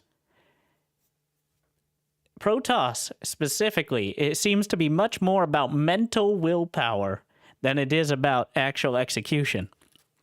I remember so many times Zest blinking forward with not nearly enough stalkers, and his opponent just backing off, because he does it with such confidence that it actually works. I don't know if that would work today, but this was not too many years ago, where Zest just constantly attacking without nearly enough units and kind of forcing his opponent to flinch, including Cyril, he did this to, on a not irregular basis, just willing to commit all out.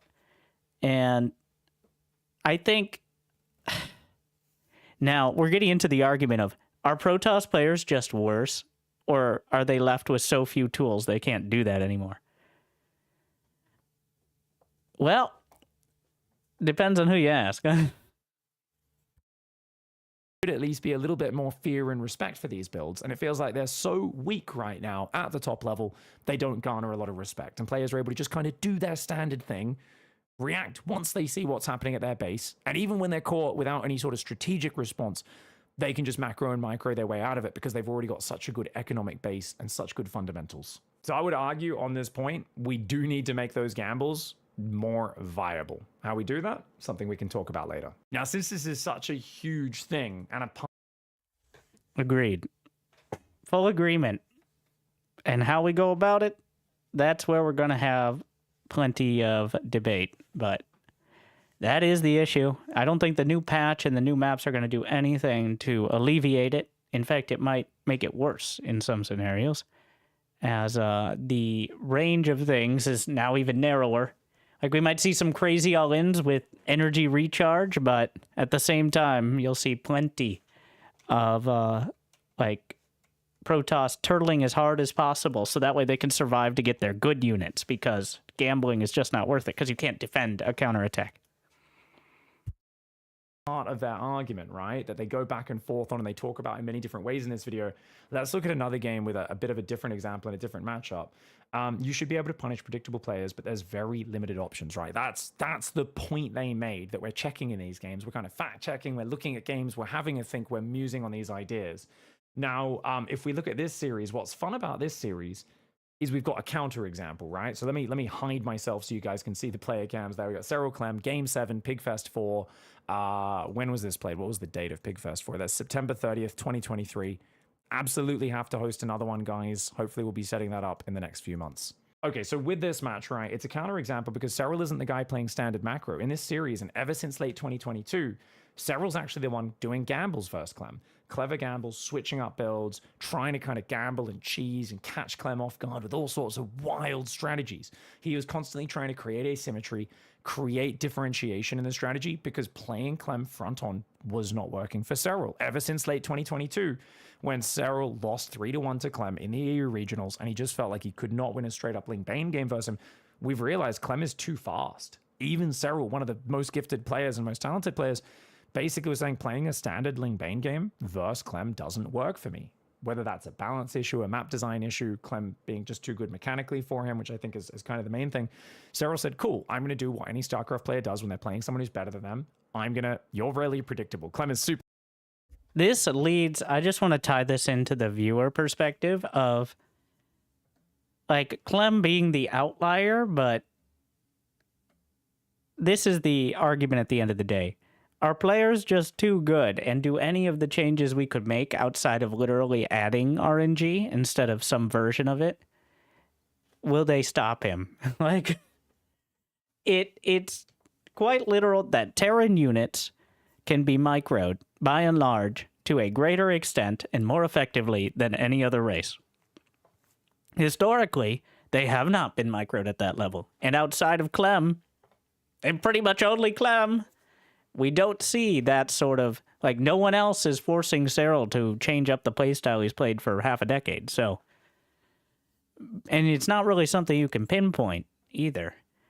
We've tried to nerf Cyril in multiple ways, and I think successfully. The Baneling having 5 less HP was a buff to Clem.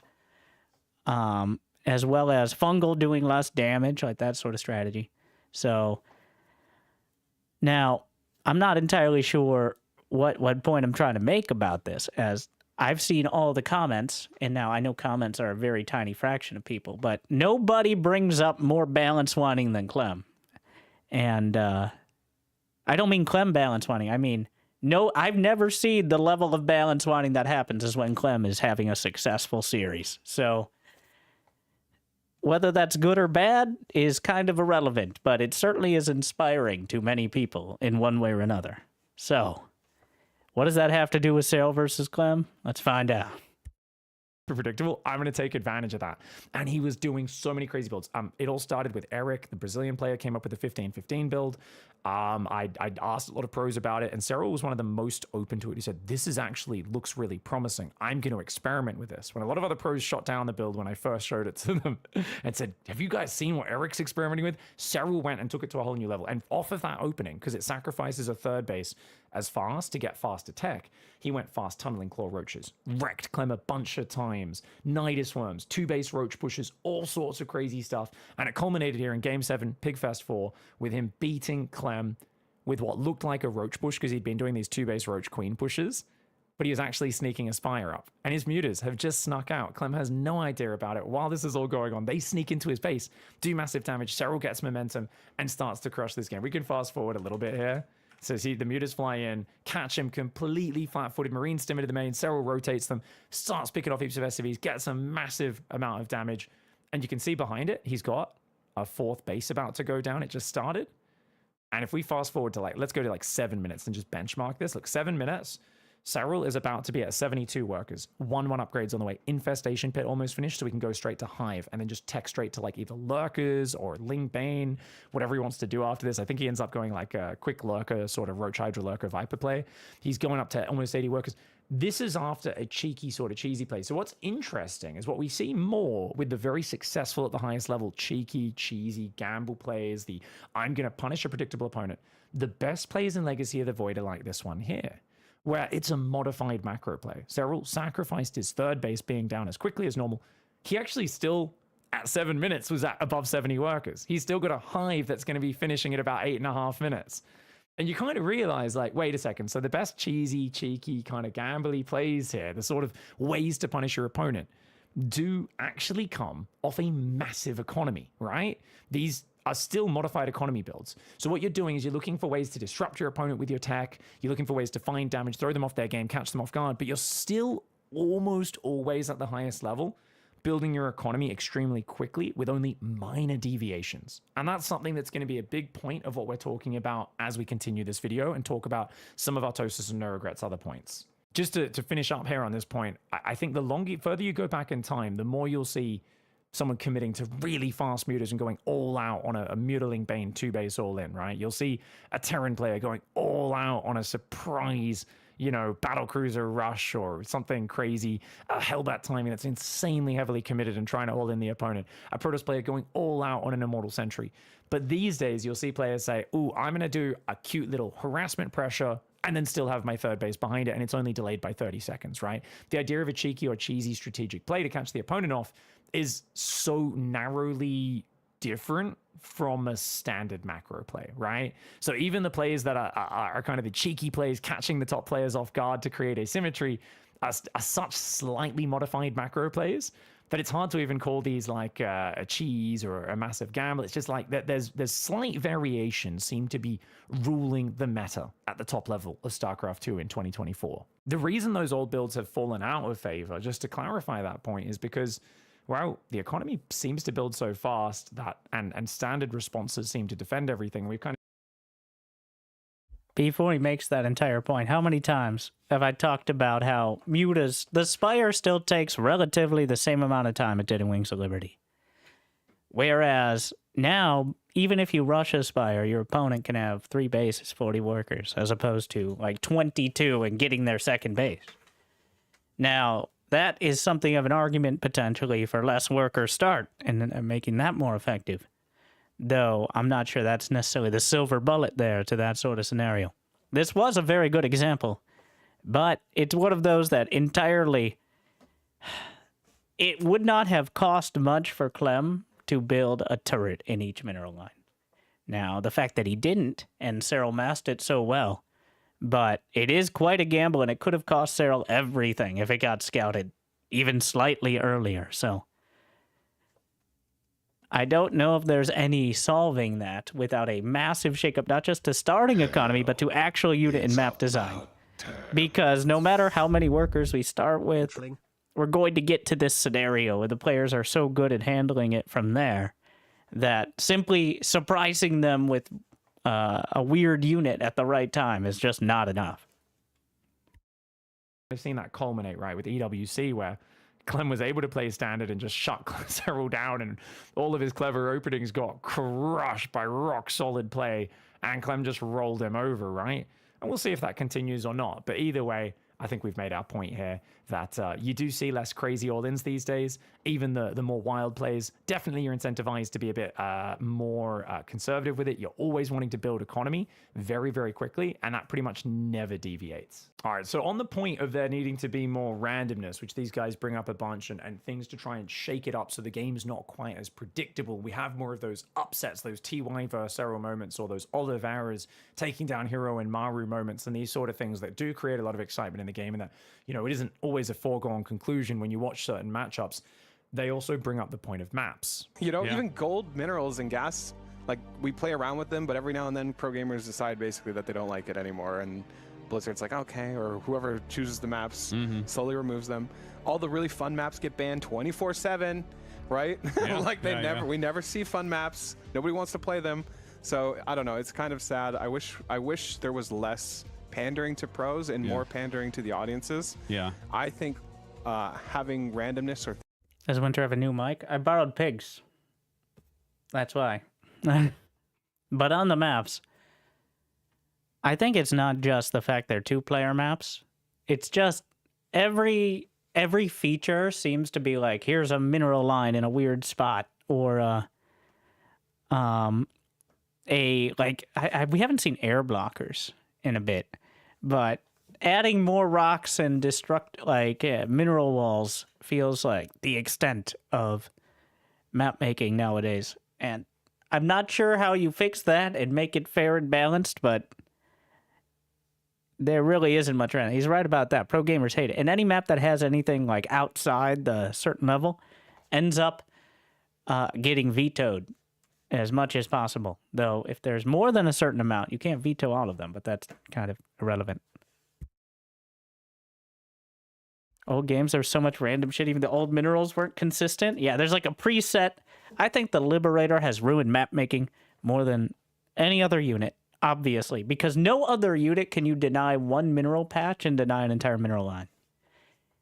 The Liberator existing has stifled any sort of creativity with like how resources are set up or map design pretty much since it existed, because there is a certain layout you need on a base. Otherwise, Liberators are invulnerable until you get air units, which is not ideal.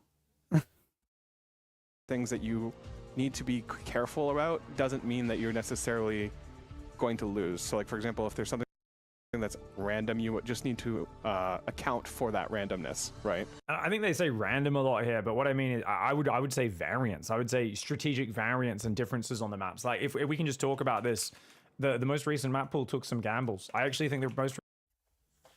And here I came complaining about Zerg having a 30% win rate against Terran on Dynasty. But why do all the gambles favor Terran is the question. All the maps that have outliers. So ideally, before I assume Pig will make the same point, yes, outliers should exist, but they shouldn't only exist in one direction, because that's just a bit too much. Like, that's a bridge way too far. Like, Artosis starts talking about 0% win rate maps. Are you insane? And it's probably hyperbole, but that's not entertainment either if someone has a 0% chance of winning. That's even less than playing against Cyril in a best of 5, as we talked about. So, recent map pool was really good in that it took gambles. And anyone who's watched my stream recently knows I hate the most recent map pool. So how can I hate it but also think it's good? I think this map pool was really good. I'm looking up 2 maps, Dynasty and Crimson Court. People who watch me play a lot would know my recent thoughts playing Zerg vs Terran on these maps, how much I'm sick of them. These maps are actually, you know, a lot of people would say like it's bad because it's unfair. I said Dynasty was really bad for ZVT, probably unplayable pretty early on. You know what happened, guys? The pro gamers came out and we saw Dark, Shin, Reynor all find ways to beat Terran relatively consistently on this map, to the point where Dark has an amazing win rate on this map. An amazing win rate, right? We see people taking the gold base from the outside, doing all sorts of weird rushes. Shin would take the gold base, do a roachling all in. Dark's famous single roach goes and harasses behind the gold. The problem is, yes, the matchup was quite unfavored for Zerg against Protoss. So Zerg had to kind of veto it in that matchup. So you could say, oh, that's bad. You don't want to keep that in for too long. But it created great games in Zerg vs Terran. It was very exciting. There was a small time in ZVP before people had figured out people were proxy hatch spine rushing the enemy's gold base. Like, we actually got a lot of very interesting games for the viewers, and it created a lot of variety and some upset potential.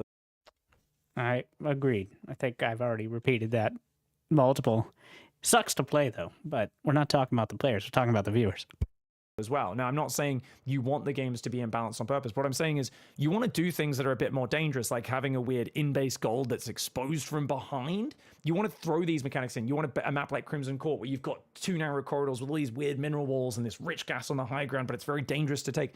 You want to experiment with these things, but once you get 4, 5, 6, 7, 8 months into a map pool, it gets so figured out that it does get very frustrating because players are so good at figuring out the optimal way to play, finding the standard way to get ahead, and the imbalances of those maps become way too in your face. So don't get me wrong, I think this is a good idea, but you do need to rotate maps faster when you're trying out these experimental maps. So I actually think we've been moving in the right.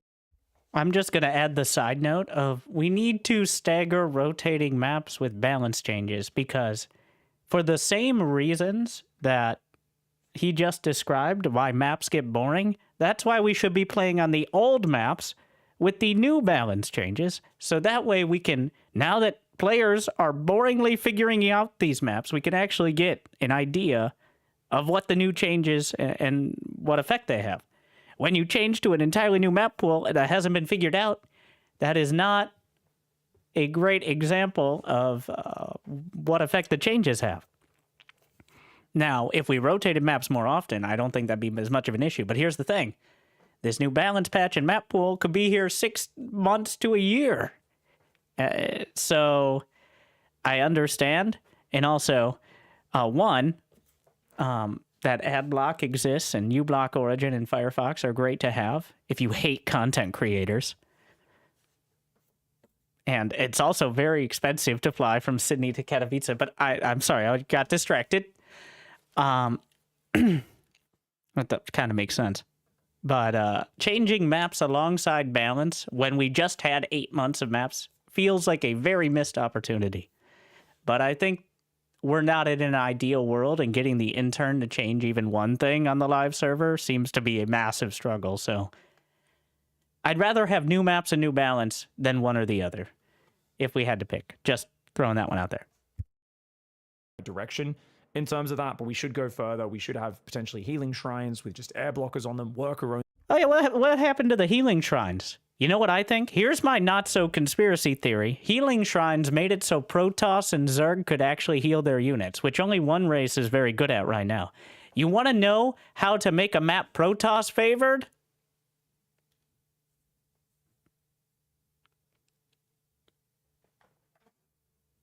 What if you could heal your fucking Oracle? Paths, and just generally keep shaking that map pool up more frequently. Okay, on to the next point, and this is probably the biggest one. This is really, I think, where the sort of needle drops for a lot of people, and people either go, yeah, Dan, you're so right, or Dan, you idiot. So really pay attention for what he's about to say. Really, the worker increase did so many bad things to StarCraft 2, but this is a big one, and only having 2-player maps took out so much. Oh, what he's talking about here, to summarize this, because sorry.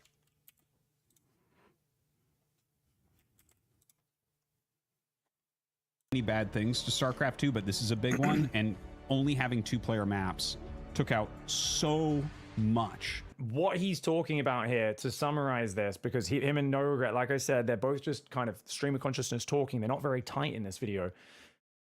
The reason we got... Pig is somehow tight, but also wide. Like a sumo wrestler in this video. So there's a different style here. Got rid of 3 and 4 player maps, and the sort of variety and the randomness you would get from that is because with the 12 worker start, you cannot have 3 or 4 player maps. Trust me, you play for 3 or 4 player maps on the ladder, especially as Protoss, who have the most fragile openings. Yes, Pig, have you considered players don't like losing to Protoss on the ladder, and that is more important than the vast majority of people who only watch games? Pig!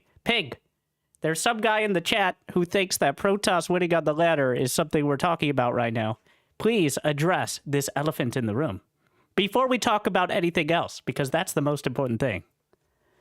No. Okay, so the reason you can't have it is because if Protoss scouts late, they fucking lose. All right? They lose the game. It's not like, oh, I need to adjust my build. You scout a Roach Warren late, you scout a Proxy Rex late, you fucking die. Like, it's immediate. Straight to death. Especially now without battery overcharge, straight to death. No, do not pass go. What, are you going to send out 2 probes to scout? And that's not even a guarantee, but now you've hurt your potential response anyways. So you just cannot respond. If you can't scout them by the time your cyber core is finishing up, at the very latest, you just die to, you know, that really opens up a lot of build order variety for Terrans and Zergs, I guess. And you scout in the wrong direction, you don't get to their base until the 12 pool has hit your main. Like, you've got Lings in your base, Marauders in your base before your probe scouts them. Fucking so on a 4-player map, it really adds too much variance, and that's why those got removed with the 12 worker start, because the economy kicks forward so far. That's not true at all, though. That's actually fake news. All right, if that got removed with the 12 worker start, my good friend Pig, then explain Frost. Okay, the 4-player map that was played from 2016... Oh, wait. Yeah, in 2016, which is Legacy of the Void. That was probably the last one. And actually was relatively balanced. But as we got further into Legacy of the Void, it started getting more and more figured out. So... But... yeah, it's a massive map, so you don't get punished as hard for not scouting early, but was mostly a carryover. Like, there were almost no maps, 4-player maps, that were dedicated to Legacy of the Void.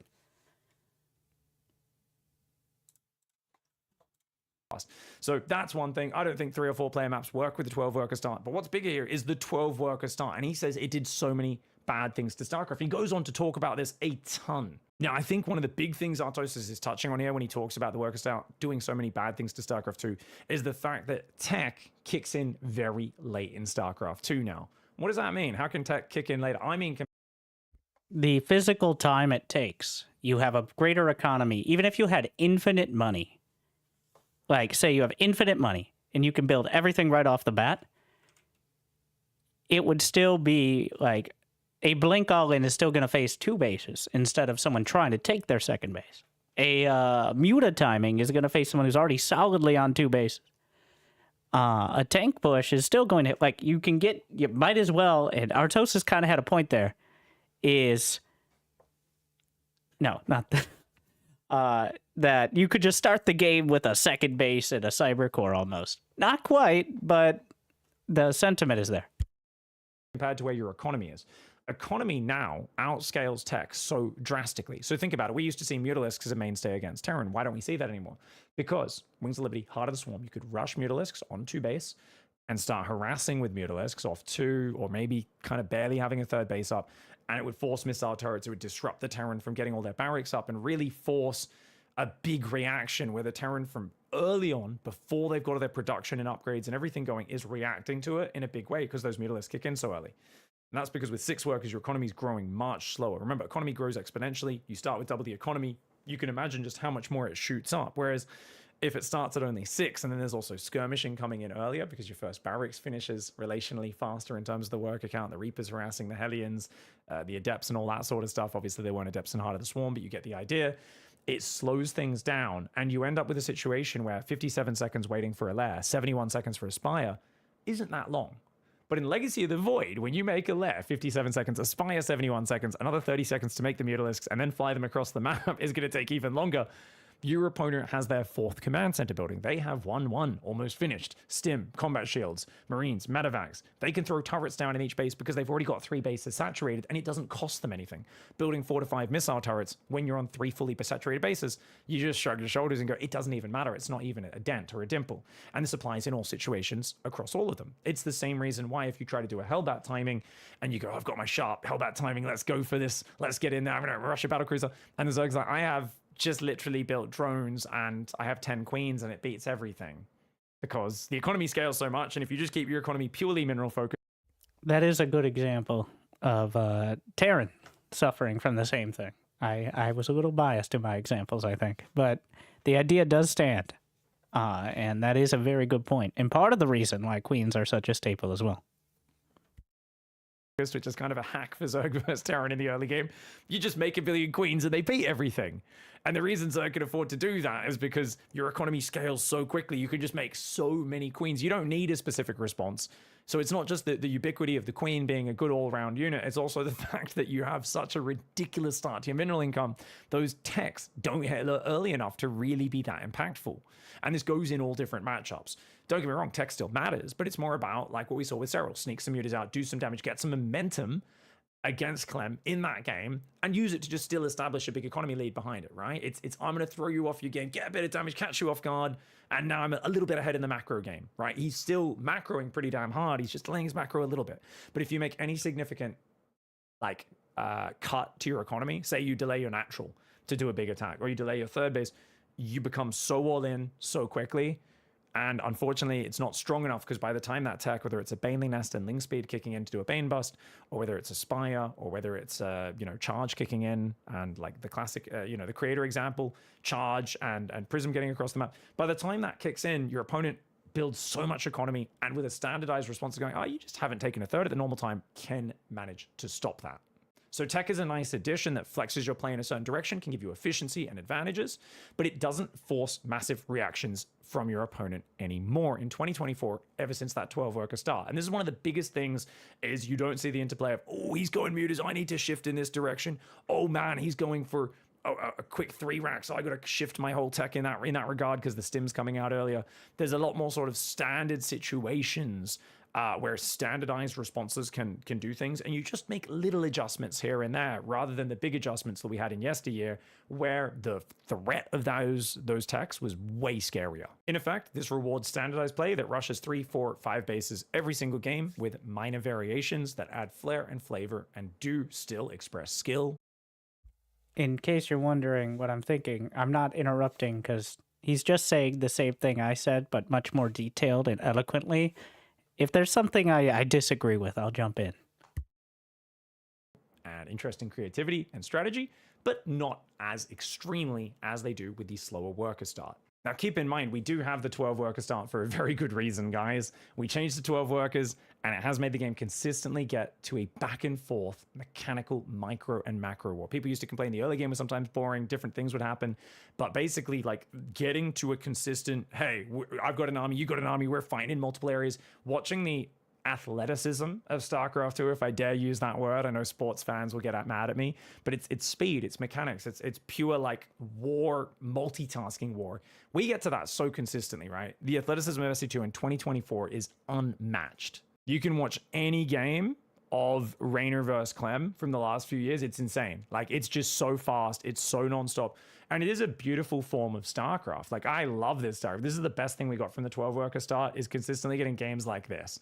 Like, don't get me wrong, you'd still get exciting, fun games between Raynor and Clem and Maxfax and Clem and this sort of stuff, but you more consistently get to this big, like, fighting over the map, 5 base versus 5 base war that's just so fast, and the micro and the franticness. You can feel the sort of wrestling match nature of it. So you can really feel there are big advantages to the 12 worker start. And moving away from this, you would lose a little bit of that. So looking at these games, though, you could argue that it does lack a little bit on the strategy in terms of it's a lot of multitasking, micro, tactical acumen, but just multitasking speed, athleticism that decides these Clem and Raynor matches. And it does maybe lack a bit on the strategy, the build choices, and those sort of things deciding games. You do end up seeing the sort of same game again and again, and it's decided by who's faster, who's more on point. And whilst there are some cool gambles and little plays, it's very tactical. It's not very kind of high level build order choice wise, right? It's not very, I'm going to force a super duper asymmetric position with my build order, with my strategy. And this also ties into the idea of, well, as No Regret and Artosis were saying, can a lesser favored player punch up against someone? Well, if you're playing Clem or Raynor, doing that, no matter how clever your strategy is, it's not going to make up for you being a certain level of speed behind them in this sort of game, right? So you could argue that actually this 12 worker start does lead to more predictable results. So this is what I was saying. I was saying, do we want like the chess boxing or do we want poker? And what Artosis and No Regret are advocating for is the poker aspect, where sometimes your hand comes up short, but sometimes you manage to bluff your way into a good position. And I trend towards the Raynor versus Clem being the ideal, than the like Zest with the surprising DT rush or something. But I think there is a middle ground, and I think we're much closer to the same game every time than we are to any variety. So, of course, that... And also, I hadn't really thought about it. Pig makes a great point there, specifically about the athleticism. I like that as the word. Because that's a nice way, like, because economy is so valued, and it's easy enough if you're better mechanically to defend, even if you are somewhat greedier. Like, when was the last time you saw a Terran not go 3cc against Zerg? Unless they were getting one base all in, maybe. But,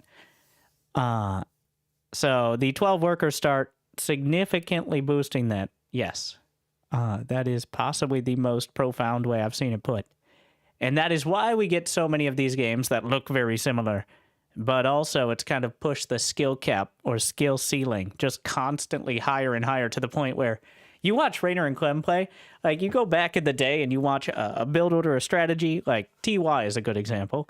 You're like, I could try that one. You watch Clem play, you're like, no, I like my wrists the way they are. Like, where it focuses more on mechanics rather than strategy. And that's always going to favor certain players, of course, as you would imagine. Strategic players aren't going to be able to play as well here. Guys like Lambo and Harstam going to be unfavored. Guys like Clem and Raynor going to be favored. Yeah, brains over brawn or brawn over brains, depending on which way you go with this. Okay, so at the end of all this, while we still have this beautiful Clem Raynor gameplay on screen, let's talk about my thoughts. What do I actually think about these issues, guys? I've already, I think, shown a little bit in my analysis, but let's talk about specifically. What should we be doing about these things? Are the simplest but also most complex, all at the same time, is changing the worker start. I think 9. All right, that's what we saw in those Wings of Liberty games. The second, which is more complicated but can be targeted more specifically, is changing tech timings, which runs the risk of just compounding the issue. But a big one, like that example, is the reason you don't see mutas is not just because they get countered by everything. It's because those counters are already available even if you rush said mutas. So you could look at it from that side of things by making certain tech much more dangerous more quickly. But at that point, it becomes, if you don't tie it into the economy and you don't force players to commit more of their economy to a certain tech choice, then it just becomes a gamble again. So I do think there is some elegance to just doing a lower worker start, but I also think that unless there are specific changes, you're just going to end up at a slightly longer game of the same thing from these top players. Because if you look at the actual gameplay, the micro and macro players, even like 5 years ago, I don't care. Like, you could start Clem with 6 workers, and I'd argue he'd beat everyone but Cyril most of the like, that's probably exaggerating a bit, but the skill ceiling has just taken off to a ridiculous extent, so... they actually problems? Yes, clearly they are problems in my opinion. I do think most of these points they've made in the way I've summarized them, because they didn't express them that clearly. They're kind of like, we need more RNG, I think. And I'm like, no, no, no. We need specifically more strategic variety and chances for the player who outthinks the opponent to win. I don't think that needs to be called RNG or just gambling. That could just be literally, my opponent's predictable. I should be able to punish them. I should be able to use good strategic understanding and clever build orders to get an advantage. It shouldn't just be about multitasking and micro. It should be about the intersection of both. It doesn't mean you should be able to win just by being smart and having no speed, because speed, skill, multitasking, micro, macro is a big part of StarCraft 2. What I'm saying is that we may have gone, no, not may have. I will be firm on this. We have gone too far in the direction of it being a multitasking war and not being about that. I was speaking to some pro gamers, and a few of them agreed, even though they said, look, I don't want the 12 worker start or any of this other crazy stuff I was talking about. They did say, you know, it is a bit more real time than strategy at the moment. StarCraft 2. A bit more like a bite. Like, that is no question. Yeah. I'm on board with in a best of 5, everyone should have a chance to win one game. There should always be some strategies that, like, the rank 30 player has a good chance to pull off in near ideal circumstances against, like, a Clem or a Cyril. And right now, do you see Hearthstone? I think Hearthstone played with literal map hacks. Like, he had map hacks against Cyril and still didn't make a difference. Like... So that's kind of an example of how mechanics are everything and strategy is by far secondary. And in my guides and tutorials, more shit counters less shit. It doesn't really matter countering your opponent. That's not really relevant either. So just making the right stuff as quickly as possible and as efficiently as possible will get you the furthest. In the modern day compared to the older days, it's definitely moved more in the realm of real time rather than strategy. And I was not expecting pro players to say that. So that was kind of shocking. I do think we need more frequent maps. All the pro players who play today are, like, there are almost no, I can't even really think. Gumiho, maybe, as a player who is more of a thinking man's player as opposed to a fully mechanical player. But Gumiho doesn't have that level. Dark is very much in the varied macro play. Like, Dark will occasionally do a crazy cheese or a timing, but it's not even necessarily all in or some sort of thing you can scout. It's just he executes it so well and then follows it up usually by having 90 drones suddenly. So to solve this, guys, I think more frequent maps and more dangerous map designs, continue with what we've been doing with Dynasty, Crimson Core, these sorts of crazy maps, but rotate them faster, do. I like how he's come around. I'm sorry for pausing over and over, but he has come around to my thought process as well, which is more maps, but you have to acknowledge when maps are trending heavily in one direction. And then we rotate some of those maps out. How do you make a map that is favored for Zerg against Terran? Well, you make a wide open 3rd and 4th base so they can be assaulted by relatively early timings and not necessarily protected by, like, 2 siege tanks and a stick of bubblegum. So that's how you do that. But in their ways, it can be done. And I agree that the easiest and most consistent way that's fair to everyone is balancing through maps. Unfortunately, the logistics of the situation with the maps seemingly updating at almost random. Why do we have Abyssal Reef in the map pool again? Excuse me. Sorry. That would be a better solution. Or like Age of Empires does, where they have players vote on the maps like every 2 weeks.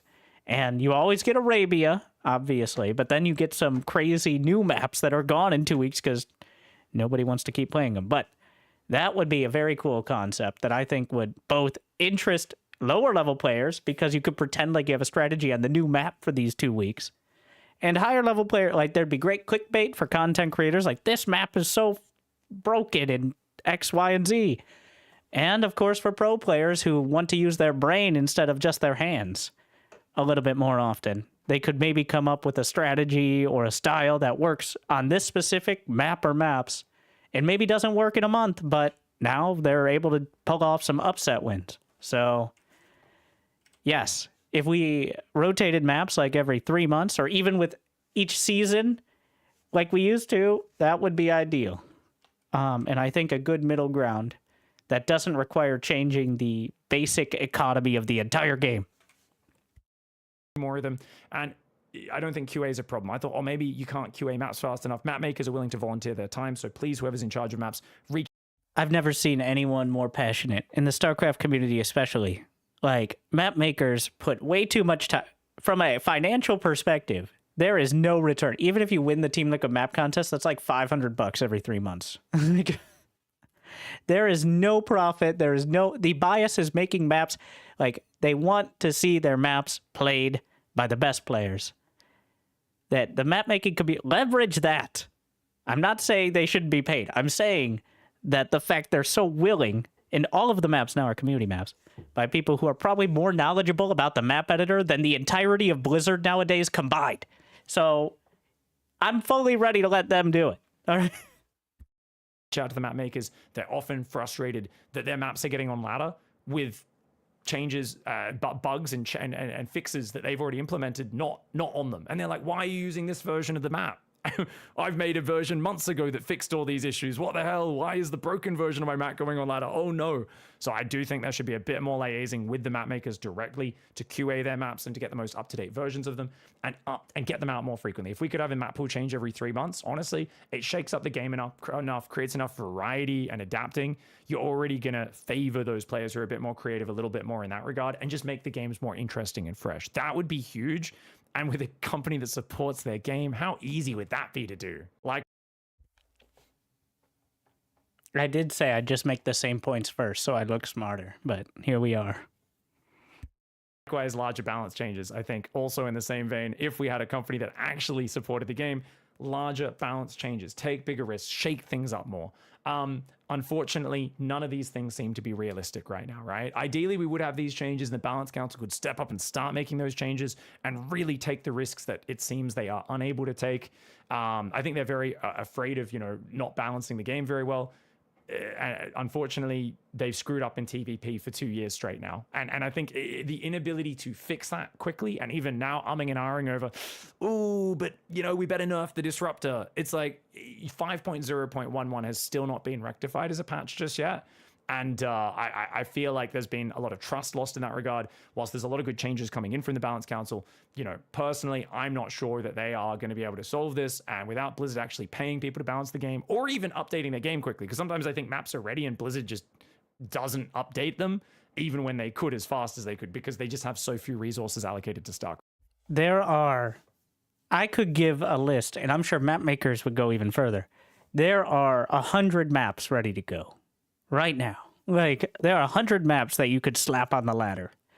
I think, without any QA over the last 5 years that have never been played. Like, we could have a 15-map pool and rotate it 3 months, and that would sustain us indefinitely. But somebody would have to update it.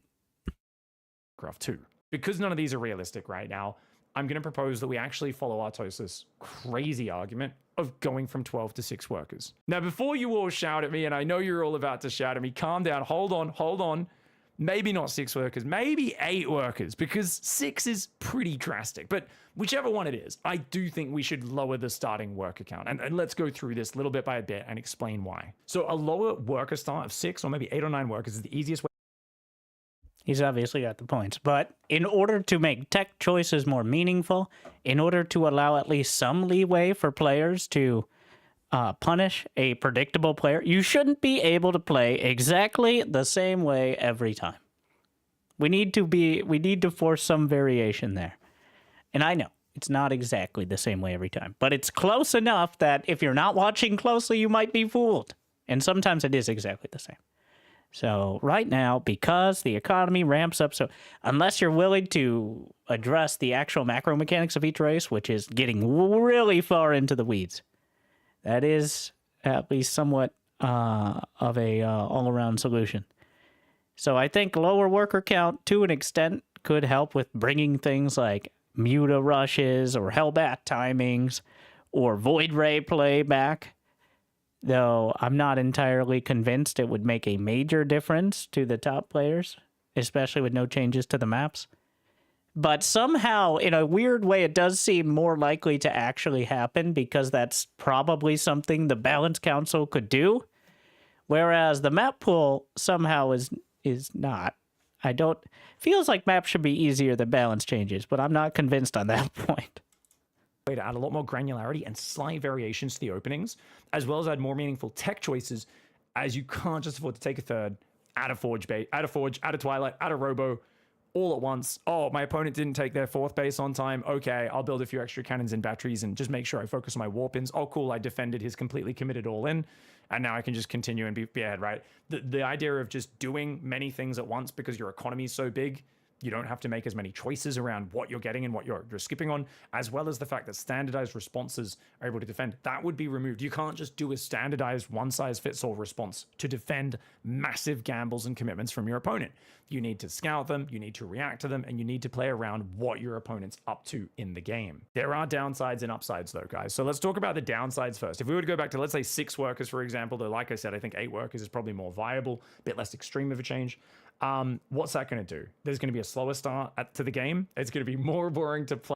So first we got to talk about specific implications, like how the supply of command centers and hatcheries were changed to accommodate the 12-worker start, and how just going back would have to relook at how much supply you get from a Nexus, for example. And that, like back in Wings of Liberty, you started with 6 out of 11 supply, as opposed to 15 like you have in SC2. So that's already something that would be a dramatic change to the very start on top of just the worker count, but that is the next step of the process. More boring to watch, and that's jolting. When you first get in there and you watch a game, you go, oh, nothing's happening for an extra minute or two at the start, especially if you look at old Heart of the Swarm Wings of Liberty videos, because this game timer on the right side goes at a different speed. It goes at 1.4 times speed. It looks like, whoa, we're 20 minutes in, and it's nowhere near a 20-minute StarCraft 2 Legacy of the Void game, even though that 20 minutes there actually only reflects about, I'm not good with maths, guys, 14 minutes.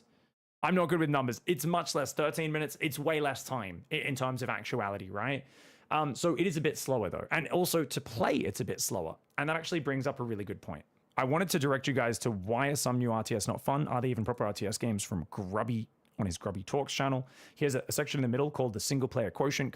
Go check it out. He talks about basically how different RTS have different starting tempos. Some games you are playing, just doing your build, building up for a long time, others for very short. And he says, like StarCraft 2, you got 2 minutes doing your build, and then bam, there's a Reaper in your base, you're interacting or getting cannon rushed, right?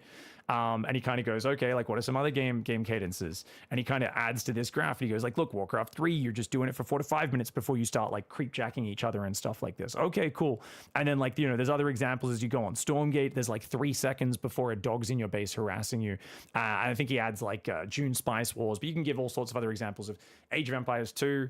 Yeah, Scout could harass you, but for the most part, there's a good 10 minutes usually without too much interaction between the players as well. And these are just personal preferences. Some people love a longer single player quotient, some people love a shorter one. So some people will really hate Viewers this change, love and shorter some will ones. love this Players, change. I think, like longer I honestly ones. think you could split the difference. I think the current player base will probably dislike it because the people who are playing right now prefer the current version of StarCraft 2. It's going to be biased in that direction. But I think with some of the other added benefits that I'm explaining right now and our toasters have explained, I actually think it's worth it, and I think most players will come on board. I've already had a lot of players who've talked about too in my Twitch chat about this, who said, no, this is stupid. I love 12 workers. It's so much better. And after discussing it, quite a few of them have said, you know what, I actually think 6 workers sounds great. I'll 100% try 6 workers. Let's go. So I think if you think about things in a holistic way, you might come around. So before you jump down my throat, keep an open mind. Okay, so the next big thing, guys, is that My mind is open. I'll still jump down your throat, pig. But moving on. I think 9 workers is where we end up. Every Wings of Liberty and sort of Heart of the Swarm game, almost every single one, you can just look at it and they're just sitting there building workers for the first 3. I think 8, 9 workers is your sweet spot, but I'm willing to try it out. At this stage, yes, I'm also, as a player and a caster, not entirely... I want to see something new. Like I want to not be able to cast blindfolded in certain matchups for like 2 minutes of the game. Would be great, but There will be more gambles in the early game, especially. Early all-ins, cheeses, and whether or not to scout will be a bigger decision. And that means there is going to be more times you feel like, oh man, how could I possibly have scouted and stopped this? There will be times where it feels like you are forced to gamble a little bit.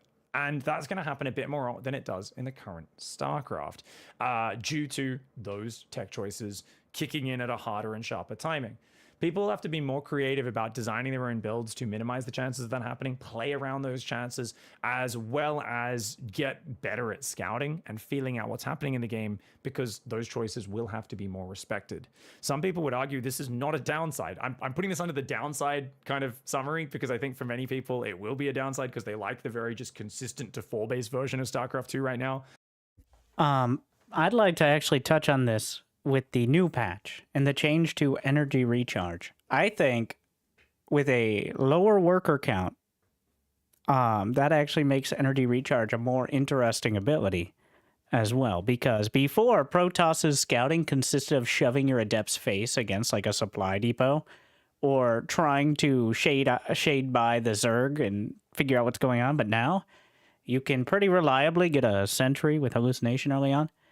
And that creates another dynamic that doesn't necessarily mean hoping you scout, but more reliably. I'd say before that, maybe... Now, of course, if you don't scout something, you're even more dead without shield battery overcharge. So there is that. But I think with the newest patch and the balance changes is a pretty good time to try out a lower worker count start across the board. But I, as an RTS lover who loves a lot of different RTS and strategy games, I prefer the old version of StarCraft 2. I think in that regard, don't get me wrong, there's advantages of this modern version. If we could blend the good parts of both together, that would be ideal. Now let's talk about the upsides. The upsides, more variety in opening choices. Games would always be more differentiated. Tech kicking in way faster compared to economy, representing a much larger threat, is an upside as well as the downside as well, right? That we talked about before. Players are going to need to try and counter each other's tech and constantly scout and respect each other. Hiding tech, denying scouting, and gambling on committing super hard to tech will have a bigger payoff. This also, because it has to be respected more, opens up mind games where you can go for an all-in or fake an all-in. You're knowing your opponent actually needs to adjust. Faking all-ins is a lost art in 2024. Because like I said, your opponent goes, oh, he's doing something, add a few roaches. Like they so minorly divert their build to be safe against things like in that Serral vs. Creator game. Whereas in the old days, you'd be like, ooh, I'm going to pretend I'm going mutas. And they'd be like, okay, man, alarm bells are ringing, they're throwing turrets down, delaying their third barracks to get missile turrets. Their whole build gets thrown off. Guess what? I had a corner base. Wasn't even building mutas, tricked you. And now I'm a bit ahead. It opens up more chances for those mind games. I think that is a massive, massive positive and something that has been missing from StarCraft 2 for a while. Maybe not missing, but definitely diminishing. Let's not be too... I don't want to be too hyperbolic here and kind of make out like things are worse than they are, because I still think StarCraft 2 currently is a fantastic game. I just think like it's gone too far in a direction that these things have become such a smaller and smaller slice of the pie that it's hurting the range of the game. I also think there'd be a longer skirmish early game phase, which is really good, leading into, you've got small scale, micro, back and forth. And players, especially at low level, are incentivized to focus on this. Why? At the moment, if you focus on your Reaper, I've got 1,000 minerals, because you've got so many workers so early. And pretty much every player outside of Clem and Max Packs as well. Like Clem, Max Packs, Serral, and maybe like Dark. You don't see, watch TVP between Beyond and Estrella. Like, we pretty much skipped that whole early micro phase because players are, maybe not Beyond, but players mostly are like, it's way too risky to try to send like a Zealot and an Adept when I could just sit back. Yes, if it goes perfectly and you micro perfectly, you get a little bit ahead. But if you lose any of those units because you miss micro for a split second, you're like 4 or 5 workers behind. So that is why almost everyone outside of the very bleeding edge just kind of build 3 bases and sit there, because that is the highest percentage play by a pretty large margin for most people. it really means new players. I've seen so many new players who just don't micro. In Diamond, there's Diamond 3 players who played hundreds and hundreds of games. They just don't micro because they're like, well, macro is more important. Just spend the money. The joy of StarCraft is controlling units. You do not have an engine this smooth, this microable, the most responsive RTS in the world to not micro units. That is ridiculous. I will die on this hill this change will be so good for low, mid-level, regular average Joe players to get better at micro. Disagree. They're going to do the same fucking thing. It's just going to take 3 minutes longer. That's how it was in Wings of Liberty. It's how it'll be if we do it now. Lost cause. I mean, maybe I'm wrong, but as someone who is pretty good at gauging the lower level and has some pretty consistent guides throughout the years, it's just going to be 3 more minutes per game with the same amount of micro. And maybe banking up less money when you micro your Reaper too much. But there are exceptions. And enjoy the flow of micro, macro, and learn that back and forth that pros and high-level players we take for granted. But I guarantee you a lot of people who started playing in the last 8 years, they do not have a good feel for that flow because they've realized and they've been told over and over again, and the proof is in the pudding, that if they just spend their money better and ignore the fights, they will get way better results. You'll also then have a more drawn-out mid-game as a result of that, where you'll see like Heart of the Swarm. Gold players play the same. What about Diamond and Masters? Now, I don't think we need to be changing the game around this level of play, but right now the ladder's already cheesy as fuck. Like, strategic variety is still very much alive on the ladder in best of ones. So, I would argue, especially at the higher level, that there will still be plenty of that. And best of ones, like it's always been an issue that best of ones, especially against like barcodes, is a completely different sort of feel than playing a best of 5 like Cyril versus Clem. So I think Masters Plus players will definitely see a change, but below Diamond especially, it's just adding 3 minutes to the game. They already micro 2. So you have just a total split of players. I guess the players who embrace both sides of it, micro and macro, will have more success. So that is something we should aim for. But in my experience, you have your micro players who are microing their one battle cruiser and getting 67 kills on one base. And then you have your macro players who are sitting there building drones for 10 minutes and then forget to build units. But it's worth a shot, and I don't think it can hurt, at the very least. In most games that have a more casual player base, have more of that build-up time. Like, Age of Empires is quite notorious for having quite a build-up time. It also has the speed mode, Empire Wars, but that isn't nearly as popular with the casual player base as, like, even team games like 4v4, where you maybe could sit there for 30 minutes and do your own thing. So, like, MOBAs have the laning phase, so it's worth a shot. For spectators, not so much having that extra time, but I'm just going to skip into the 4-minute mark then instead. So, games were just stuck in the mid game forever, like Hive Tech, Carriers, that stuff so rarely came out so late in the game, and it was like a rare treat when you got there, as opposed to the modern day where it's like 11 minutes and there's Carriers on the field and Broodlords, and you're like, sometimes 10 minutes, right? It's crazy how early we get to that stage now. I think all the patches, if you look at the Balance Council, have been trying to remove a lot of like frustrating things from the game. It's just a coincidence. Those frustrating things are usually Protoss. Surely. And weakening all these all-ins, right? And also saying we need to address turtle strategies. And I'm like, well, if all the all-ins are weak and there's no cost assessment around expanding, expansions are so cheap, by the way. Like Nexus and Command Centers give you 15 supply. So you get 200, you could basically get 2 depots or two pylons for free with each expansion. Hatcheries are basically free, even cheaper now. They give 6 supply. Expanding is such a low cost, and it's always the best option because of everything we've already talked about. Your all-ins aren't strong anymore because your tech hits so late, and we've also nerfed specific all-ins as well, like the Marjorie build back in 2019. We got to nerf Immortal, nerf the Warp Prism because these are too strong. And you end up with a situation where you go, man, turtle strategy is your problem, guys. We need to fix the Ghost. We need to fix the Broodlord. We got to nerf the Lurker, the Broodlord, the Ghost. These units are boring. Yeah, they're boring because you both start the game on 3 bases automatically every game. And then you get to 5 versus 5, 6 versus 6 bases because by the time tech kicks in, you're both maxed out. You're like, I have Storm. Yeah, you can't go win the game with that. Your opponent's maxed out. He just spread his units out. Your Storm doesn't matter that much. Like I know I'm being a little bit hyperbolic right now, but I truly feel. I looked for a slightly better freeze frame, but That Storm is probably the best example.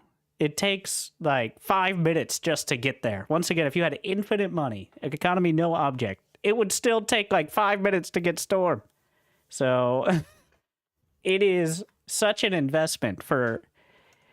It incentivizes you to, if you ever want to go Storm, you need to turtle. You need to at least do what you can to not die during that time. So that kind of incentivizes the sit back and try to get storming carriers, because it's all or nothing. And we've already figured out that all is not really paying off because of the economy scaling so quickly. Zerg is now in a weird spot in this new patch especially, but in general, like Zerg versus Protoss late game, where it's such a weird spot because you have to go all in a certain scenario. And if it fails, you're not dead, but you just sit there waiting for them to kill you with carriers and storm. Because if they survive with enough of their unit composition intact, you're just going to spend the next 15 minutes dying. And that is a situation that's always existed in some way in StarCraft 2, but it really does feel more and more like the result of any sort of failed all-in is not necessarily immediate death, just suffering. And that's because it's so easy to recover economically if they don't outright kill you. Feel like a lot of the problems that are trying to be fixed are all tied to this 12 worker style, which is why I didn't think I was going to agree with anything Artos has said in this video. And then I'm like, I've spent the last few days deep diving on this. I've re-recorded multiple reactions to that video. I've watched old games, watched new games. I've spoken to pro gamers, and I'm like, oh crap, Artos might actually be an oracle on this one, guys. A lot of... Yes, unlike when he picked creator that one time. No, I think Artosis's instincts are good. There's no one more experienced in what makes StarCraft entertaining in one way or very much another than old man Tosis, all right? So he's covered all sorts of StarCraft throughout his casting and his competitive career and his stream. But the instincts are good there. I don't think the execution is necessarily it, but he's pinpointed the problem. Of the current issues with the game are tied to that 12 worker start. And this is something where going back to 6, or in my case, I really think 8 workers would actually solve a lot of these. At the end of the day, to summarize, my instincts are that the change in strengthening tech gambles, change of pace of gameplay, etc. will be too drastic with 6. We should go to 8 workers, and that would be awesome. I'm going to host show matches tomorrow and over the next few days, trying out 6 workers, 8 workers, 9 workers, just get a feel for it. I think I'm mostly going to focus on 8 workers because my sense says that's a nice in-between where it won't slow the game down so much that it's boring, but it'll also just give us a bit more variety and a bit more choice, and you won't just start at such a big, crazy economy. Tomorrow's video is also going to be me casting a Life First Tasia game from 2014, because that was one of the great rivalries at Heart of the... You can't say that. Swarm, and I want to compare that just to the modern era to kind of get a bit of context so we can watch that together, see what's good about it, what's bad about it, and then the days after that will be those show matches with the 8 workers. So schedule for the next few days is really deep diving this topic. I'd like to do this for the next week, and we can explore and see whether it's a good idea or not. Let me know. Especially since the new patch has broken every replay up until the patch, so we got plenty of room for new content now. Or else. So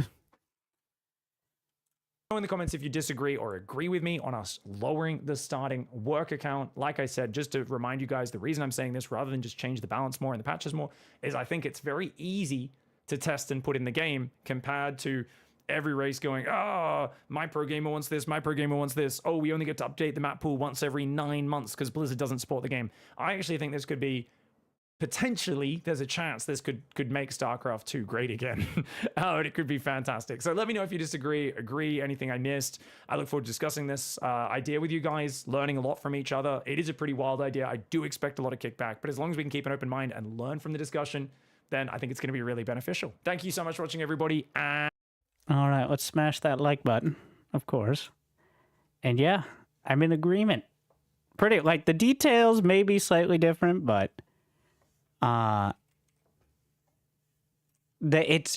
wanna make it clear. It's more on that is the most practical possible solution. I agree that maps would be better and a less drastic solution, but both somewhat politically as well as the current support we have for the game. If we're actually, and we have to talk about it like it's going to happen. Otherwise, it's not just a thought experiment. It's worth talking about because we're not giving up on it yet. I've thought about this topic for a long time. You know, I've said many times that the Mutalisk was the reason I played Zerg originally. And the Mutalisk is dead, partially because of unit and map design, partially because of the 12 worker start. Like, you can get away with mutas in a very niche scenario if you're incredibly good and mask it well, but it isn't a regular strategy because it just takes too long and it's too expensive compared to the very basic economy you can get from Terran or Protoss most of the time. Well, the fact that Protoss starts every game with a Stargate already done effectively already shuts down the mutas as an idea. So, if anything can kind of alleviate that even a little bit, it's worth a shot. And I do think we're not arguing whether this is a good or bad idea.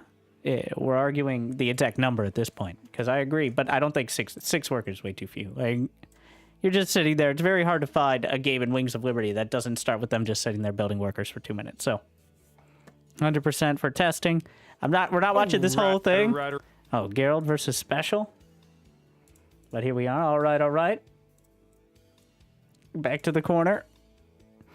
Wait, I guess you have to watch the early game here.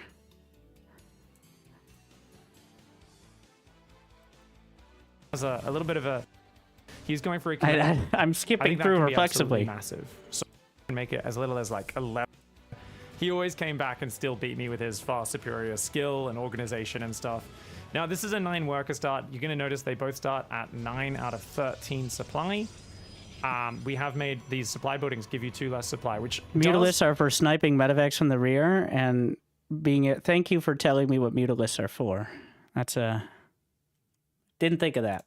As a side effect, Don't be mean. your expansions pay off a little bit less. So what that means is every time you build an expansion, you're getting 13 rather than 15 supply. If we go down to like 7 or 8 workers, we could even make it as little as like 11 supply per command centers and Nexus. So addressing the supply per command, like per bases, that is. Now, obviously, I've been talking about, you guys have seen my videos about why we might want to lower the worker count again. I think one of the big things we could do if we don't change the worker count to achieve some of the same goals of not just seeing everyone rush 3, 4, 5 base every game is making expansions cost a little bit more or take a bit longer to build or something like that. And I think that's really, really awesome. Reducing worker build time would be best. So how do you nerf mules then? Massive. So that's going to be really interesting to see how this one plays out. Now, it's going to be a double gas opening here for Special. And more energy? A big surprise, right? We haven't gotten that Special far. to play aggressive, cheesy proxies in his opponent's face from start to finish. Now, he's taking the second gas so early, but he's not actually putting his first gas.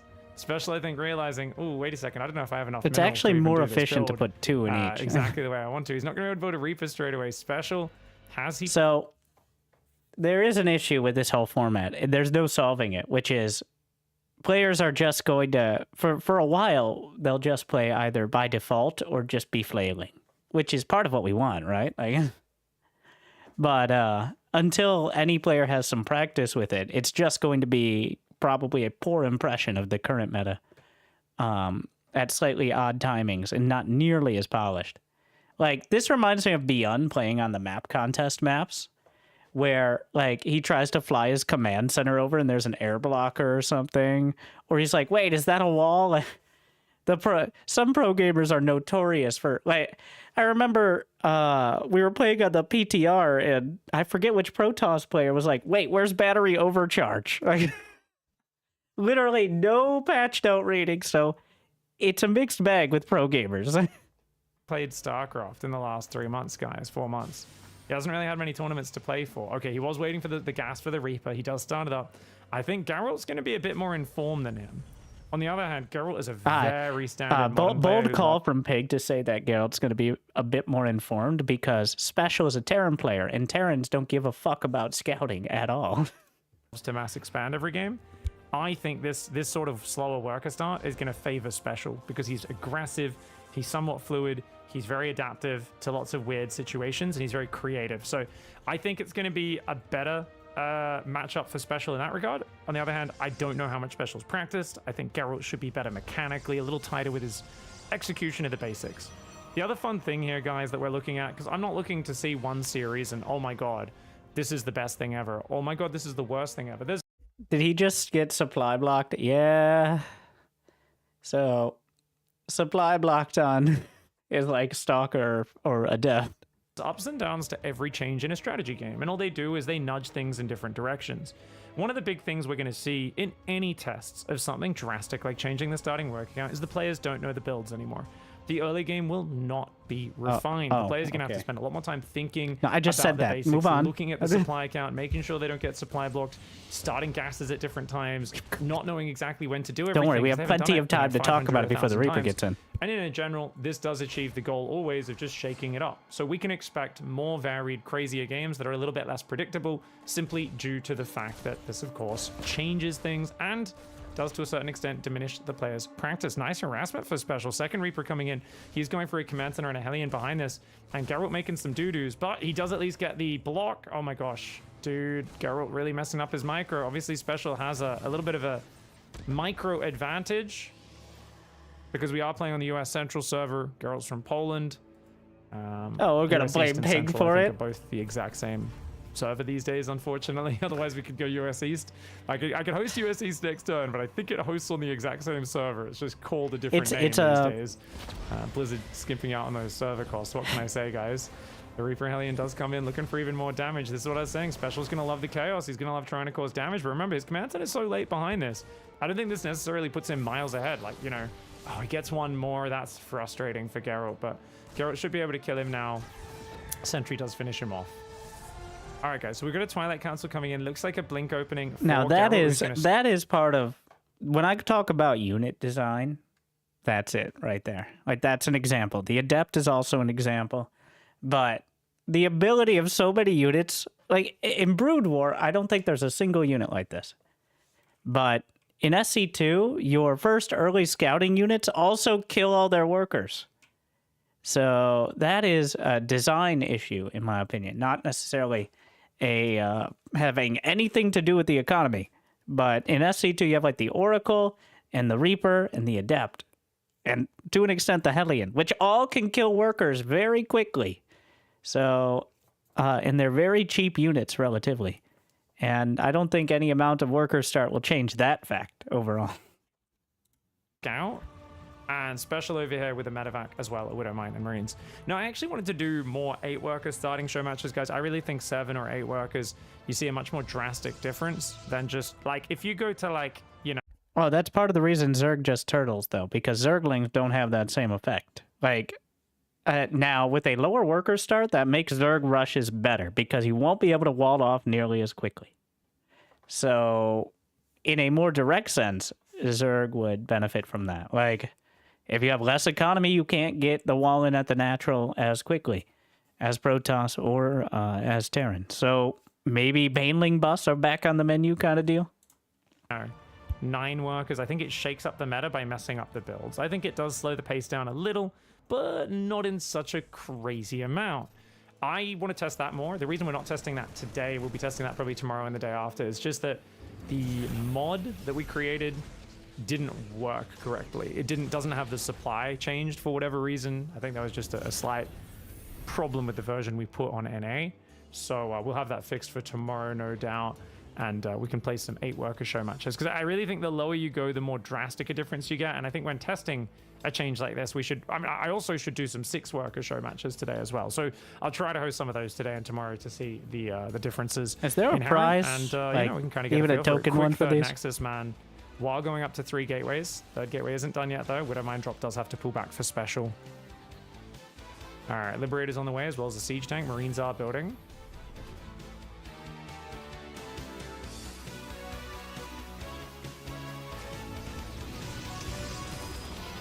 Do you need to reduce chrono boost energy?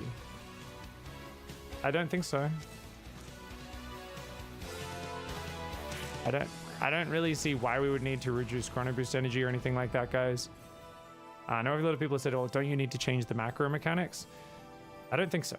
I think we Not could. if it's we could the go same back to across the the more board. explosive macro mechanics of Heart of the Swarm and Wings of Liberty, but I don't think we need to. I think the reason those mechanics all got scaled down a little bit in Legacy is because the work has started so fast that there was way too many like crazy powerful cheeses and explosive things. But yeah, in Legacy they made tech cheaper. Do we want that as well? I don't know what tech they made cheaper. You'd need to explain that for me, guys. Answering Twitch chat comments. Liberated does get a fair bit of damage here, There's guys. some pretty Geralt's dumb really comments as struggling, well. dude. He's trying to just play this very defensive style, which is always going to be a big disadvantage, I feel like, when you're playing on any new balance. But especially against someone like Special, who's going to throw the kitchen sink at you. That Marine Tank's going to arrive here now as well. Here we go, medevac that. Marine Tank trying to hang out. Stalker's coming forward. The Marines do manage to push them back. Only one Marine going down. Pretty good play here. Liberator wants to come back in. Geralt should be aware of this. And it looks like he may be losing that third base. Remember, guys, he does not have overcharge on this patch. Stalkers will take care of the Liberator. Liberator takes out one of the Stalkers and a few more probes. And of course, we're not going to have those worker killed pop-ups because we can only play one mod at a time, for those wondering. And we'll see what goes on here. Stalkers coming forward. Tanks starting to shuffle forward as well. Specials, Liberator. Another one comes in. Oh, Special throwing the kitchen sink at Geralt. And like I said, Special's an aggressive player, loves his proxies, loves to throw the kitchen sink at his opponent. You shake up balance. How many sinks does he have, Pig? That was the third kitchen sink he just threw at him. I don't. He's probably trying to manage Twitch chat and worry about the mod and the players and cast at the same time. All right, it's not easy to do. There's a reason I barely ever cast live, especially like weird events. But so where are we now? Special has done the same thing, but it's been harder for Geralt to get to that 3 base blank. Going for the third base was probably a mistake in dealing with this. And he's going to die for it. If not now, later on. It's always going to favor him a fair bit, whereas a guy like Geralt, who loves to play the same thing over and over and play the late game, is going to be struggling on this patch because his way of adapting and playing it is always going to be to play defensive and look for those reps. And, you know, I think a player who's a bit more diverse in their openings like Special is going to get a bit of an edge here. Takes out the third. He's got stim shields, 4th and 5th barracks on the way. He's going to build his 3rd command center on location as well. He does misplace it. You know, maybe Special's making a few small mistakes here and there. But I think overall his kind of style is just so effective and hard to deal with. Stalker's looking for the hunt down. Medevac's going to unload successfully. And hide in that corner for now. Ooh. Apparently they made Dark Shrine a lot cheaper in Legacy of the Void. Is that true? Okay. I don't think know that's if there's true. any other examples of that, but if there is, yeah, let us know. That's really interesting. I don't think we'd change any balance. I think we'd literally leave everything the same, just change the worker count, and then change things as we want to, right?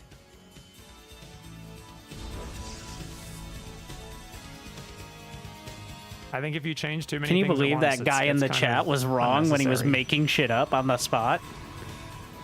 All right, Marine Marauder I hanging died out to at the third. This DTs looks like way game more over. I think often Geralt's done and way for in more game one. quickly. Nice. And that brings us back I'll to the try 12 worker just typecast start. the next few games and really focus on the gameplay rather than reading chat. I'm going to keep getting distracted a little bit because chat's just going to be like, but there's going to be hour-long games. I hate hour-long games. And it's like, that's a Swarm host problem. That was never a 6-worker start problem. Well, every game length was on average 30% longer. I think they were a little longer. I do agree that the games were a little longer, but got to remember part of that was the game timer as well, which a lot of people are saying, you know, every game didn't end until half an hour. It's definitely not true back then. But yeah, I don't think we should go back to 6 workers because I do think it's a bit too slow and too boring. I do think it'd be such a drastic downshift in pace. I don't think it's realistic at all. I think most people would just be like, nah, a bit too slow. There's just no army, man. Storm's not ready. Geralt's getting overrun in game 1. And I really think you're going to need to commit a bit more to units and not play such a standard greedy style, the lower the worker count, especially when you're just adjusting the builds. We'll see how we go, though. It's a 9-worker start. It's kind of cool. Mine is to these game 1 and Special in the top right side of the map is going to send a worker across at the Wait, are we very at start. 13 Now, supply you on normally the don't need to send a CC? worker across so early with these lower Was worker that the same in the starts, last but game, or- he wants to build I this think so. like in behind the natural. Yeah, he's going to build it in the natural. That's why he sent it so early. Wow. So he's going to go for a 13 proxy barracks behind the natural of Geralt. Special, you cheeky bugger.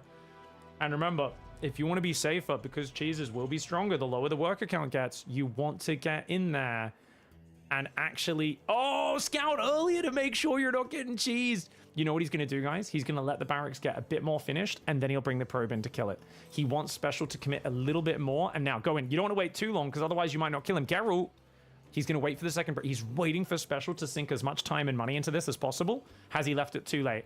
Has he left it too late? If that SCV gets some lucky movements, and he finishes the barracks, Geralt's going to regret being greedy. No, it's still in range. It's still in range, and he does cancel it. Perfectly judged by Geralt. Shuts it down. And now he might even go I guess he Nexus can hit it before from the Cybercore. backside. The best play right now is go Nexus before Core, because you don't even have a gas. I think if he went Nexus there, because you know the barracks is so delayed, you get further ahead. I'm going to go out on a limb and say that's a missed opportunity. Stop using your not being as familiar with this. He's like, no, got to get my Cybercore, got to get my gas. already your Pavlovian response. I've got to expand. No, he's foregating. You are so Duh, he's got to turn it right around, because if Special tries to catch up economically, he's got to hit him with that foregate, because he won't have the economy to follow it up. Let's play into the strengths here. Potentially, right? That's a No, huge commitment. I don't know about building a Zealot. But That doesn't because seem he like it. doesn't fully take advantage economically, as long as Special builds his command center on the high ground, I think he can get back in this. But we'll see how we go. Yeah. And then he just expanded. Okay, well, that was the boring response. Yeah, I'm not Why sure build if a we have a Zealot? 6-worker change that changes the supply count of the command centers. If you guys who are watching live know a map maker or have a map maker friend who's willing to go and edit some mods really quickly, let me know. And or just ask them to and see if they can do it. Because it's very easy to just change the starting workers according to OmniSkeptic. But you've also got to change the command center, Nexus, and supply. And I got OmniSkeptic to do this for the 9-worker change, but it looks like it didn't go through on the 8 and 6 worker ones, unfortunately. So, and he's on a road trip right now. He's like on a long drive somewhere. So I'm like, damn it, I won't be able to get in touch with him until later today. Ooh, probe goes down, very nice. Zealot and Stalker slowly getting wounded by the Reaper. Like I said, as long as you go command center high ground, I think you're okay. Stalker could cause some issues though. Remember, Stalkers do build faster. The Zealot as is well, a so there's weird second choice Stalker here. coming out as well. Unless he was, I thought he was going to do like a big gateway all in, but I guess not. Special's going to run away with that Reaper. He's going to start building himself a Widow Mine to help defend the high ground. And then Marines will be coming out as well. Nexus finally coming up. Feels like these expansions do come up a fair bit slower. Even here, I thought actually 9-worker change would be so close to 12. But, you know, it is slowing down the pace a little bit. I quite like it. Zealot taking some damage there, but he does protect the Zealot. Does Geralt. Very nice. Ooh. Here we go. Nice Widowmine repair there, but the Zealot does take the Widowmine shot, which is really unfortunate for Special. So great job by Geralt there to take advantage, and it looks like Geralt really pressuring hard. He's going to get rid of that. Oh, man. Another Widowmine's going to come out here, and it will die, the first one, but the second one does burrow. Doesn't want to lose a Stalker, so the Marines and the Widowmine will hold the high ground. Special now trying to build a starport, trying to recover, and Geralt is up 7 workers on that natural, chrono boosting those probes. But Stalker walks right past the Reaper. Geralt, hello, got to wake up there, buddy. Good micro on his probes, though, so he shouldn't be losing too much more. Ooh. Okay, while we've got a bit of downtime, we can answer questions in the chat. Yesterday, I had a really strong argument against less workers. With less workers, each Reaper and Oracle harassment actually hurts more. A Reaper can easily kill 2 to 4 workers, and an Oracle will randomly kill 7. The game is then just over. I think reducing supply from bases would be the way better change. I think if you lose 2 to 4 workers to a Reaper, you kind of shut the bed a little bit. So you're going to have to realize that Reaper does come in a little bit later as well. And don't get me wrong, like you're correct. That's fair. Will amplify that sort of damage. And that's one of the dangers. So one of the great things about the 12 worker start is that it's so consistently, and all the changes we've done have removed all the things that just kill you in StarCraft 2. So if we wanted to look at things in a broad spectrum, what have we done to StarCraft 2 over the last 8 years? We've made it so consistent, so smooth, so balanced. And because of that, you know, there's, you know, less strategies that are good. And it's the thing is, so it's not that it's bad that we've done that, right? Because there's so many benefits we've got from the 12 worker start and getting rid of all the bullshit all-ins and making scouting better over the years again and again and again. But it's just I don't want to entertain the argument that somebody who proxy gates half the time should have a 20% chance of beating Sarah. Could just make expansions. There's a middle more, ground. Make them give less supply. Maybe make them take a bit longer to build. We can also, you know, vary up the maps to shake up the balance so there's not just one path to victory. There's a lot of cool things we can do, and that's why I really just want to look at these games, and I'll keep an eye on that. Is there a few more moments where some sort of opening harassment is a bit more game deciding? And I think it's okay if there is. I don't mind if there's the occasional one-punch knockout. For me, is it disappointing when I pay to watch an MMA card and I'm really excited for the big heavyweight main event and it's over in 6 seconds because one guy punches the other guy in the face? Yes, that's also part of what makes it exciting, is the fact that that can happen. Anyway, guys, once again, Geralt way too greedy, rushing a third base. You can't just be rushing third base. Yeah, where did all the units go? Can you? No, those tanks are in a good position. If he doesn't get the second Now, immortal to out, I be think he's fair, screwed. without And the that's only 12 worker pile start, empowering it. Oh, Geralt. I'm pretty sure this build he's still so kills focused things. on rushing Like, thirds. every other But I think- TVP I is a don't think you 2-base can just tank keep push, rushing so third of bases, some man. variety. I think you've got to be a little bit more particular. And I think that's what Geralt's learning here, is you can't just take a third every game. Then again, hold that thought. Yes, you can. Sorry, guys, I didn't see that Stalker flank. He's got it. He's got it. He's got the cleanup. Repowers the Robo Stalkers from the flank. Pull back the weak Stalkers. If he saves every Stalker, it's game over. Save all the Stalkers, save all the What Stalkers. are you I mean, it's doing, game over anyway. Medevac? Specials down 20 workers. I like how think that was, like, SCVs are a very potential dangerous there. counter to With the the advantage he had, we could see taking the third a bit more Immortal dangerous sucks on so this patch. much. They're out Not patch, repairing what the I call this, Immortal this mod. damage. Stalker's That going is down, that tank special's hilarious. getting more damage I than think thought he he's would. lost, but the fact that I think SCVs the can skill out levels on the repair an left is Immortal almost done, you know. indefinitely is Special has to amazing. pick up and leave. He's looking for more damage, but he has to pick up. Oh, He's gonna try and wow. hang around. He's pulled the boys, and he is I think he's got it now, but this is Ooh. there you go. Nice comeback for Geralt there after a rough game one. Beautiful job. I mean, scouting for that Special barracks lost was multiple huge, SCVs early. guys. That I think gamble, a 4-gate could would have paid off just way been bigger fine for too, Special if he got to away with punish it. The fact that Geralt scouted for it, way more high impact. And I think this is one of those things where Now, you if Special have had just too built it often on the this low proxy ground, barracks goes unscouted, kills 5 probes and wins the game, it's lame. But also, if it's not a good option at all, it's bad. So just to remind you guys, when I'm talking about stuff like do we want to see proxy barracks every game?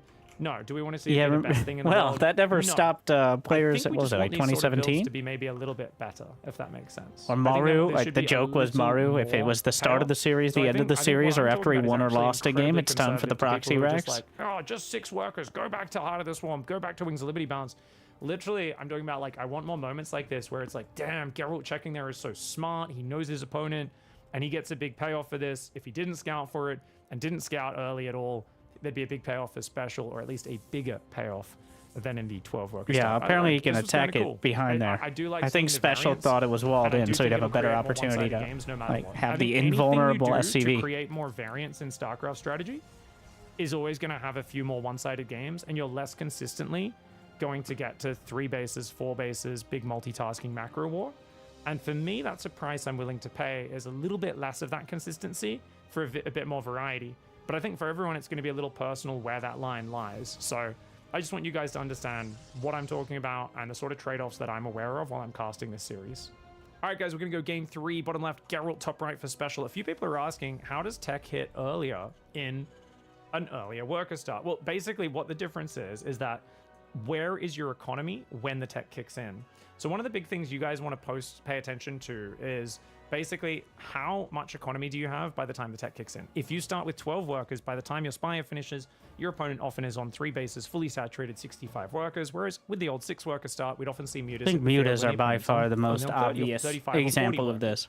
And it would force a bigger response because they don't have as much money to deal with it. Gone pretty So much even though build extinct. time is the same, It's interesting that even in Heart of the Swarm, when there were arguably constant counters to mutas across the board, like Widow Mines were invented and were the most powerful they ever were, cloaked all of the time, do ridiculous splash damage. And, but because they could be out in time to actually limit the economy means they were a playable unit that you could use to at least get an advantage, if not win the game. But they just don't hit nearly as hard, even if you have more of them. Across Wings, Liberty, and Heart of the Swarm, over to the Legacy of the Void 12 worker start, because your economy starts bigger and it's exponentially growing and scaling and you're expanding so fast, you have so much more money that tech isn't as impactful. Now, the downside of the 6 worker start, because the moment I've started this discussion, my good friend Drogo, Tio, you guys know Petite Drogo, messaged me and he's like, I remember 6 worker start. He's like, do you know, like, yes, tech kicked in earlier, And he was like, you realize it outpaced economy so badly though, right? It was the problem was in the opposite direction. He's like, he was saying the number of times you would die because there'd be some tech that your opponent went to before you could even possibly scout it, and like your build just lost to their build. Like build order losses were a way bigger thing in the 6-worker start. You know, there was way more crazy gambles and it was frustrating. Like there was too many times you just lose to something stupid. And I was like, yes, but Drogo is a pro player who wants everything to be the same all the time. Okay. Obviously, we're having a more nuanced argument, but pro players always trend towards consistency. Well, the majority do. I don't know if that's the case in other sort of games or sports, but it seems like the epitome of StarCraft 2 is playing as fast as possible and as perfectly as possible, as opposed to as smart as possible. you know what? I remember that as well. Like, you're totally right. And that's why I do think, like, you know, this is why I'm talking about not 6 workers, but 8 or 9 workers or something like this, and testing this out, because, like, it's so fascinating, the ups and downs. And a lot of people have been angry at me saying, like, I can't believe you're trying to get this in and barrack for this in this patch. I don't think this is going to get into this patch. I don't think it'll get into any patch. I'd like it to potentially get into a future patch. This patch just went live, by the way, guys. I knew the discussion was over because there hadn't been any updates on the new patch at all. Thank you so much, TT Carnage, for helping us fund these show matches. That really appreciate the massive $100, mate. We're giving $75 to these guys, almost evenly split. $5 extra for the winner of this show match, this best of 5. But I appreciate you guys helping me keep that going. So this, guys, is an old school engineering bait. It's meant to reduce Geralt's mining efficiency. TY used to do this a fair bit. It's worth it if you are going to be floating minerals anyway. I think the engineering bay block is actually worse now in that scenario. Like, why engi bay block? These has less probes to start. It doesn't even make any sense. But yeah. During this part of your build, Tech Speed Walrus is something to look into and balance around that. Yes, that's what all of this is. It also and the reason, to reiterate the argument we're having literally in circles every 10 minutes, is the only way to kind of universally adjust that is the worker start. Otherwise, you're going to have to go down the line and say, Blink, DTs, Stargate, like Fleet Beacon, too fast, too slow, too fast, too slow, too fast, too slow. And that is impossible. Like, even if someone was going to do that, it's an impossible task. And trying to get an agreement on that is also an impossible task. So, you scouting to a certain extent, and if you do like a drop later and they A move, their units might get distracted attacking it or something. But it's definitely a very old school thing. Sometimes they just get distracted on the eBay long enough your Hellions can drive in. Special basically trying to just disrupt Geralt, throw him off a little bit, and see what he can do. Now, like I said, I think 7, 8, 6 workers, I want to try all those to see the differences, because I think you're going to see such a difference compared to this, whereas this is looking like a slightly slowed down version of the current 12 worker start here on 9 workers. And I don't mind it. I don't mind it at all, but I'm so curious to like compare this once I do some extra matches. Here come the Hellions. Stalker's moving out. Geralt. Okay, he's going to stop and attack those Hellions, but the Hellions going to drive into that main base. Let's see how good the probe micro is, because Warp Gate ain't done yet, guys. He does stop to shoot that probe. Not the best choice, in my opinion. Oh, special. Where's the micro? Where's that micro? He gets 2 probes. He's going to kill a 3rd, maybe a 4th. Okay, he gets 4 probes. 4 probes, 5 probes in total, because I think he killed 1 earlier. Not too bad. Ah, the Adept came in. That's why he was distracted. He loses only 1 SCV, though. Dude, not every day you see... Oh, he lost 2 Marines as well. So he loses 2 Marines and an SCV to an Adept. Good micro there from Geralt to get that done. And look at this, dude. These Hellions are stacking up the damage now. Line them up. Did he go Cybercore before Nexus? I don't think so. Wait, he did. Kicked in earlier. So this is about as quick as you're going to get Blink. Outpaced 4 probes. All right. 4 probes, 5 base push. This is awesome. Under these economies. Why can I hear pig? I ask myself that every day. All right, Hellions gonna get taken down as well.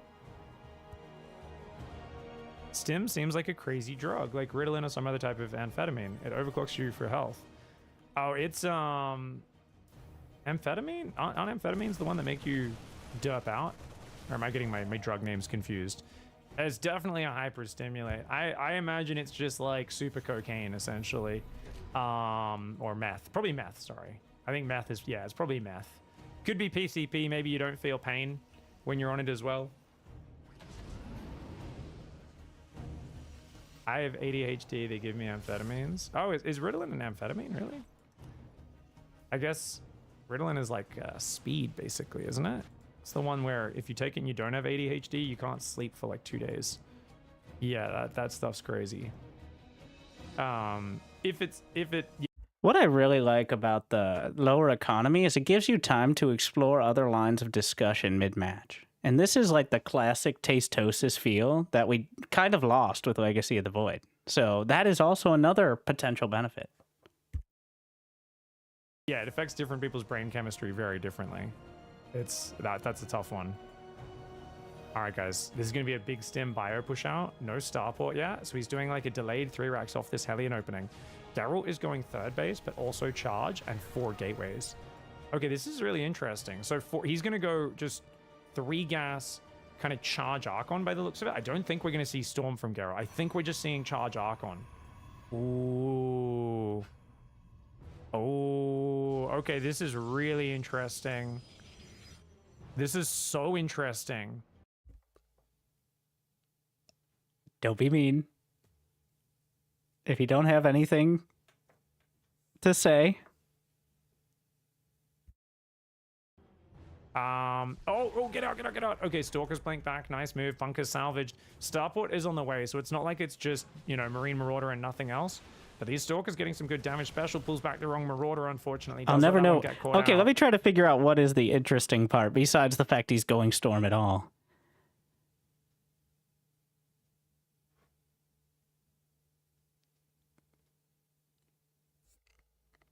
Did he stop building probes at some point?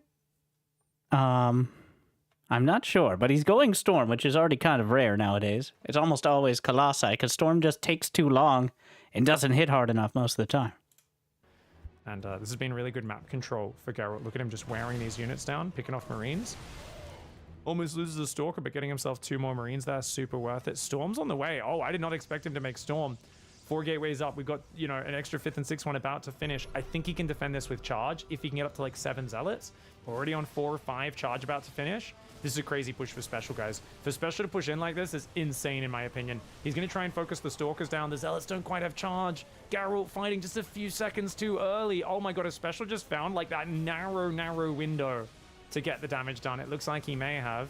That being It said, appears more Zealots the walking result in. of rushing That's gonna to be an issue. Storm is Probes the going down the same. bottom right side of our screen there. Marauders are going to die to those Zealots. And now, you know, Which you're is gonna you chase just down kind unless of you die. steal all the way home.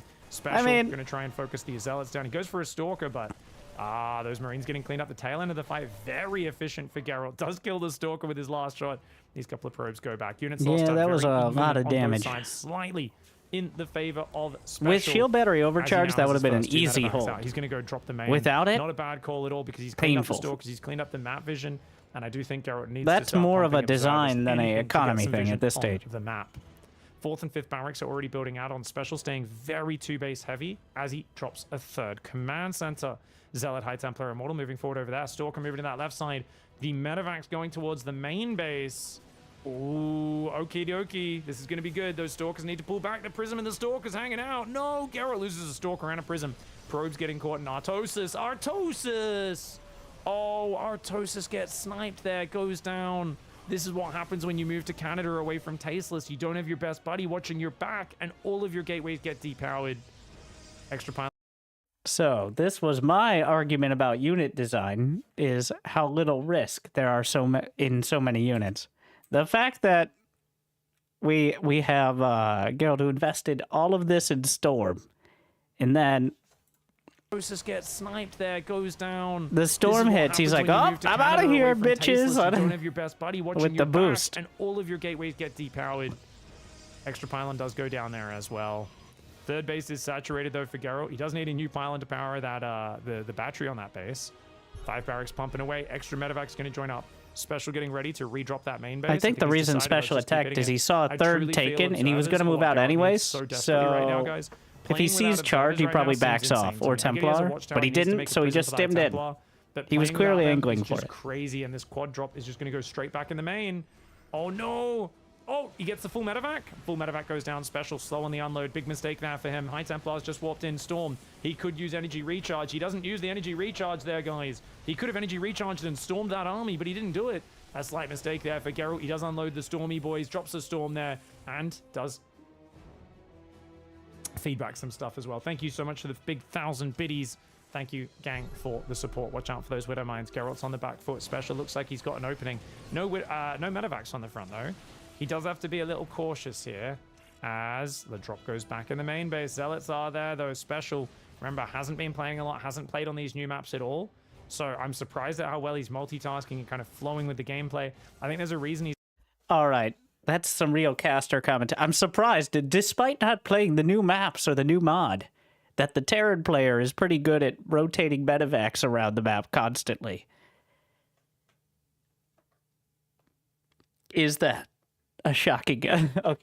Now, that's always been the issue for Protoss, is how do you have mobility, but also power units? Because if you split your power units like Templar too much, then you just get picked apart by medevacs. But if you don't split them at all, then you also get picked apart by medevacs. So you have to find some sort of balance to it, which Geralt clearly isn't at this stage of it. That's why usually Colossi are chosen, as opposed to Templar, because either you land the storms or you don't. But like a Colossus will shut down most drops that aren't like at least 4 medevacs full.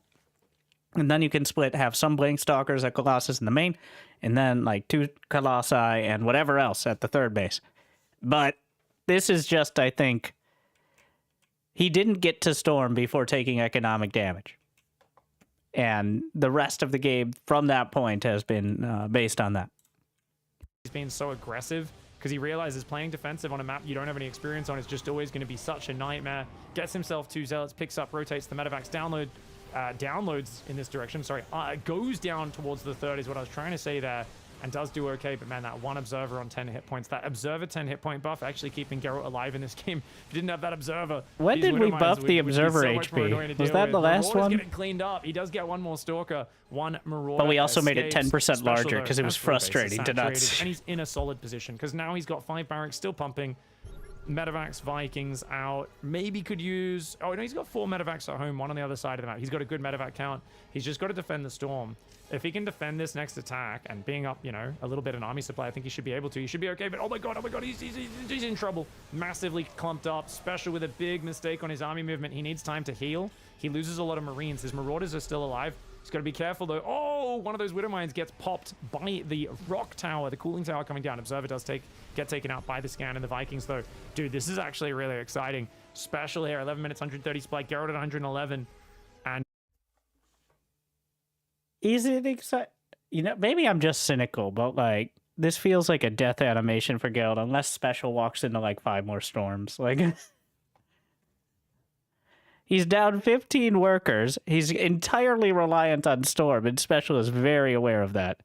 Special has 1-1 against about to be +1 armor.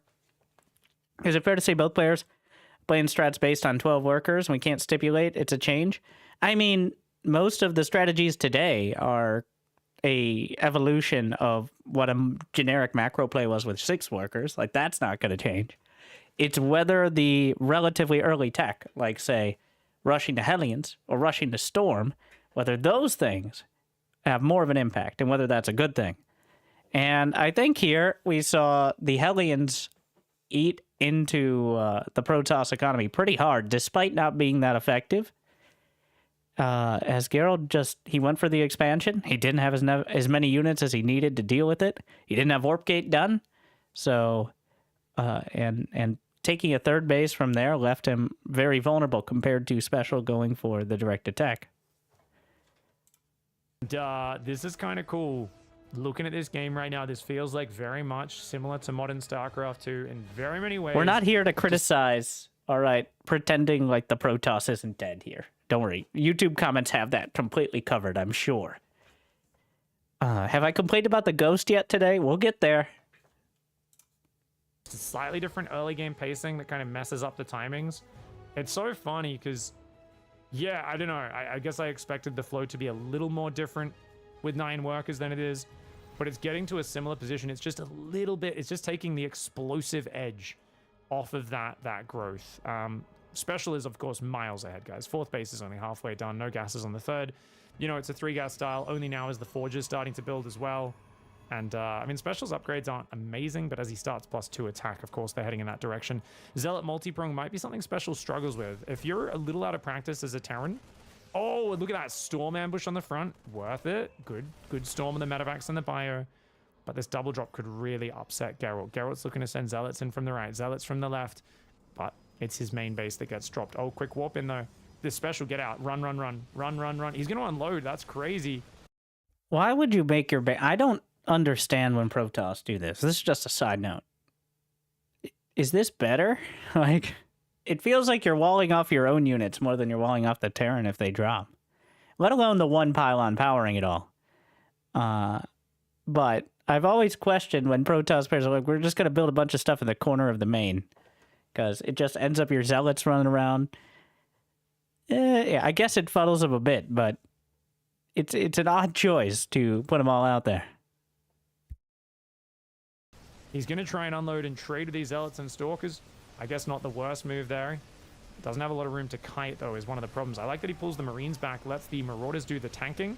One Medevac goes down at the same time. Zealots coming on that side. Zealots coming on that side. Dude, special handling things. Oh, my God. It's time to recall, I think. It might be time to recall. Geralt getting cleaned up on every different side. I mean, special had an advantage. Then again, like, how do you even design your base so that way the Terrans don't take advantage of it? Like, you should have warped in some Stalkers, yes, but like, I like how special went from one like little corner area to another one on the other side of Geralt's base. It's always this is partly because the Medevacs are so they're very intuitive in how they work.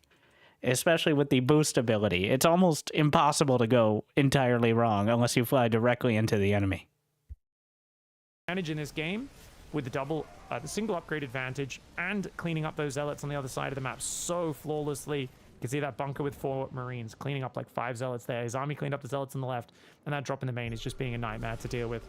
Units lost up. I was going to say I shudder to look at it. 1,300 resources lost advantage, and specials up a good 15 to 20 workers for the last minute or so of this game. So he's in the lead. Unless he eats big storms, he should be able to close this out. He's got a 4th command center floating, extra barracks, so he's going to go 8 barracks. So special, unforgettable, looking absolutely fantastic right now. Here we go. Zealot, Immortal, High Templar, Stalker coming forward. I don't miss the era of Starcraft. Raw Terrans did was drop every game. You're talking about the old guys like the Wings of Liberty. There was like so many Korean Terrans who basically just made bio and medevacs and just spammed multi-drop. Beyond. If Beyond could read a new build order, he'd be very upset. Drops, right? There was like, yeah, that was definitely a fun moment in Starcraft history. We still have a lot of drops these days, but there's a little bit more behind it. Dude, these Zealots are getting shredded in the main. The third base probes are in the open. Oh no, Geralt taking Widowmine hits on his Immortals and Disruptors. That Disruptor goes down, and special, if he can get out, that would be good. He does get stormed, but the Medevac, one of them does escape.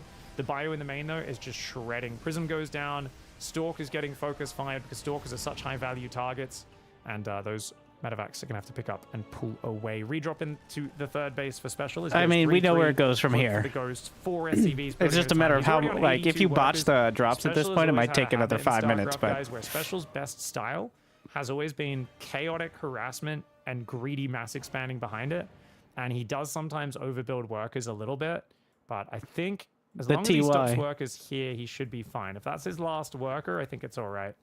His main base almost completely mined out. Natural almost completely mined out. So I think floating the main to a 5th base and then take extra gases here is actually a very valid way for him to keep I'm trying to think of how Protoss can compete with the generic Terran without outright cheesing. Storm on that third. There's another one there. Remember, energy because it feels like you don't need many Marines and Marauders to run over gateway units, as we're seeing in multiple examples here. Medevac should be falling momentarily. But delaying the tech for Protoss as well is also... A few more units there. The High Templar and the Stalker did go down. Disruptor's still trying to build. Geralt is, of course, on his last legs right now. He forgot to bring his elixirs to this battle. And Special is just doing so much damage. You can see the drop queuing up there. More general units are liked by better by RTS players, which is why it's so painful for Protoss to not have general units. I haven't seen Special play in a while. I forgot how fun and crazy his games can get. Oh. We'll see the Rock Tower plays. Ah. Rocks do go I really down. feel like the Double rock drop tower going should in have like behind a the third larger base. Let's go, explosive go, area or Stalk's something. swapping as well. You could barely High get tempo units coming in. jammed Can under. always Even use if you that hold energy recharge in position, about it 2 only hits a seconds. few of them. Energy recharge plus storm here would be amazing, and that's a really nice drop defense. I think Special Just finish him. probably his first games on the new patch, and I guarantee you he's going to have some choice words about energy recharge storms, guys. I guarantee Yeah, you, Special one of is the most definitely the famous, type of infamous, guy I to should say, balance convincingly miners win a in all game and then StarCraft complain history, about how annoying it especially was when to do comes so. Protoss. Special's thoughts on we have to do an interview with him after this Yeah, series, just I to mean, hear him no matter screeching into what his change you microphone and make to the whining. game, that will That's be gonna Special's fun. response even anyway, this game, I so- guarantee you he's like, this is so bullshit, man. Stupid Protoss players. Like- you know, that's And what Special's every time apparently I've ever got fretched Special out to do an too. interview after a series, win or lose, he's always got something to say about a Protoss player and their intelligence level. Stalker's going down, blinking forward, taking out the Medivacs. Colossus roasting. Geralt just doesn't have the numbers nor the upgrades. You see, if they were a smart player, they would have picked Terran, right, Special? There. The Archon gets pushed into the Widow Mine. Oh, man. Because Terran's That better? Archon just No. got bullied by those Stalkers, dude. There's no winning Amazing this ritual that argument. was. This was like, what was that movie? Was it Dazed and Confused? I'm dazed and confused. What? With young Matthew McConaughey being a creeper? That's Was like that the half one? his movies. Thing I like about high school girls is every year I get older and they stay the same age. You know, you're just like, oh my god. That was filled with some bizarre hazing rituals. I was like, is this real? I don't know how we I was got like, on is this topic. real? That was a funny movie. I'd never seen that. I'd always heard about it, and then I watched it a few years ago on a plane. But yeah, that Archon basically was the guy who just gets a bunch of seniors or whatever hop out of their van with baseball bats and give him a good old beating, you know. Zealots are going to come forward. Zealots in the top left as well. Ghost Special, coming what forward. the Colossus hell? there. Watch out Oh, for the the ghost EMPs. just High walked Templar somehow by. does not get EMP'd. Oh my Lands God. a juicy storm on the army. Special struggling to finish Geralt off. Geralt is just trying to hold on right now. Why won't you die But there is already? so much Terran. 3-3s My dying against God. 1-2 upgrades for Protoss. Ooh, Vikings coming forward as well. Feedback on the Medevac. Marines and Marauders. Here's the issue: is most players Vikings aren't coming in. clem, so they will Colossus eat a Zealot storm or getting two. gunned down, and there is just too Or much they'll Terran lose on the their dance ghost floor, before as our actually good old casting friend anything. Maynard would have said in yesterday. And then it feels like bullshit if you're on even economy with Protoss and they run you over. Playing his classic style that he's always loved. Mass expand while attacking non-stop. He's not close here, though. Be in The your economy opponent's is face not from start even. to finish. It's a high risk, high reward style, some would say. Like, if your opponent starts to slip up and falls behind, it's so hard to catch up against Special, because he will not stop attacking and expanding at the same time. Once he gets that economic edge, if you can't find the counterattack timing after, like, shutting down I don't a think drop or Geralt something, is. he I just think runs Geralt away has with the not game. done anything to acknowledge guys, the going new to this one. Geralt the actually changes just here. missed a little bit of production time on his chrono boost there, because he was trying to get his gateway up very early. And This is my build on this map, Special, but that's Envision, mate. Special. Oh my god. This Reaper Ledge is I big. mean, I think he's Is still it- going to be is- fine, right? Guys, is that gateway walling off that jump path? I think it is. I think it is. Series He's gonna are based force around him to whether you go scout the down. proxy Let's just Rex kill in time, all right? Special. Oh no. Special up 2-1 in this series, but he's got to cancel his Okay, I'm second gonna barracks of the skip in a world championship. We saw like because I love this that is she the didn't same wanna send me game. that replay. She sent me a screenshot and then she goes, "Look at this. Think is dumb." Like, all right, guys. As the dust settles here, the Adept and Stalkers pulling back. Marauders fighting pretty well against it, but Special's going to lose one. Oh, you gotta just stay back. Just stay back, Magfield bro. Accelerator. Problem is, Oh, if Geralt Special does was this one of the shade and few distracts, that could be mass huge. Cyclone Not only that, players back in the Oracle's day, so I coming in don't think he'll be Cyclones too unhappy. Nothing shoots up in this base. Third command center tries to go down this. Did he not Oracle energy is recharge gonna that do Oracle? So much damage, man. Okay, And well, Special so it appears just that proxy if you barracks scout too and far cancel the forward. proxy Rex, that Going is from good for you. It looks like an early chrono coming in for Geralt. And What is that? does get himself a few more probes out. He's going to go gate gas. 2-2. Barracks gas for Special. Special hasn't had a lot of success when he goes across the map early. But again, right? like, When he until goes out there and here's the proxy, thing. that's his 2 losses At in the this end of the series. day, Proxy's getting until you have major tournaments forcing any changes like this, the players are just going to do some autopilot stuff. Like, there might be the occasional player who actually tries to do something new, but this is also why players, for the most part, are incentivized to favor the status quo of, like, perfect balance without changing core mechanics. Because then you have to relearn the game and come up with something new when whatever you have has been working. And relearning the game is for Protoss, like every patch. So if you here go up to 20 or 21 core Nexus, you're gonna have to pause your probes for quite a little bit. So you want to go Nexus, then Pylon before queuing up another probe, I believe. Likewise, we're gonna go Reactor first for special. He's gonna go for a command center here. But yeah, there's not going to be a market. One Marine after that. Even with reactor, 6 or workers, before you're the not going to reactor, see I a should huge say. difference. Probe's going to come in. Going to go. It's for a just little going to bit be. of It's going to be a Marines should be able feelings to thing take for the care most of it. part. And He yes, throws the GG down. That probe goes down with but style.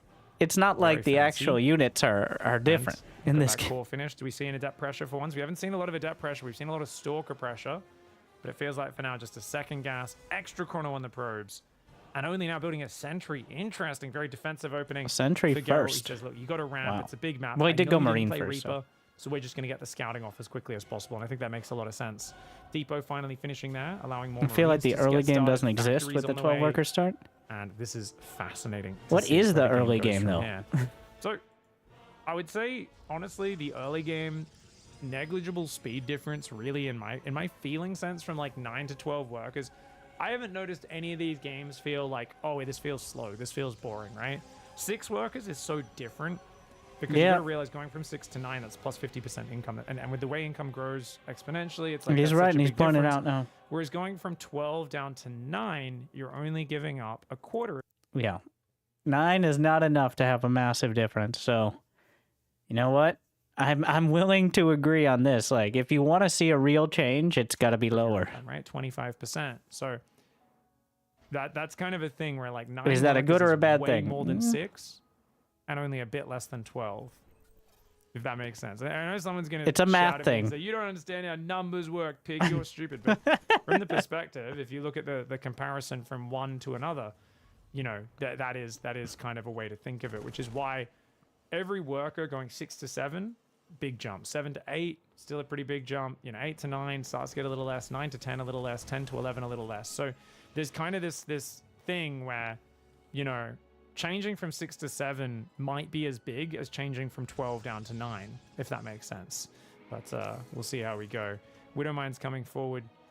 That's just a given. I mean, I people will are gonna say, shout- this is where I'm going to get more cynical and say, there's no way there's going to be any sort of consensus around this, and it would require a near full consensus of both pro players and like tournament organizers to even encourage players to care at all. Besides, like, players will play a show match and take the $50, but will they practice it or design new builds that aren't proxy rexing? So, but it's still an interesting idea and worth exploring, even with that said. Not to rain on the parade too much there. I'm sure Pig is very aware of that as well. I don't mean no matter what I say. Yeah, that's true. That's a good thing, though. I think that's a good thing. Because his 2-gate blink. Dude, Geralt plays so greedy, but he's got such ubiquitous scouting now. Because we've made Protoss scouting so good recently, this is something where we might need to scale back observers building so fast, hallucinations being able to be spammed. If we were to make it a much lower worker count, Protoss might both have the best scouting, but also the best gambles. Like if we go down to 6 workers with the energy recharge, I think Protoss might be completely broken, which would be really interesting. Pig's been listening to the Terrans too much. That'd be very, very interesting, right? Like, wouldn't that be so fascinating? If it's like, because scouting becomes so powerful. Now, I was talking about making this worker change with a lot of different people. Gumiho said worker change is dumb. People just, they're not going to do it. They're not going to. A lot of people, I think, maybe don't quite realize all the differences of the worker change because it is such a complex thing. But he was saying actually a decent alternate thing to achieve more build orders working, more gambles working. And he said, Pig, just remove this. Like, there's too much scouting. Like, the overlords are so fast in Legacy. Make the overlords a bit. The Terran players with map hacks on their orbital command argued for removing scouting as opposed... Bold move. I'm sure he also suggested giving scan like a global cooldown or a greater cost. I'm assuming. That's where this is going, right? Like, maybe we shouldn't have scan, or it should be significantly less effective. Slower. He said, why don't we just do that? Like, make the overlords a bit slower, make, you know, this a different, like, weaken the scouting tools a little bit, and you're going to have more fun builds and all-ins and different variety, and players will be able to punch up a little bit more against the best players. And I think that does, to some extent, apply. I think it's just very hard. I think that's way harder to do than just changing the worker count. I also think there is a pacing change where lowering the workers is just so much better for your average Joe players. I give that example of Empire Wars and Age of... And that is another key point. Like I was talking about is, at the end of the day, you're going to have to go down the list and be like, every single mechanic. If you change hallucinations, how does that affect everything, let alone worker changes? So if you start nickel and diming each of those mechanics, it's impossible to get any sort of consensus. Whereas a worker change for everyone, with like maybe a supply change to bases, is a very simple yet kind of consistent change across the board. Vampires, this Banshee, dude, good micro. I thought that was going to die way faster. You got 4 probes. I thought Geralt was super prepared, but he manages to get 4 probes. Well done, Special. So, in Empire Wars, it's so fast. Like, Empire Wars is like if we started on 20 probes and with our natural finished and 3 gateways and a robo each, right? Like, that's like what Empire Wars equivalents would be. And so that's an extreme example, but that's something casual players really mostly don't like to play in Age of Empires because it is too fast and crazy, but it's so fun to watch pros play on it. Dude, Geralt with the force field delay on the push. He blinks in and takes out a tank as well. Does lose the Observer and a Stalker, but the Sentry survives. He's going to come forward. Oh, he doesn't get the force fields down. The Zealot's going to try and kill those Marines, though. Does lose a Stalker. Geralt trying I mean, that was pretty great. That was the first time I've seen Force Field do anything against Terran in weeks. Away from charge, but the Stalker's buying so much time to So, kill the SCVs. This is massive. Wow. Ooh. Like an actual useful set of force fields. The Stalker's trying to pull back right now. Here we go. Gotta pull back, gotta pull back. Oh, another Stalker goes down. It's a lot of damage, guys. Special does have a 3rd command center almost finished. He should probably pull back. Special's committing too deep, which means I think... Pig. Bacon Man. Are you fucking kidding me? Are we doing some caster commentary here? Hell, it's a That's 2 siege tanks, a cloak banshee, and like a dozen marines. You think Special's the one who's in too deep right now? Your dedication will be rewarded. At this point, he can't leave. At this point, he's just got to try and trade this out as best he can. There's no way he kills this Nexus, in my opinion. But wait, Geralt's screwing up. What's this? Oh, a Banshee gets in his backdoor, distracts him. And Geralt making a big doo-doo, loses a lot of probes. He's going to lose the Nexus now. He's giving up on it. I can't believe it. Stalker's finally clean up in the main base. He does get a few units on the backside. That tank trying to escape, but I don't think it's going to get out of there. This is actually massive for Special in Game 5. I keep saying, I'm very surprised that Geralt keeps just rushing a 3rd base. That's such a good thing to do in the 12-worker start, but like it naturally should be, in my opinion, the last thing you think of doing. Because thank you for gifting. How I'm going, by the way. Thank you very much. Worker start. We've got to get in there and realize that fact. And I think Geralt's making this really hard for himself, but we're seeing that Geralt is a guy who loves the kind of macro heavy, is super adapted to that. These players don't have a lot of experience on this. They're figuring things out as they go. And as I expected, they're figuring things out as they go. Special does the same build every turret has done, or at least a slight variation of it for the last, like, 3 years. Oh my god, he came up with a new 2-base tank push. I mean, that's what's going to happen with Terrans. Okay, they've done the same builds for 15 years. They're going to keep doing them with, like, maybe instead of a Reaper, you get the Marine, or a Cloak Banshee instead of a Raven, but it's going to be some variation on this. I think Geralt not doing himself justice by going for the 3rd base every game. I don't know.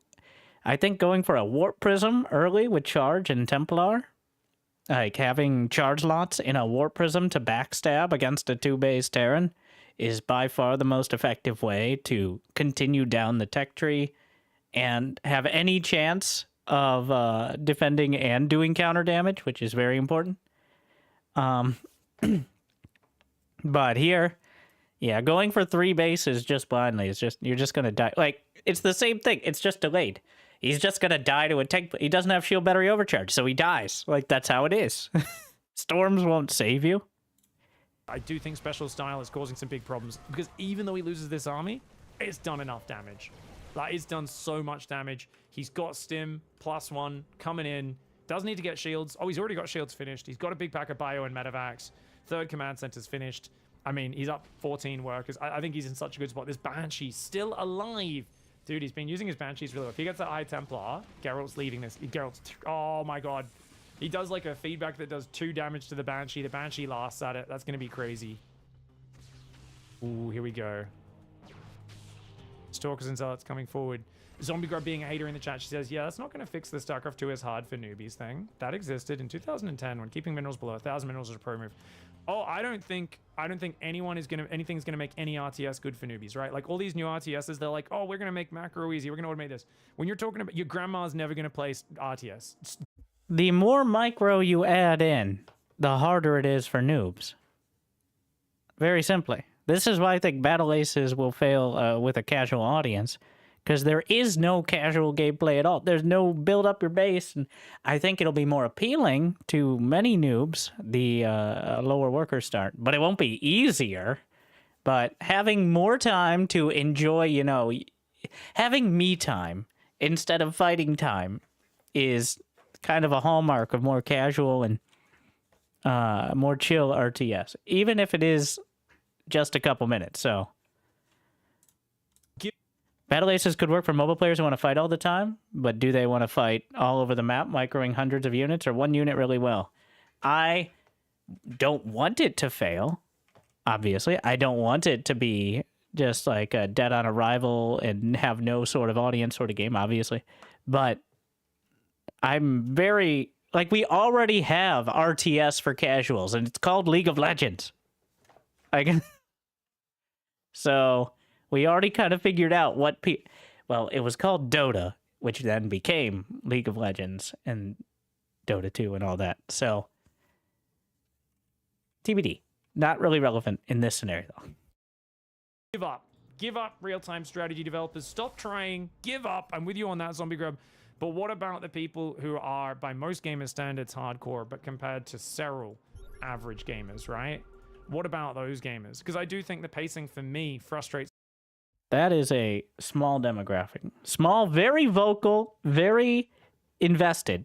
Like, from me to Pig to Hearthstone would probably be the upper end of that. Since Hearthstone has at least ostensibly a chance against Cyril. But let's be honest here. Well, it'll help. I think I'd rather play with a slightly slower early game, or a slightly more varied early game, than just immediately 3 bases every game. Even though it's random, it makes it easier. Not that that's the priority or anything, but for, like, we're talking like Diamond and Masters here, or current similar rank to that would be who it affects, which is a remarkably small demographic overall. But I'll concede that point. The shit out of me when I play 12 worker a lot of the time, because it does feel a bit overwhelming, and I definitely know from coaching a lot of players that a lot of people just macro and play vibes old bronze to GM and don't do much else. We can talk about that in a bit, because the double drops in the main. Special just needs to defend this attack, and he's got this in the bag, guys. The SCVs are there. The Marines and Marauders are going to pull away. The Zealots and the Stalkers and the High Templar trying to hang out. The Marauders need to stutter step. Good stutter steps there, trying to clean up these Zealots. The drop in the back doing so much damage. That Marauder... Why do you build your entire base at the edge where the drops come in? You know, I want to do an aside, which is sometimes Protoss players don't help themselves with the argument that smarter players play other races. Like, sometimes I watch Hero play. Hero, ostensibly the best Protoss in the world, if we don't count MaxPax, who doesn't show up for many tournaments. But sometimes I wonder, Hero, are you using your keyboard, or, like... part of the things that make Protoss so dangerous and dramatic are also they can cut the other way very quickly. I think it's that mistakes for Protoss are so pronounced compared to, like, if a Terran loses a medevac or their early harass, it's not as obvious as someone loses an Oracle or a Warp Prism. Every important unit is so important that even one mistake on that front is devastating. And I think it's much easier. I think part of it is the perception, because it's much easier to point out a Protoss making a key mistake than it is for a Zerg or a Terran, just because they don't have that sort of units. It's much more decentralized. Yes, there are examples like he needs to not lose a battle cruiser or something, but that's not as consistent as, say, the Warp Prism. Notoriously the Warp Prism for Hero, which is your lifeline to the pretty much winning or losing the game much of the time. So that's just a side note off of Gerald with the questionable building placement and third base choices, but it doesn't really relate to the whole 9-worker start thing. I'm just throwing that one out there. Marauders in the choke points and the medevac healing are just shredding the zealots and the probes. That's it. That is it. Very, very nice. Oh, the stalkers are going to go down as well. High Templar drops a Stormy Storm. Marine Marauder hanging out. And that Prism there, not really able to do anything. Are we going to power the gateways? No, it's... Yeah, Geralt just got overwhelmed, and I think rushing that third base is a bit more high risk. Naturally, just because of the slower pace, like you can see specials pushes, even when Geralt's doing like a 2 or 3 gas. What a noob. Special 1,300 minerals in the bank. Is he washed up? All right. Is he a Diamond League? Heavy charge style. It's so hard to defend against these sorts of pushes, and I do think, you know, earlier tech is obviously such a big thing. The lower you make the worker count, the stronger SCV early drop. tech is. To Classic. the point of it being frustrating in the past, which is a part of why we have changed it and removed it over time. Yeah. Marines, Marauders come in. Storm does land there as well. Marines in the mineral line trying to hang out. Stalkers getting gunned down.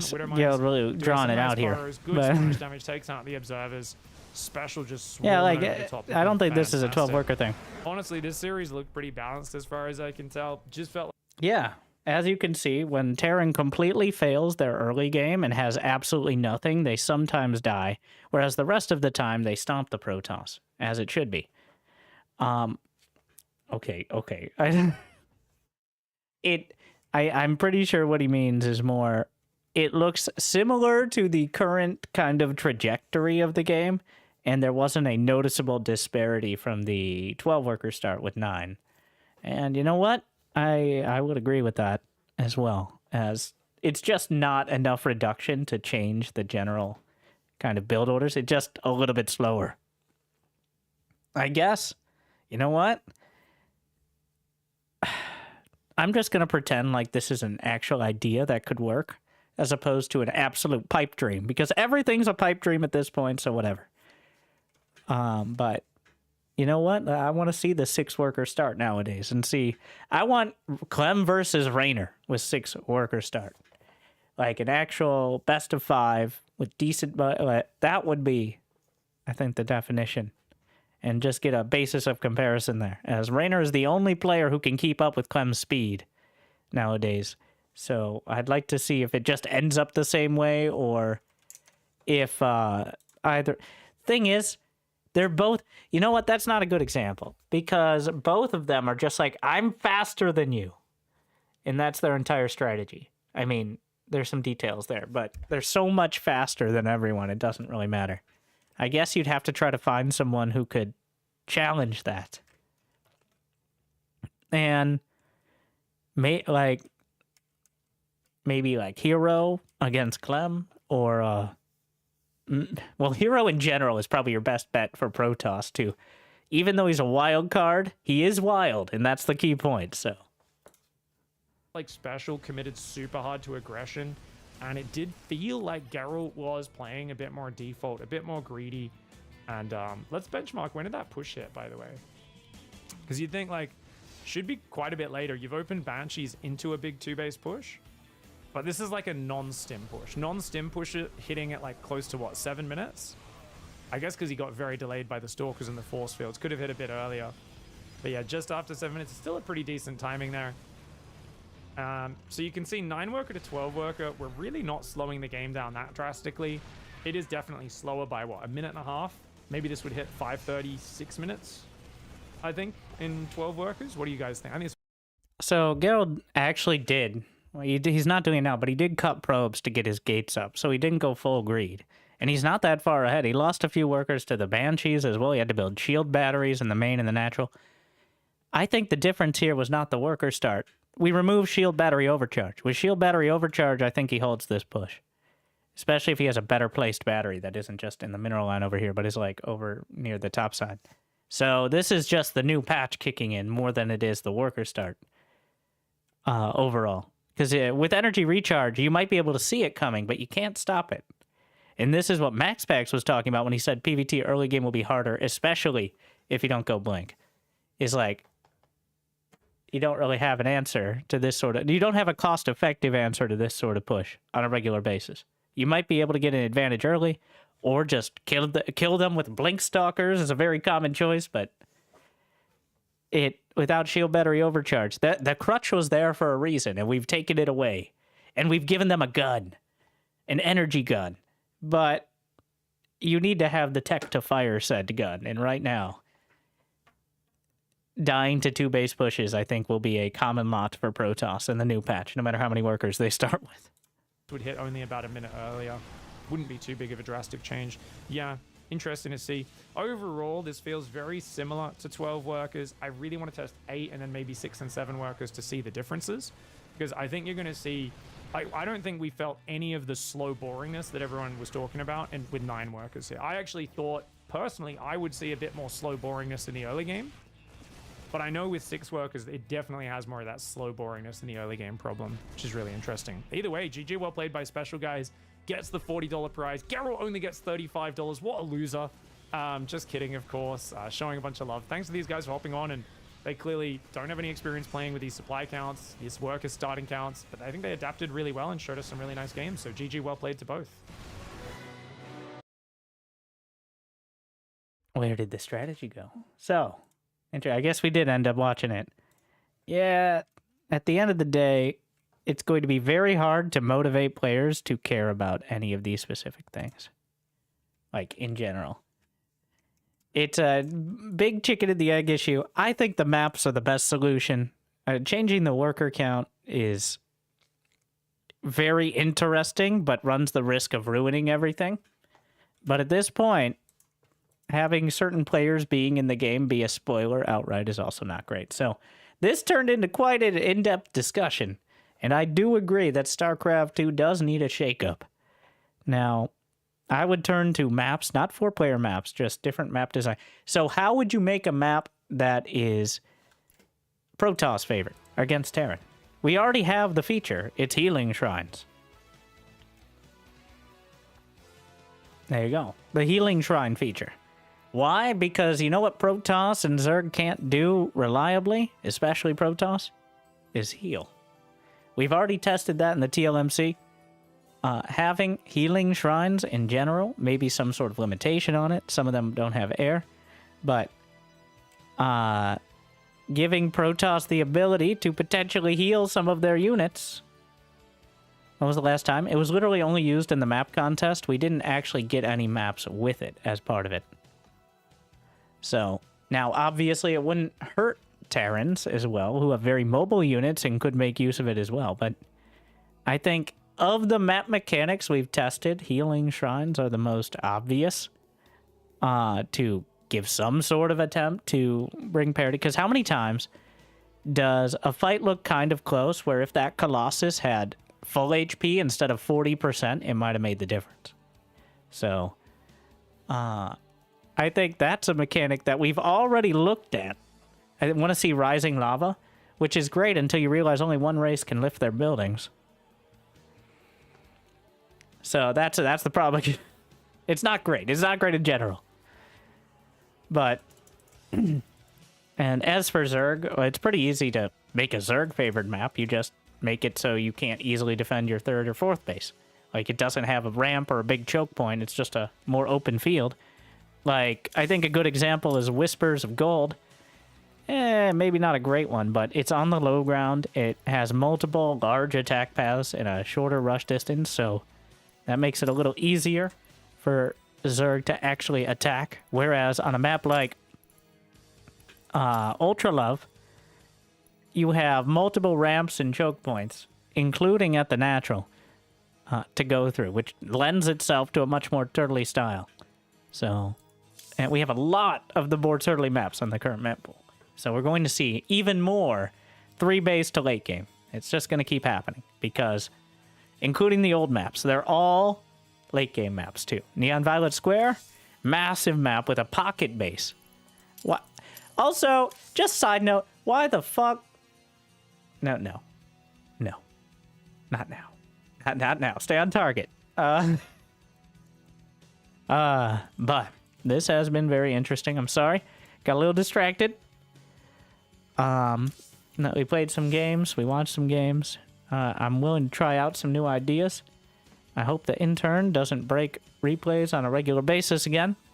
And I hope you enjoyed. We had all SC2 today. Go check out Pig on YouTube. He has more varieties of games with different worker counts and all that.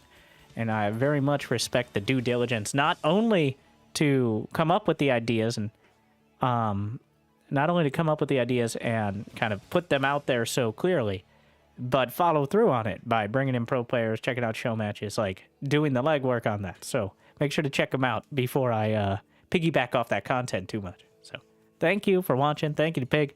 And I hope I made your day just a little bit better. And I hope to see you next time. See you soon. What day is it? Maybe see you tomorrow. I'm not sure. We got Thanksgiving coming up in America. And I'm thankful that you've liked and subscribed and are here. So thank you for watching. I'll see you next time. Good luck. Have fun. Stay chill.